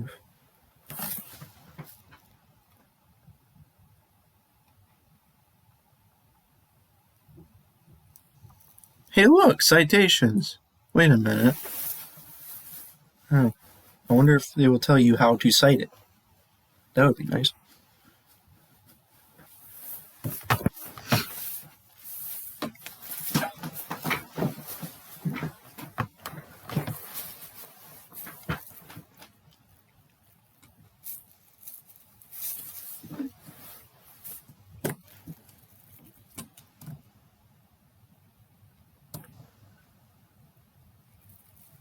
ET. What the? Wait, what does ET stand for?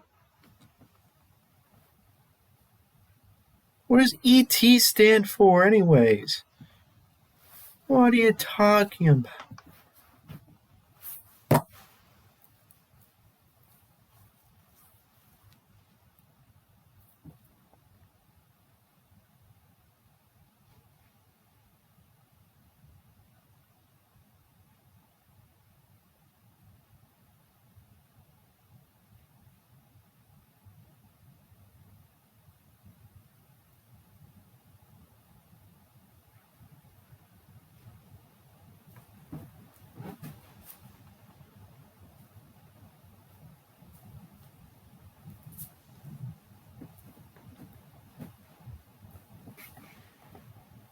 Zero point 0.030.04. Well, they told you how they cite themselves. ET. What does ET even mean? Do I say that? ET section blah. What is ET?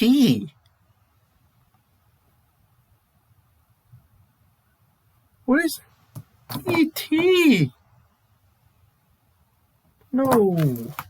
No, you have to tell me what that is. What is ET? This is impossible to find because, God.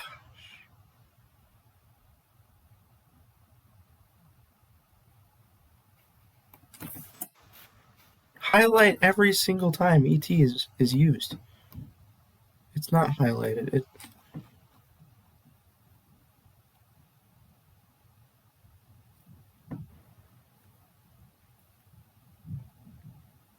Why do they use the term ET?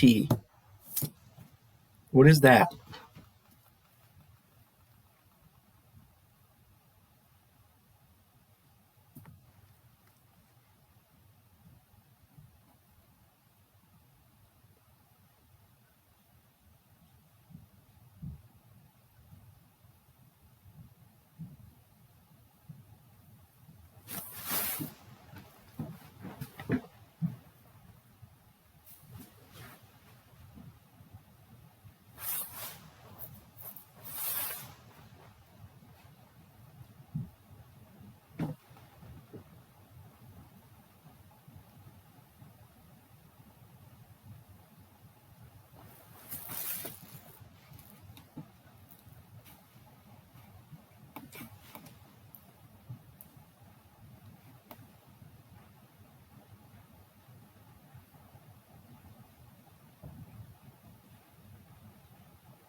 That was funny. That was funny.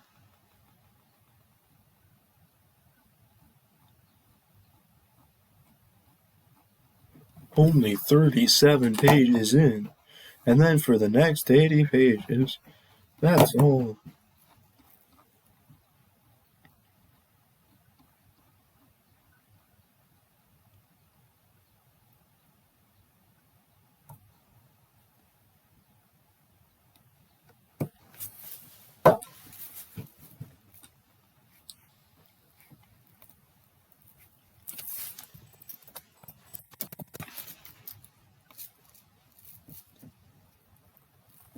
One point 200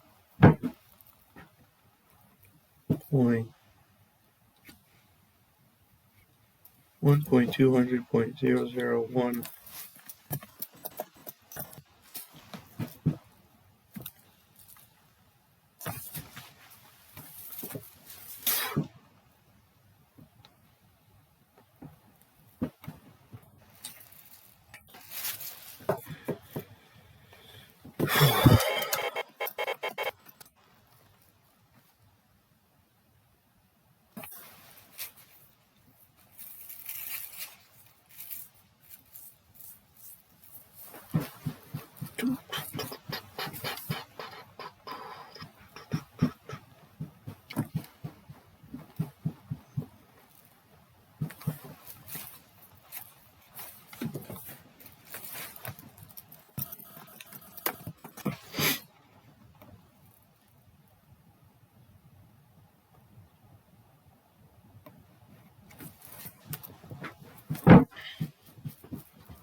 Public practice. I have to look that up.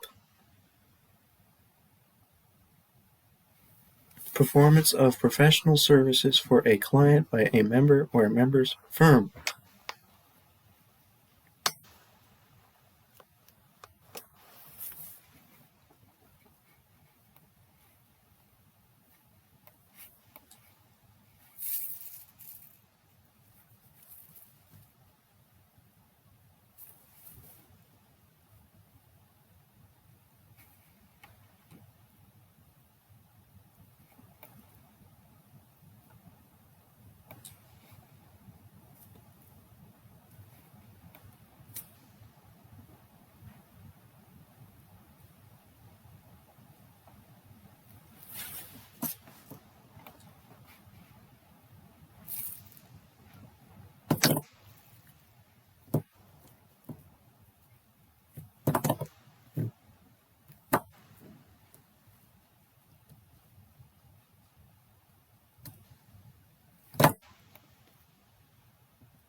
Yeah, he clearly copy and pasted this thing from the government one and didn't do a good job of customizing it.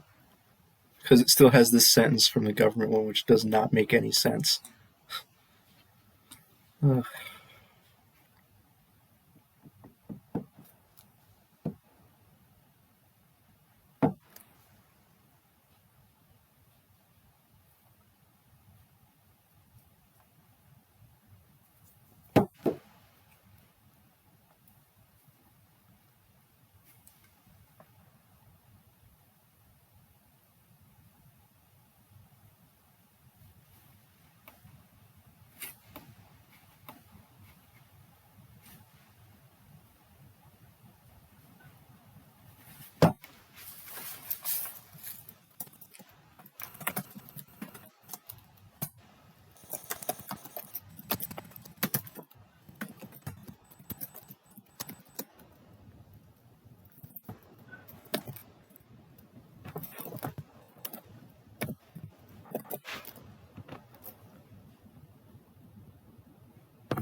It took me 5 billion years just to write this short, tiny little thing.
That was funny.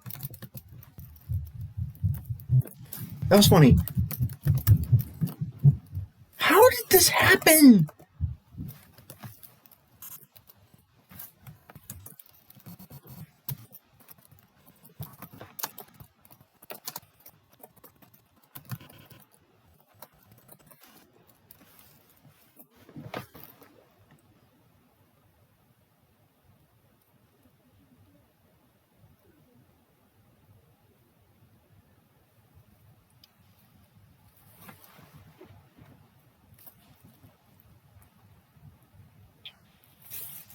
I could save myself a ton of time by just like I already established that he breached the independence rule. Um,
That's funny.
This can stop.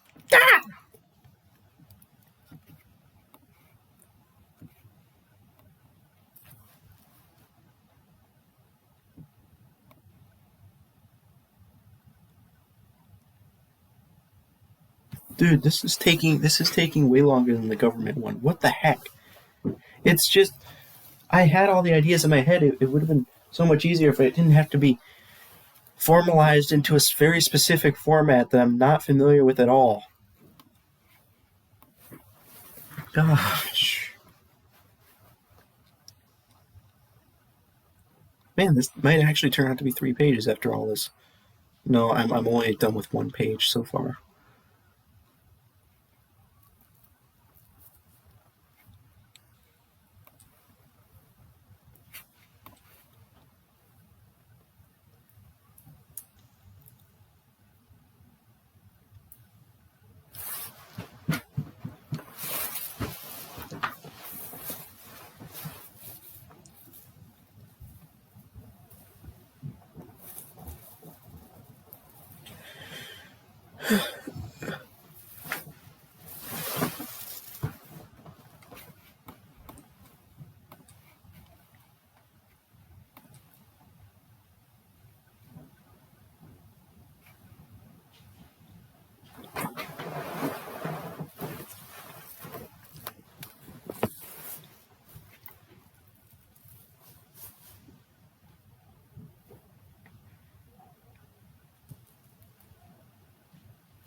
Dude, this is really stupid.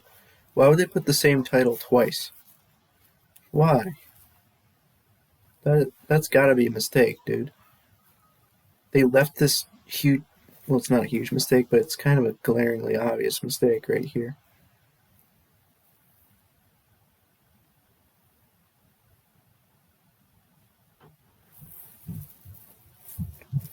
I don't know if it's a mistake. Who knows?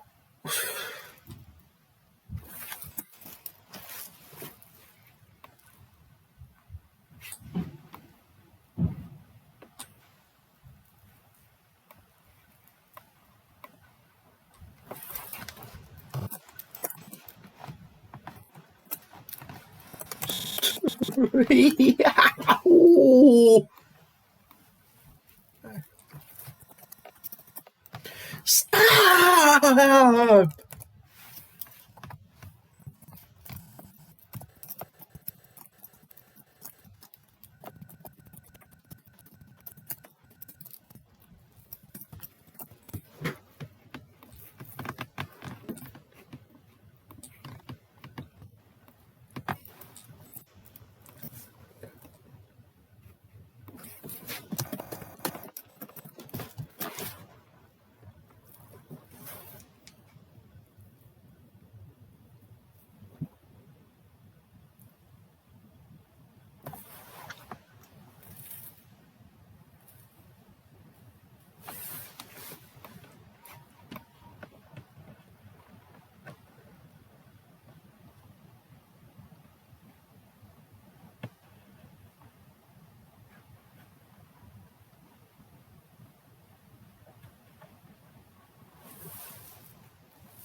I'm not even going to go into detail. Okay, let's see here. I'm getting through this pretty quickly because I kind of did most of the work for the two and three with number one because I established that he breached independence.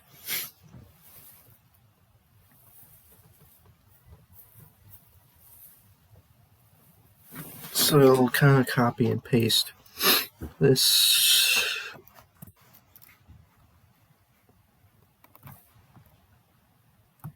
We're almost there. like section 2 and 3 are kind of fast because I'm kind of making it more efficient. I know it's probably not what he wants, but it's I just want to get this thing over with.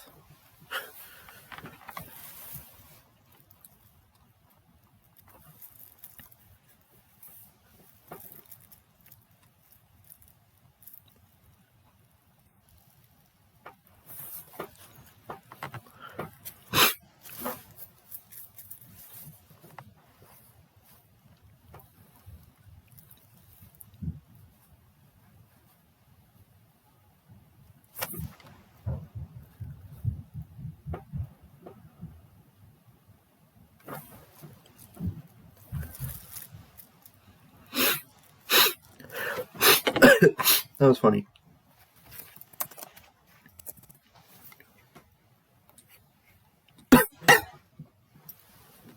Attestation engagement. Um,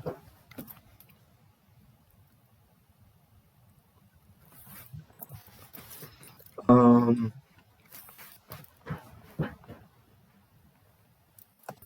the same. Uh, Similar. The situation. The same.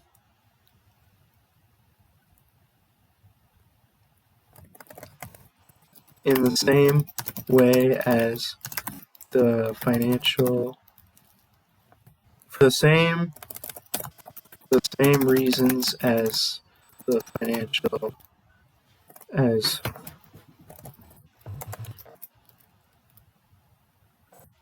as the financial audit. Hypothetical partners was not independent from service providers with regards to the attestation engagement.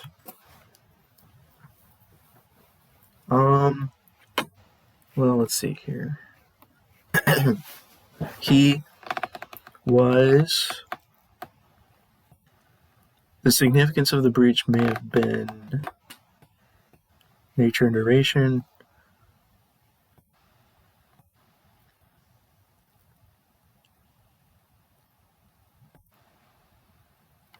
Effect of the service.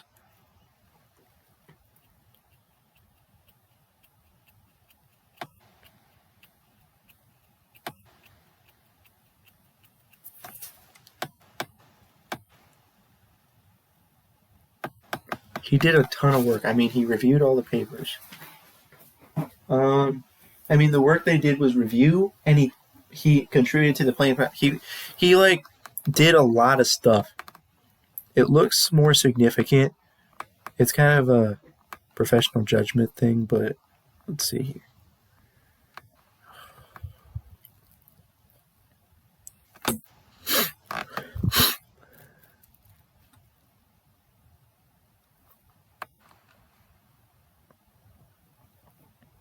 A partner of the firm.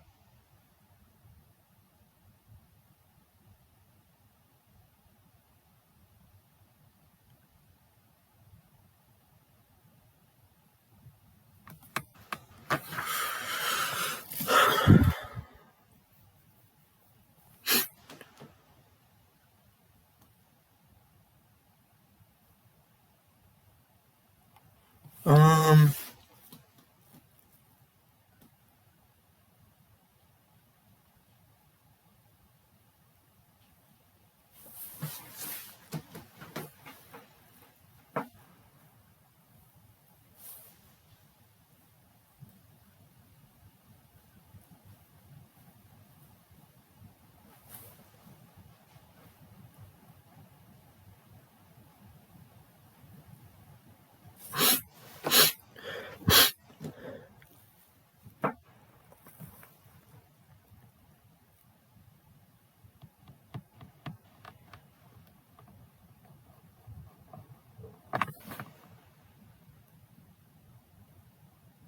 I don't understand why they add the second part. Like, individual in a position to influence the at-test engagement. Like, I thought the whole thing was...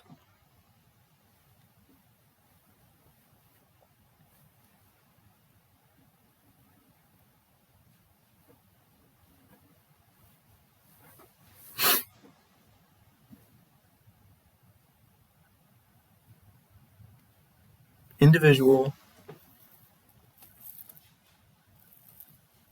Like, why? The first one is the lead partner, and the second one is individual in a position. Okay, well, I mean, he's a partner, and he has an individual in a position to influence the at-test engagement.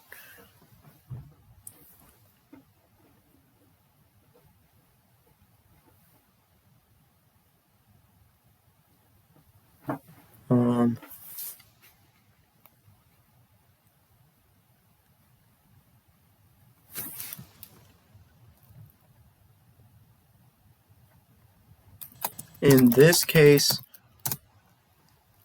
Lamar Blackburn's involvement in the engagement is much more significant.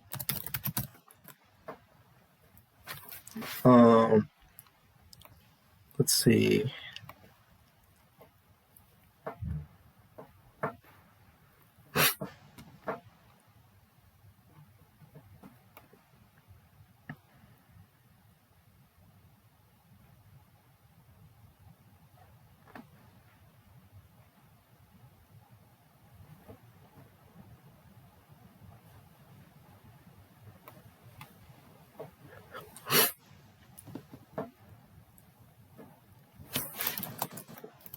Is a matter of professional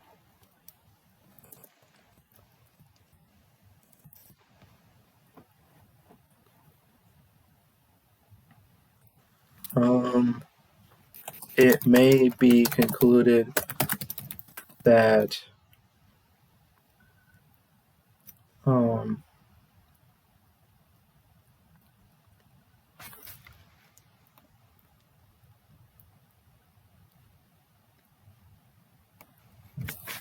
nothing could be done to satisfactorily address the consequences of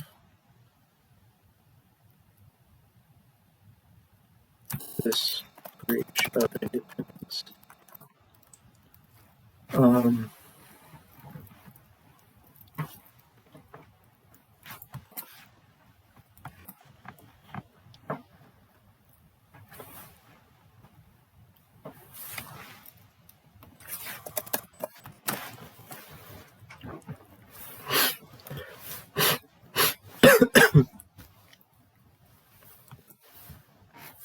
I kind of just I did the bare minimum. Not even the bare minimum, less than the bare minimum. I did less and less with each continuing part of this memo. I think I'm just going to leave it as this because I just want to finish the government thing. I don't care. I could have just skipped this memo entirely and still passed the class. I'm just going to turn this in. Maybe if I get a 50, hopefully I get a 50%. I mean, dude. In terms of technical score, well, he's going to take off points. No, writing score, he's going to take off points for the thingy. For not having 3 pages. I don't even have 2 pages. But I don't care. Jeez. Technically, I could keep working on it until 10 p.m. and improve the grade, but I'd rather just try to finish up my government project instead. Because I really am I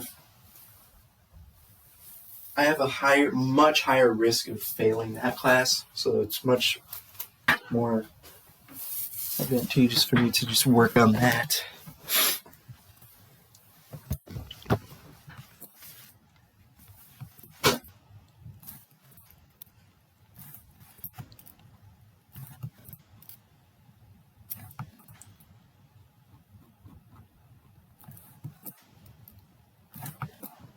Let's just read through this, what I have, this short little memo I have here.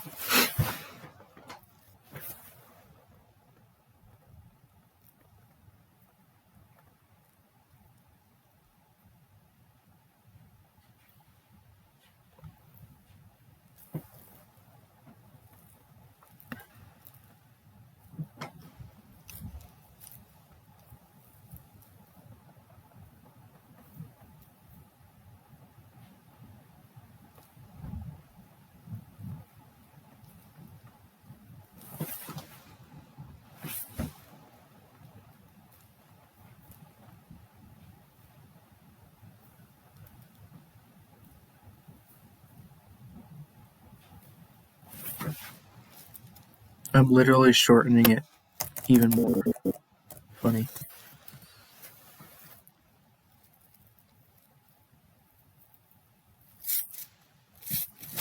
Oh yeah, I want justified because it looks better. I don't know. Does it look better?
Wait, is this how he wanted the formatting? I did the bare minimum in terms of just completing the memo. At least I wrote a memo. I wrote words. And I think it makes logical sense what I wrote. I wrote words. I literally just said that. I wrote words. Oh my gosh. Well, I wrote some words. I mean, this took quite a while. This took me a long time. And by a long time, I mean it took 4 hours. Oh, wait, it seriously took 4 hours? That's funny. I spent the exact same amount of time on this memo. And it's even worse than my government memo. Although at least I have Times New Roman. That's fine. Dude, exactly 4 hours. No way. I spent... Ugh.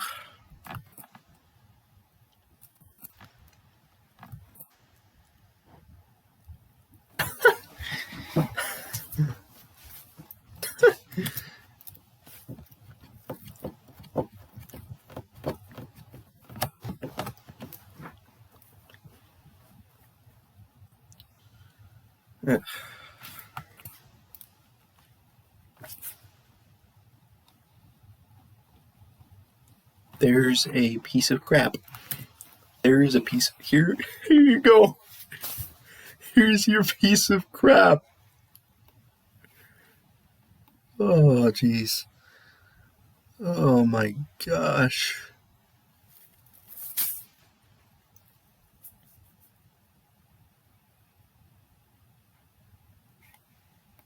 This is an even bigger piece of crap. I mean, okay. This memo is significantly worse than my government memo. I don't know. Yeah, it's definitely way worse because I went into a little bit more detail in the government one. Although maybe I made some mistakes in the government memo in terms of like the actual policies.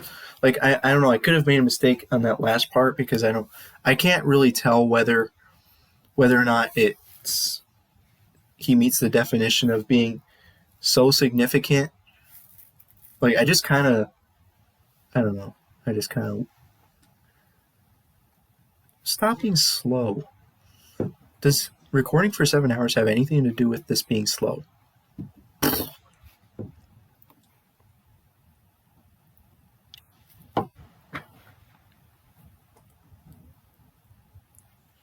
Come on! Come on!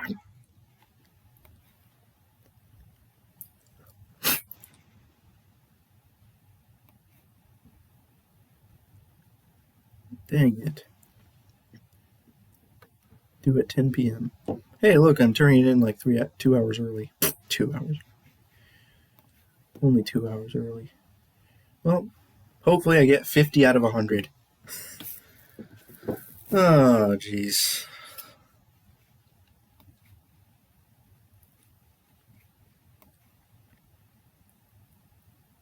Like, if I get 50 or above, I will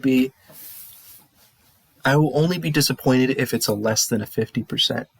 Because, just because that's my expectations. My expectations are 50% for this. So...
Come on. That was funny.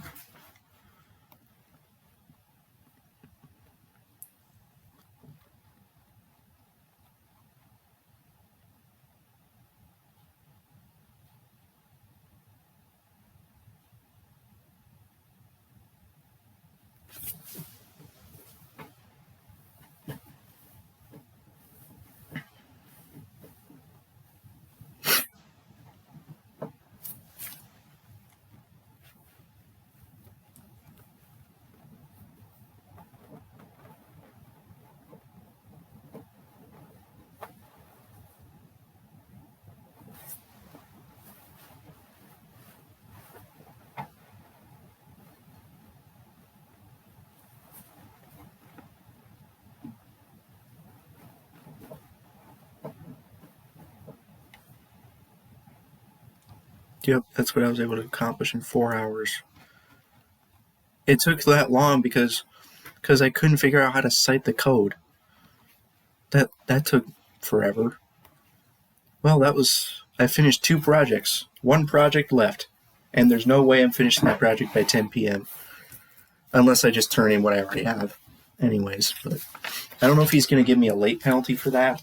So I'm just going to try to finish a bunch of it late and stay up somewhat late and see how much I can get done.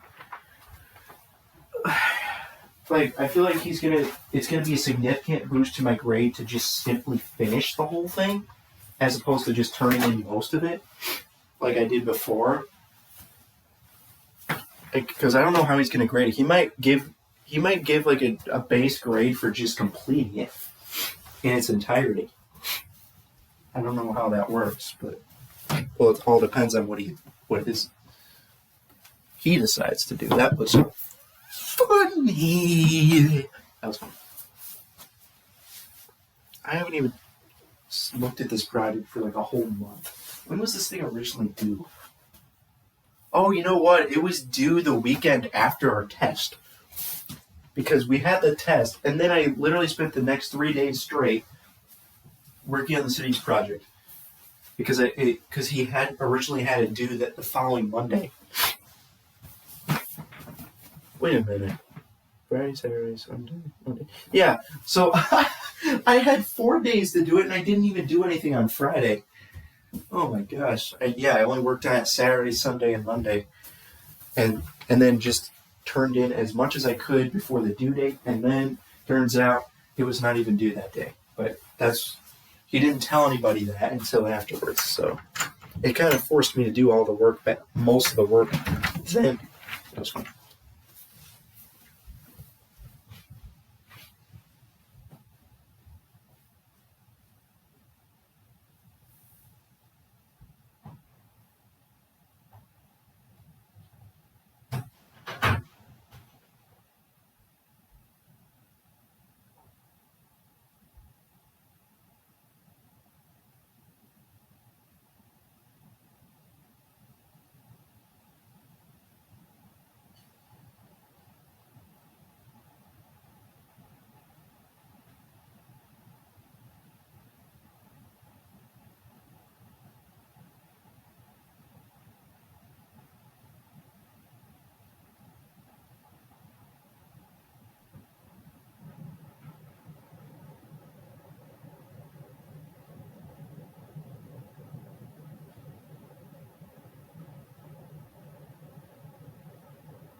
And technically I could just do nothing for the city's project, but the problem is I might fail the class if I don't do anything else. Because I did most of it already, so I could just resubmit the stuff I did before and call it a day. But I'm afraid I'm going to fail the class if I do that because I'm pretty sure I did really badly on those 2 tests. So, and if I turn it, if like I don't even meet the bare minimum requirement of just simply doing the whole thing, then I don't think he's gonna give me a very good grade. Because like he might literally just do a completion grade for it. I don't know. But, like he might not. He'd be like, screw this. They got the experience of working with the software. That's good enough. And writing up all the statements. I don't know, dude. Like, please. Because I'm not going to be able to finish all of it. I don't think I have time to finish all of it unless I literally stay up all night. I don't want to stay up all night. I just don't know how much I need to do to get out of failing the class right now. I wish I knew how much I was required to do for this. Like I could, if I knew I didn't have to do anything, I would probably not do anything. Like how much am I increasing my grade by doing this right now? Why is this in a zip folder? Oh, wait a minute. Please tell me the same stuff. I just copied everything over. Like, do I have to unzip the folder again? Because there's 47 items in here. And then what about this? Please tell me I just copied it. Looks like it's all copied over into that zip folder. So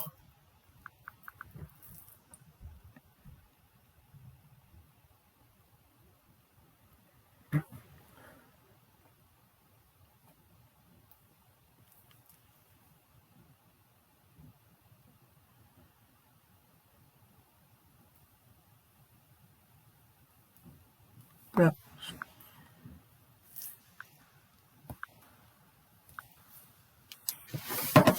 I think this is the complete thing.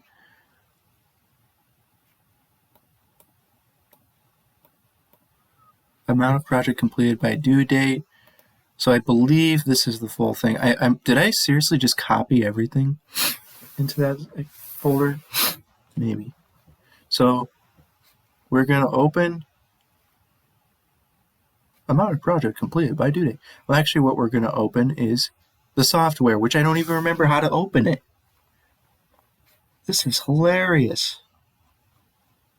How do I open it? This is so funny. Oh, come on. How am I supposed to find this? I don't remember how to open the... Oh, never mind. It's right here. Why is it right here?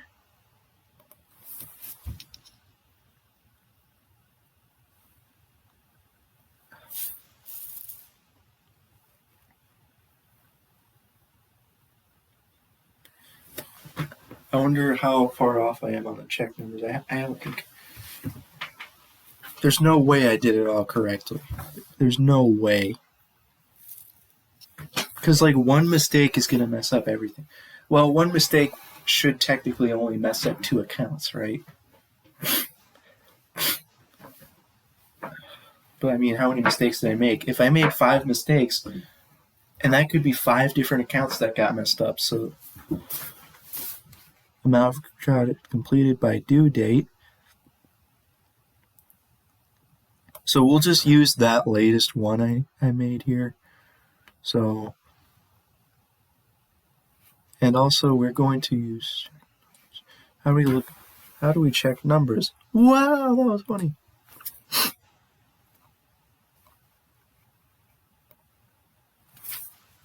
My gosh, this class was stressful.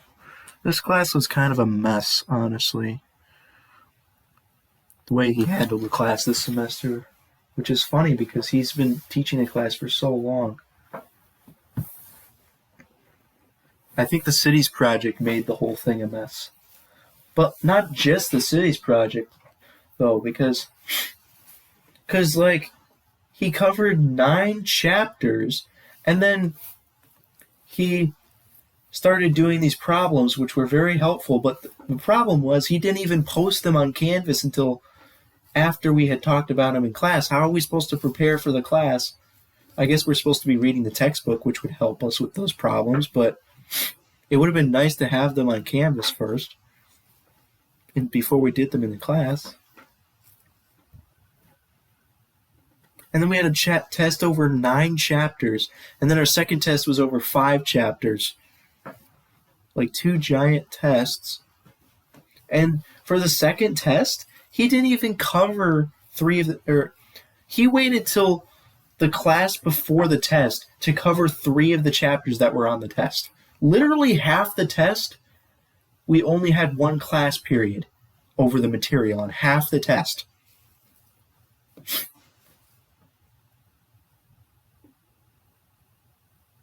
And he didn't even cover chapter 12. He only got to chapter 10 and 11 in that class, so that was fun. And all I did to study for that test was study the smart books, and that was clearly not enough. Not even close.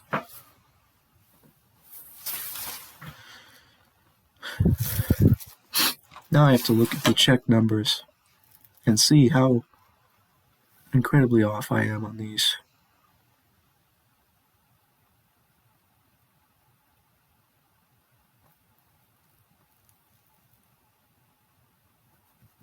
Okay, let us check this.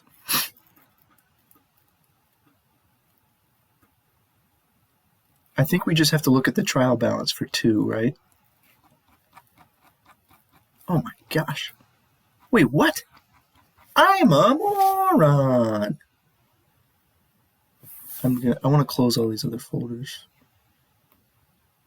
and just look at Smithville. And look at these trial balances. It's got to be this, right?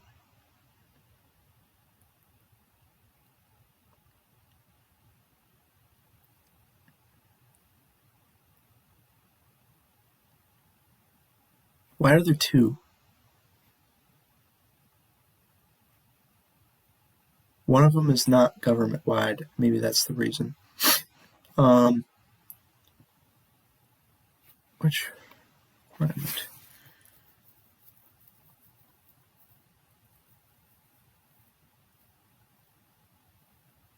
Oh, okay, I get it.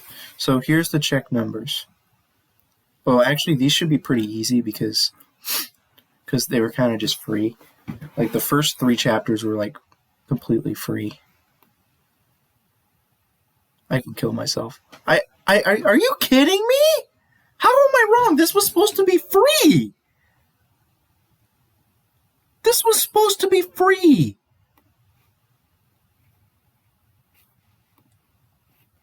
How? This is stupid. Unassigned fund balance. Wait a minute.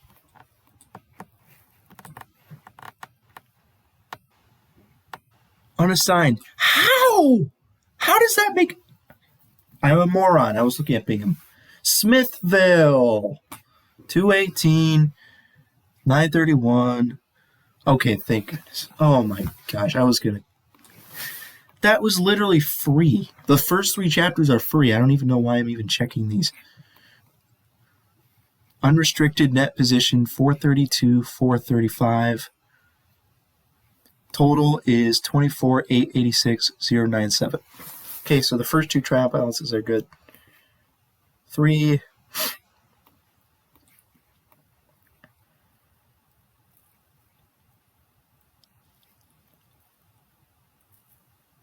B, I'm assuming it's this one. Is it this?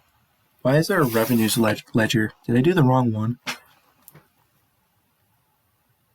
What?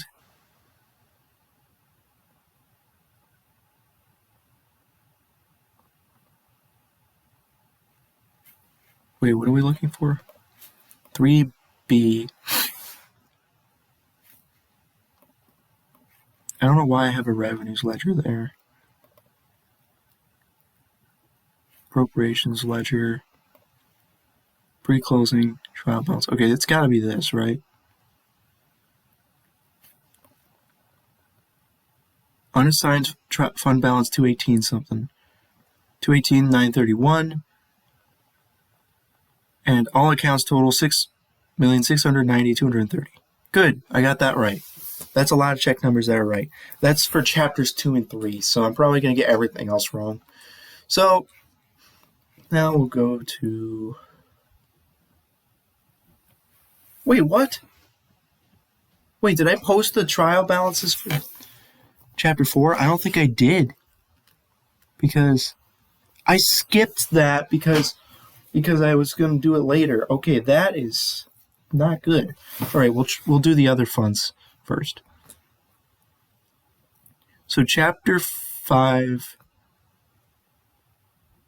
we'll just open a trial balance for chapter 5. Street improvement.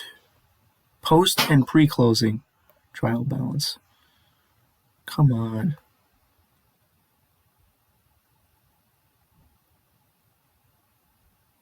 Okay, well, I'm assuming it's got to be in order. So this is... Okay, you know what? I should probably open up the thing.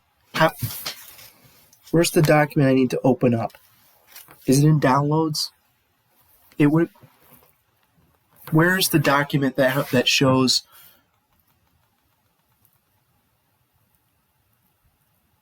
all that stuff? I had to have downloaded it back then. So incredibly long ago. When I downloaded this thing, I don't even feel like doing anything right now. I just don't. I just want to turn in what I had finished before. Because it's going to be so tedious. I'm so tired. And then watch as this causes me to fail the class. But I mean, that's kind of a significant portion of the assignment because, okay, I need to at least do, did I do the closing balances for closing? I tried to, I think, at some point. You know what's funny? Did I actually start? Like, I don't know if I even did because I need to do those. Okay, pre-closing trial balance is something that would be good for chapter 4. I don't know where. Okay, where's the thing?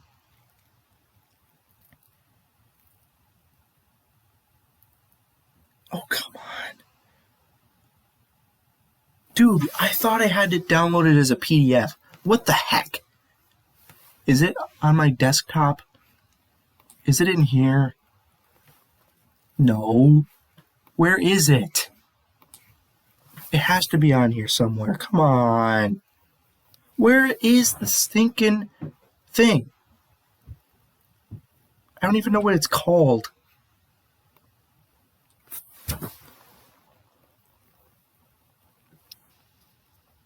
I had to have downloaded it as a PDF, right? I don't even remember. Because I need to look at the requirements.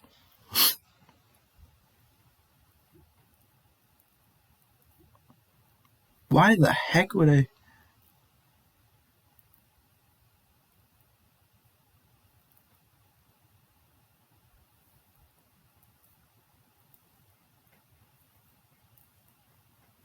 Where on earth is this? If I type Smithville, it should come up. Like, come on.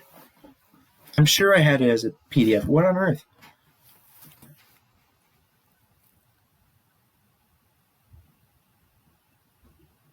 Thank goodness. It's in documents of all places. That is random. That is completely random. Why would I put it in documents? That is random and unpredictable. And I just closed it, so now I have to go look in documents. Why would it be in documents? I don't understand. What? It's not in documents. Unless it's at the bottom of documents or something.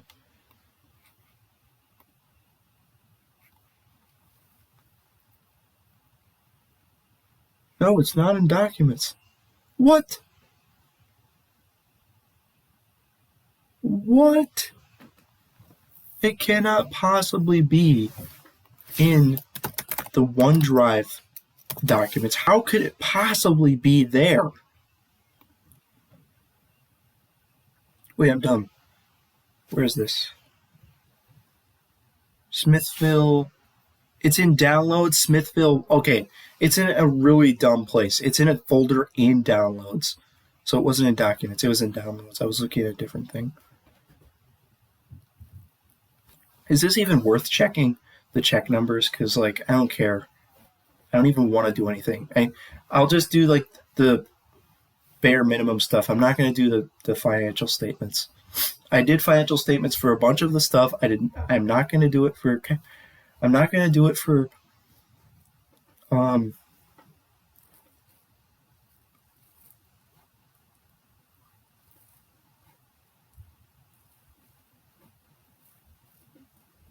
Like, I can do a few things here. Like the post, maybe the pre and maybe the post-closing trial balance of the cash flow statement. And then maybe I'll just take what I have of the government statement and just make the balance and submit it, even though it's wrong. But I'm not gonna make the financial statements. I don't even want. I'm just too tired.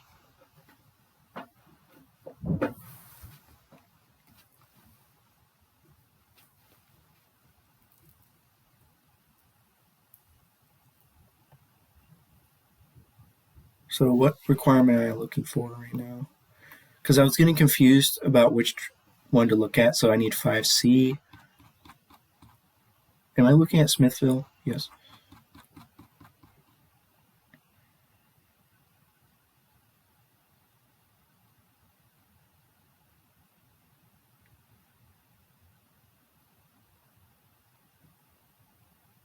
Post-closing trial balance. Okay, so post-closing trial balance. Thank goodness, this is the right one. The total for all accounts is 191. Thank goodness, that's correct. Thank goodness, dude. Let's go. Let's go. D, the pre-closing trial balance. This one has got to be it. Oh, this is so annoying. Okay, we'll put it like this. That's probably not going to work. This is hilarious. 5D, total is 3,551. Thank goodness, dude. Every check number is matching up so far, except for Chapter 4, of course. But at least for all these other ones, they're matching. 5. Okay, so Chapter 5 is good. Let's go! Yes! Chapter 5 I did correctly. It's all gonna come crashing down now. Which one do it? Oh my gosh. Pre-closing debt service fund. Okay, which one is which? So 6B 6B is the pre and post closing. Oh, come on. Dude, they shouldn't be the same for both. Right? Because pre and post are different. We'll open that. 37,500. 37,500. Wow. Wow. The pre-closing trial balance has a total of a giant number. Okay. C, legal debt margin equals a number. Hold on. Did I do C?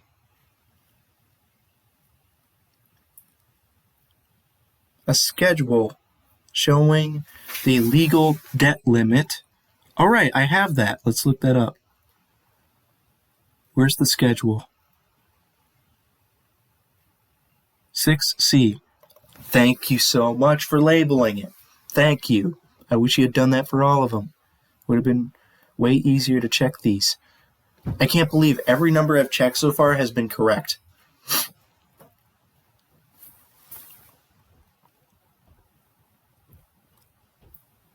But chapter 4 is clearly going to be wrong.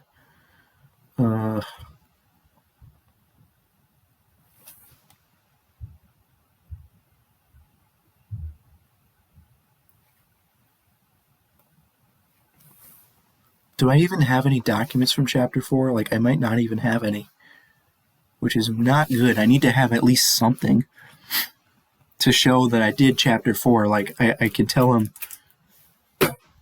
like, let's see, debt service fund, street improvement fund.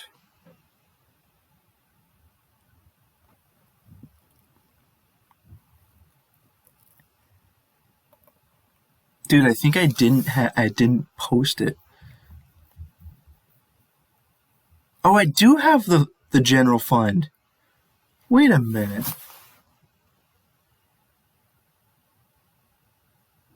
What?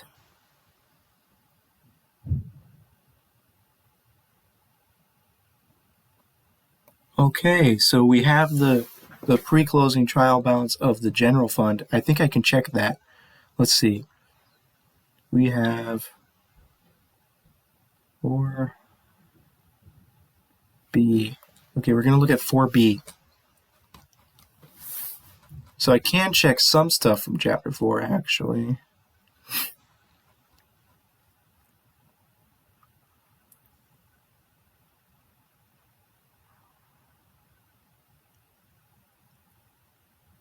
This is the balance sheet.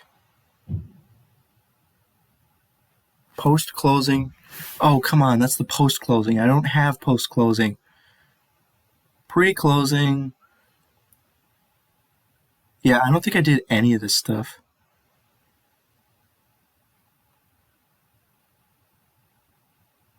Where's the... I don't think I can check anything. I want to check the pre-closing trial balance. That's all I want to check.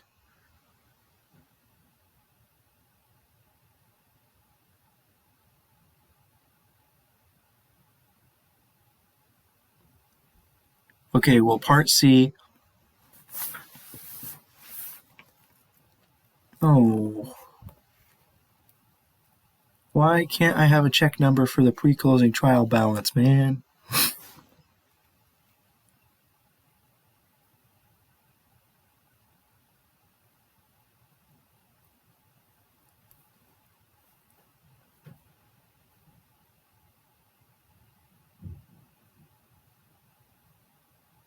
Dang it. Okay, we're back to 6. 6C.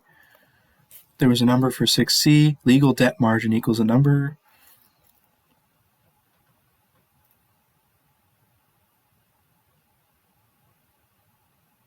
Legal debt margin. 24 something. 24,406. Oh, I got the wrong number. Oops. Oh, well. Yeah, I'm not. This is stupid. I need to stop. What should I do?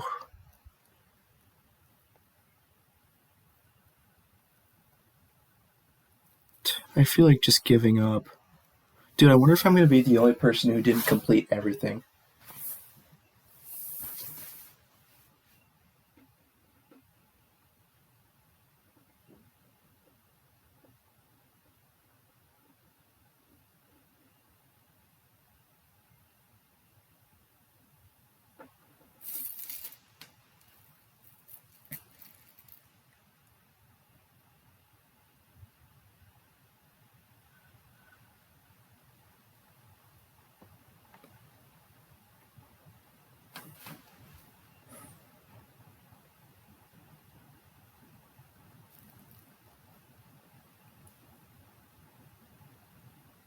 Like, I checked a bunch of those stuff. I'm not going to check anymore. This is a massive waste of time.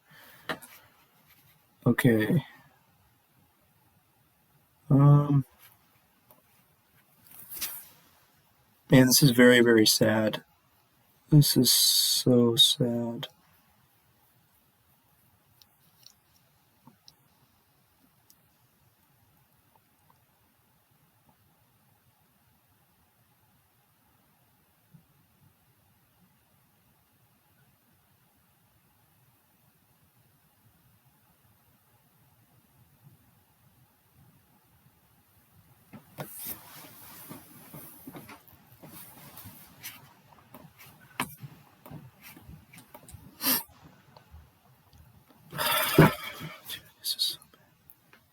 Smithsville zip.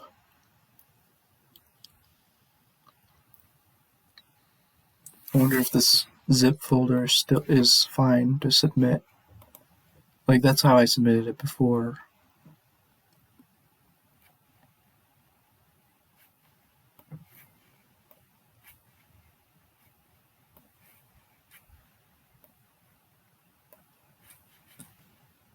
Well, that was kind of a sad effort there. I just decided to give up and just submit what I had completed back then. I literally had a whole month, and then it came down to having less than 2 hours, although I could have worked on it past the due date. And whatever, I'll get my whatever percentage he gives me for it, and just hope that's enough. But could be not enough, but I don't feel like completing it. So watch as this single decision I made may have cost me my passing grade. That would be so funny.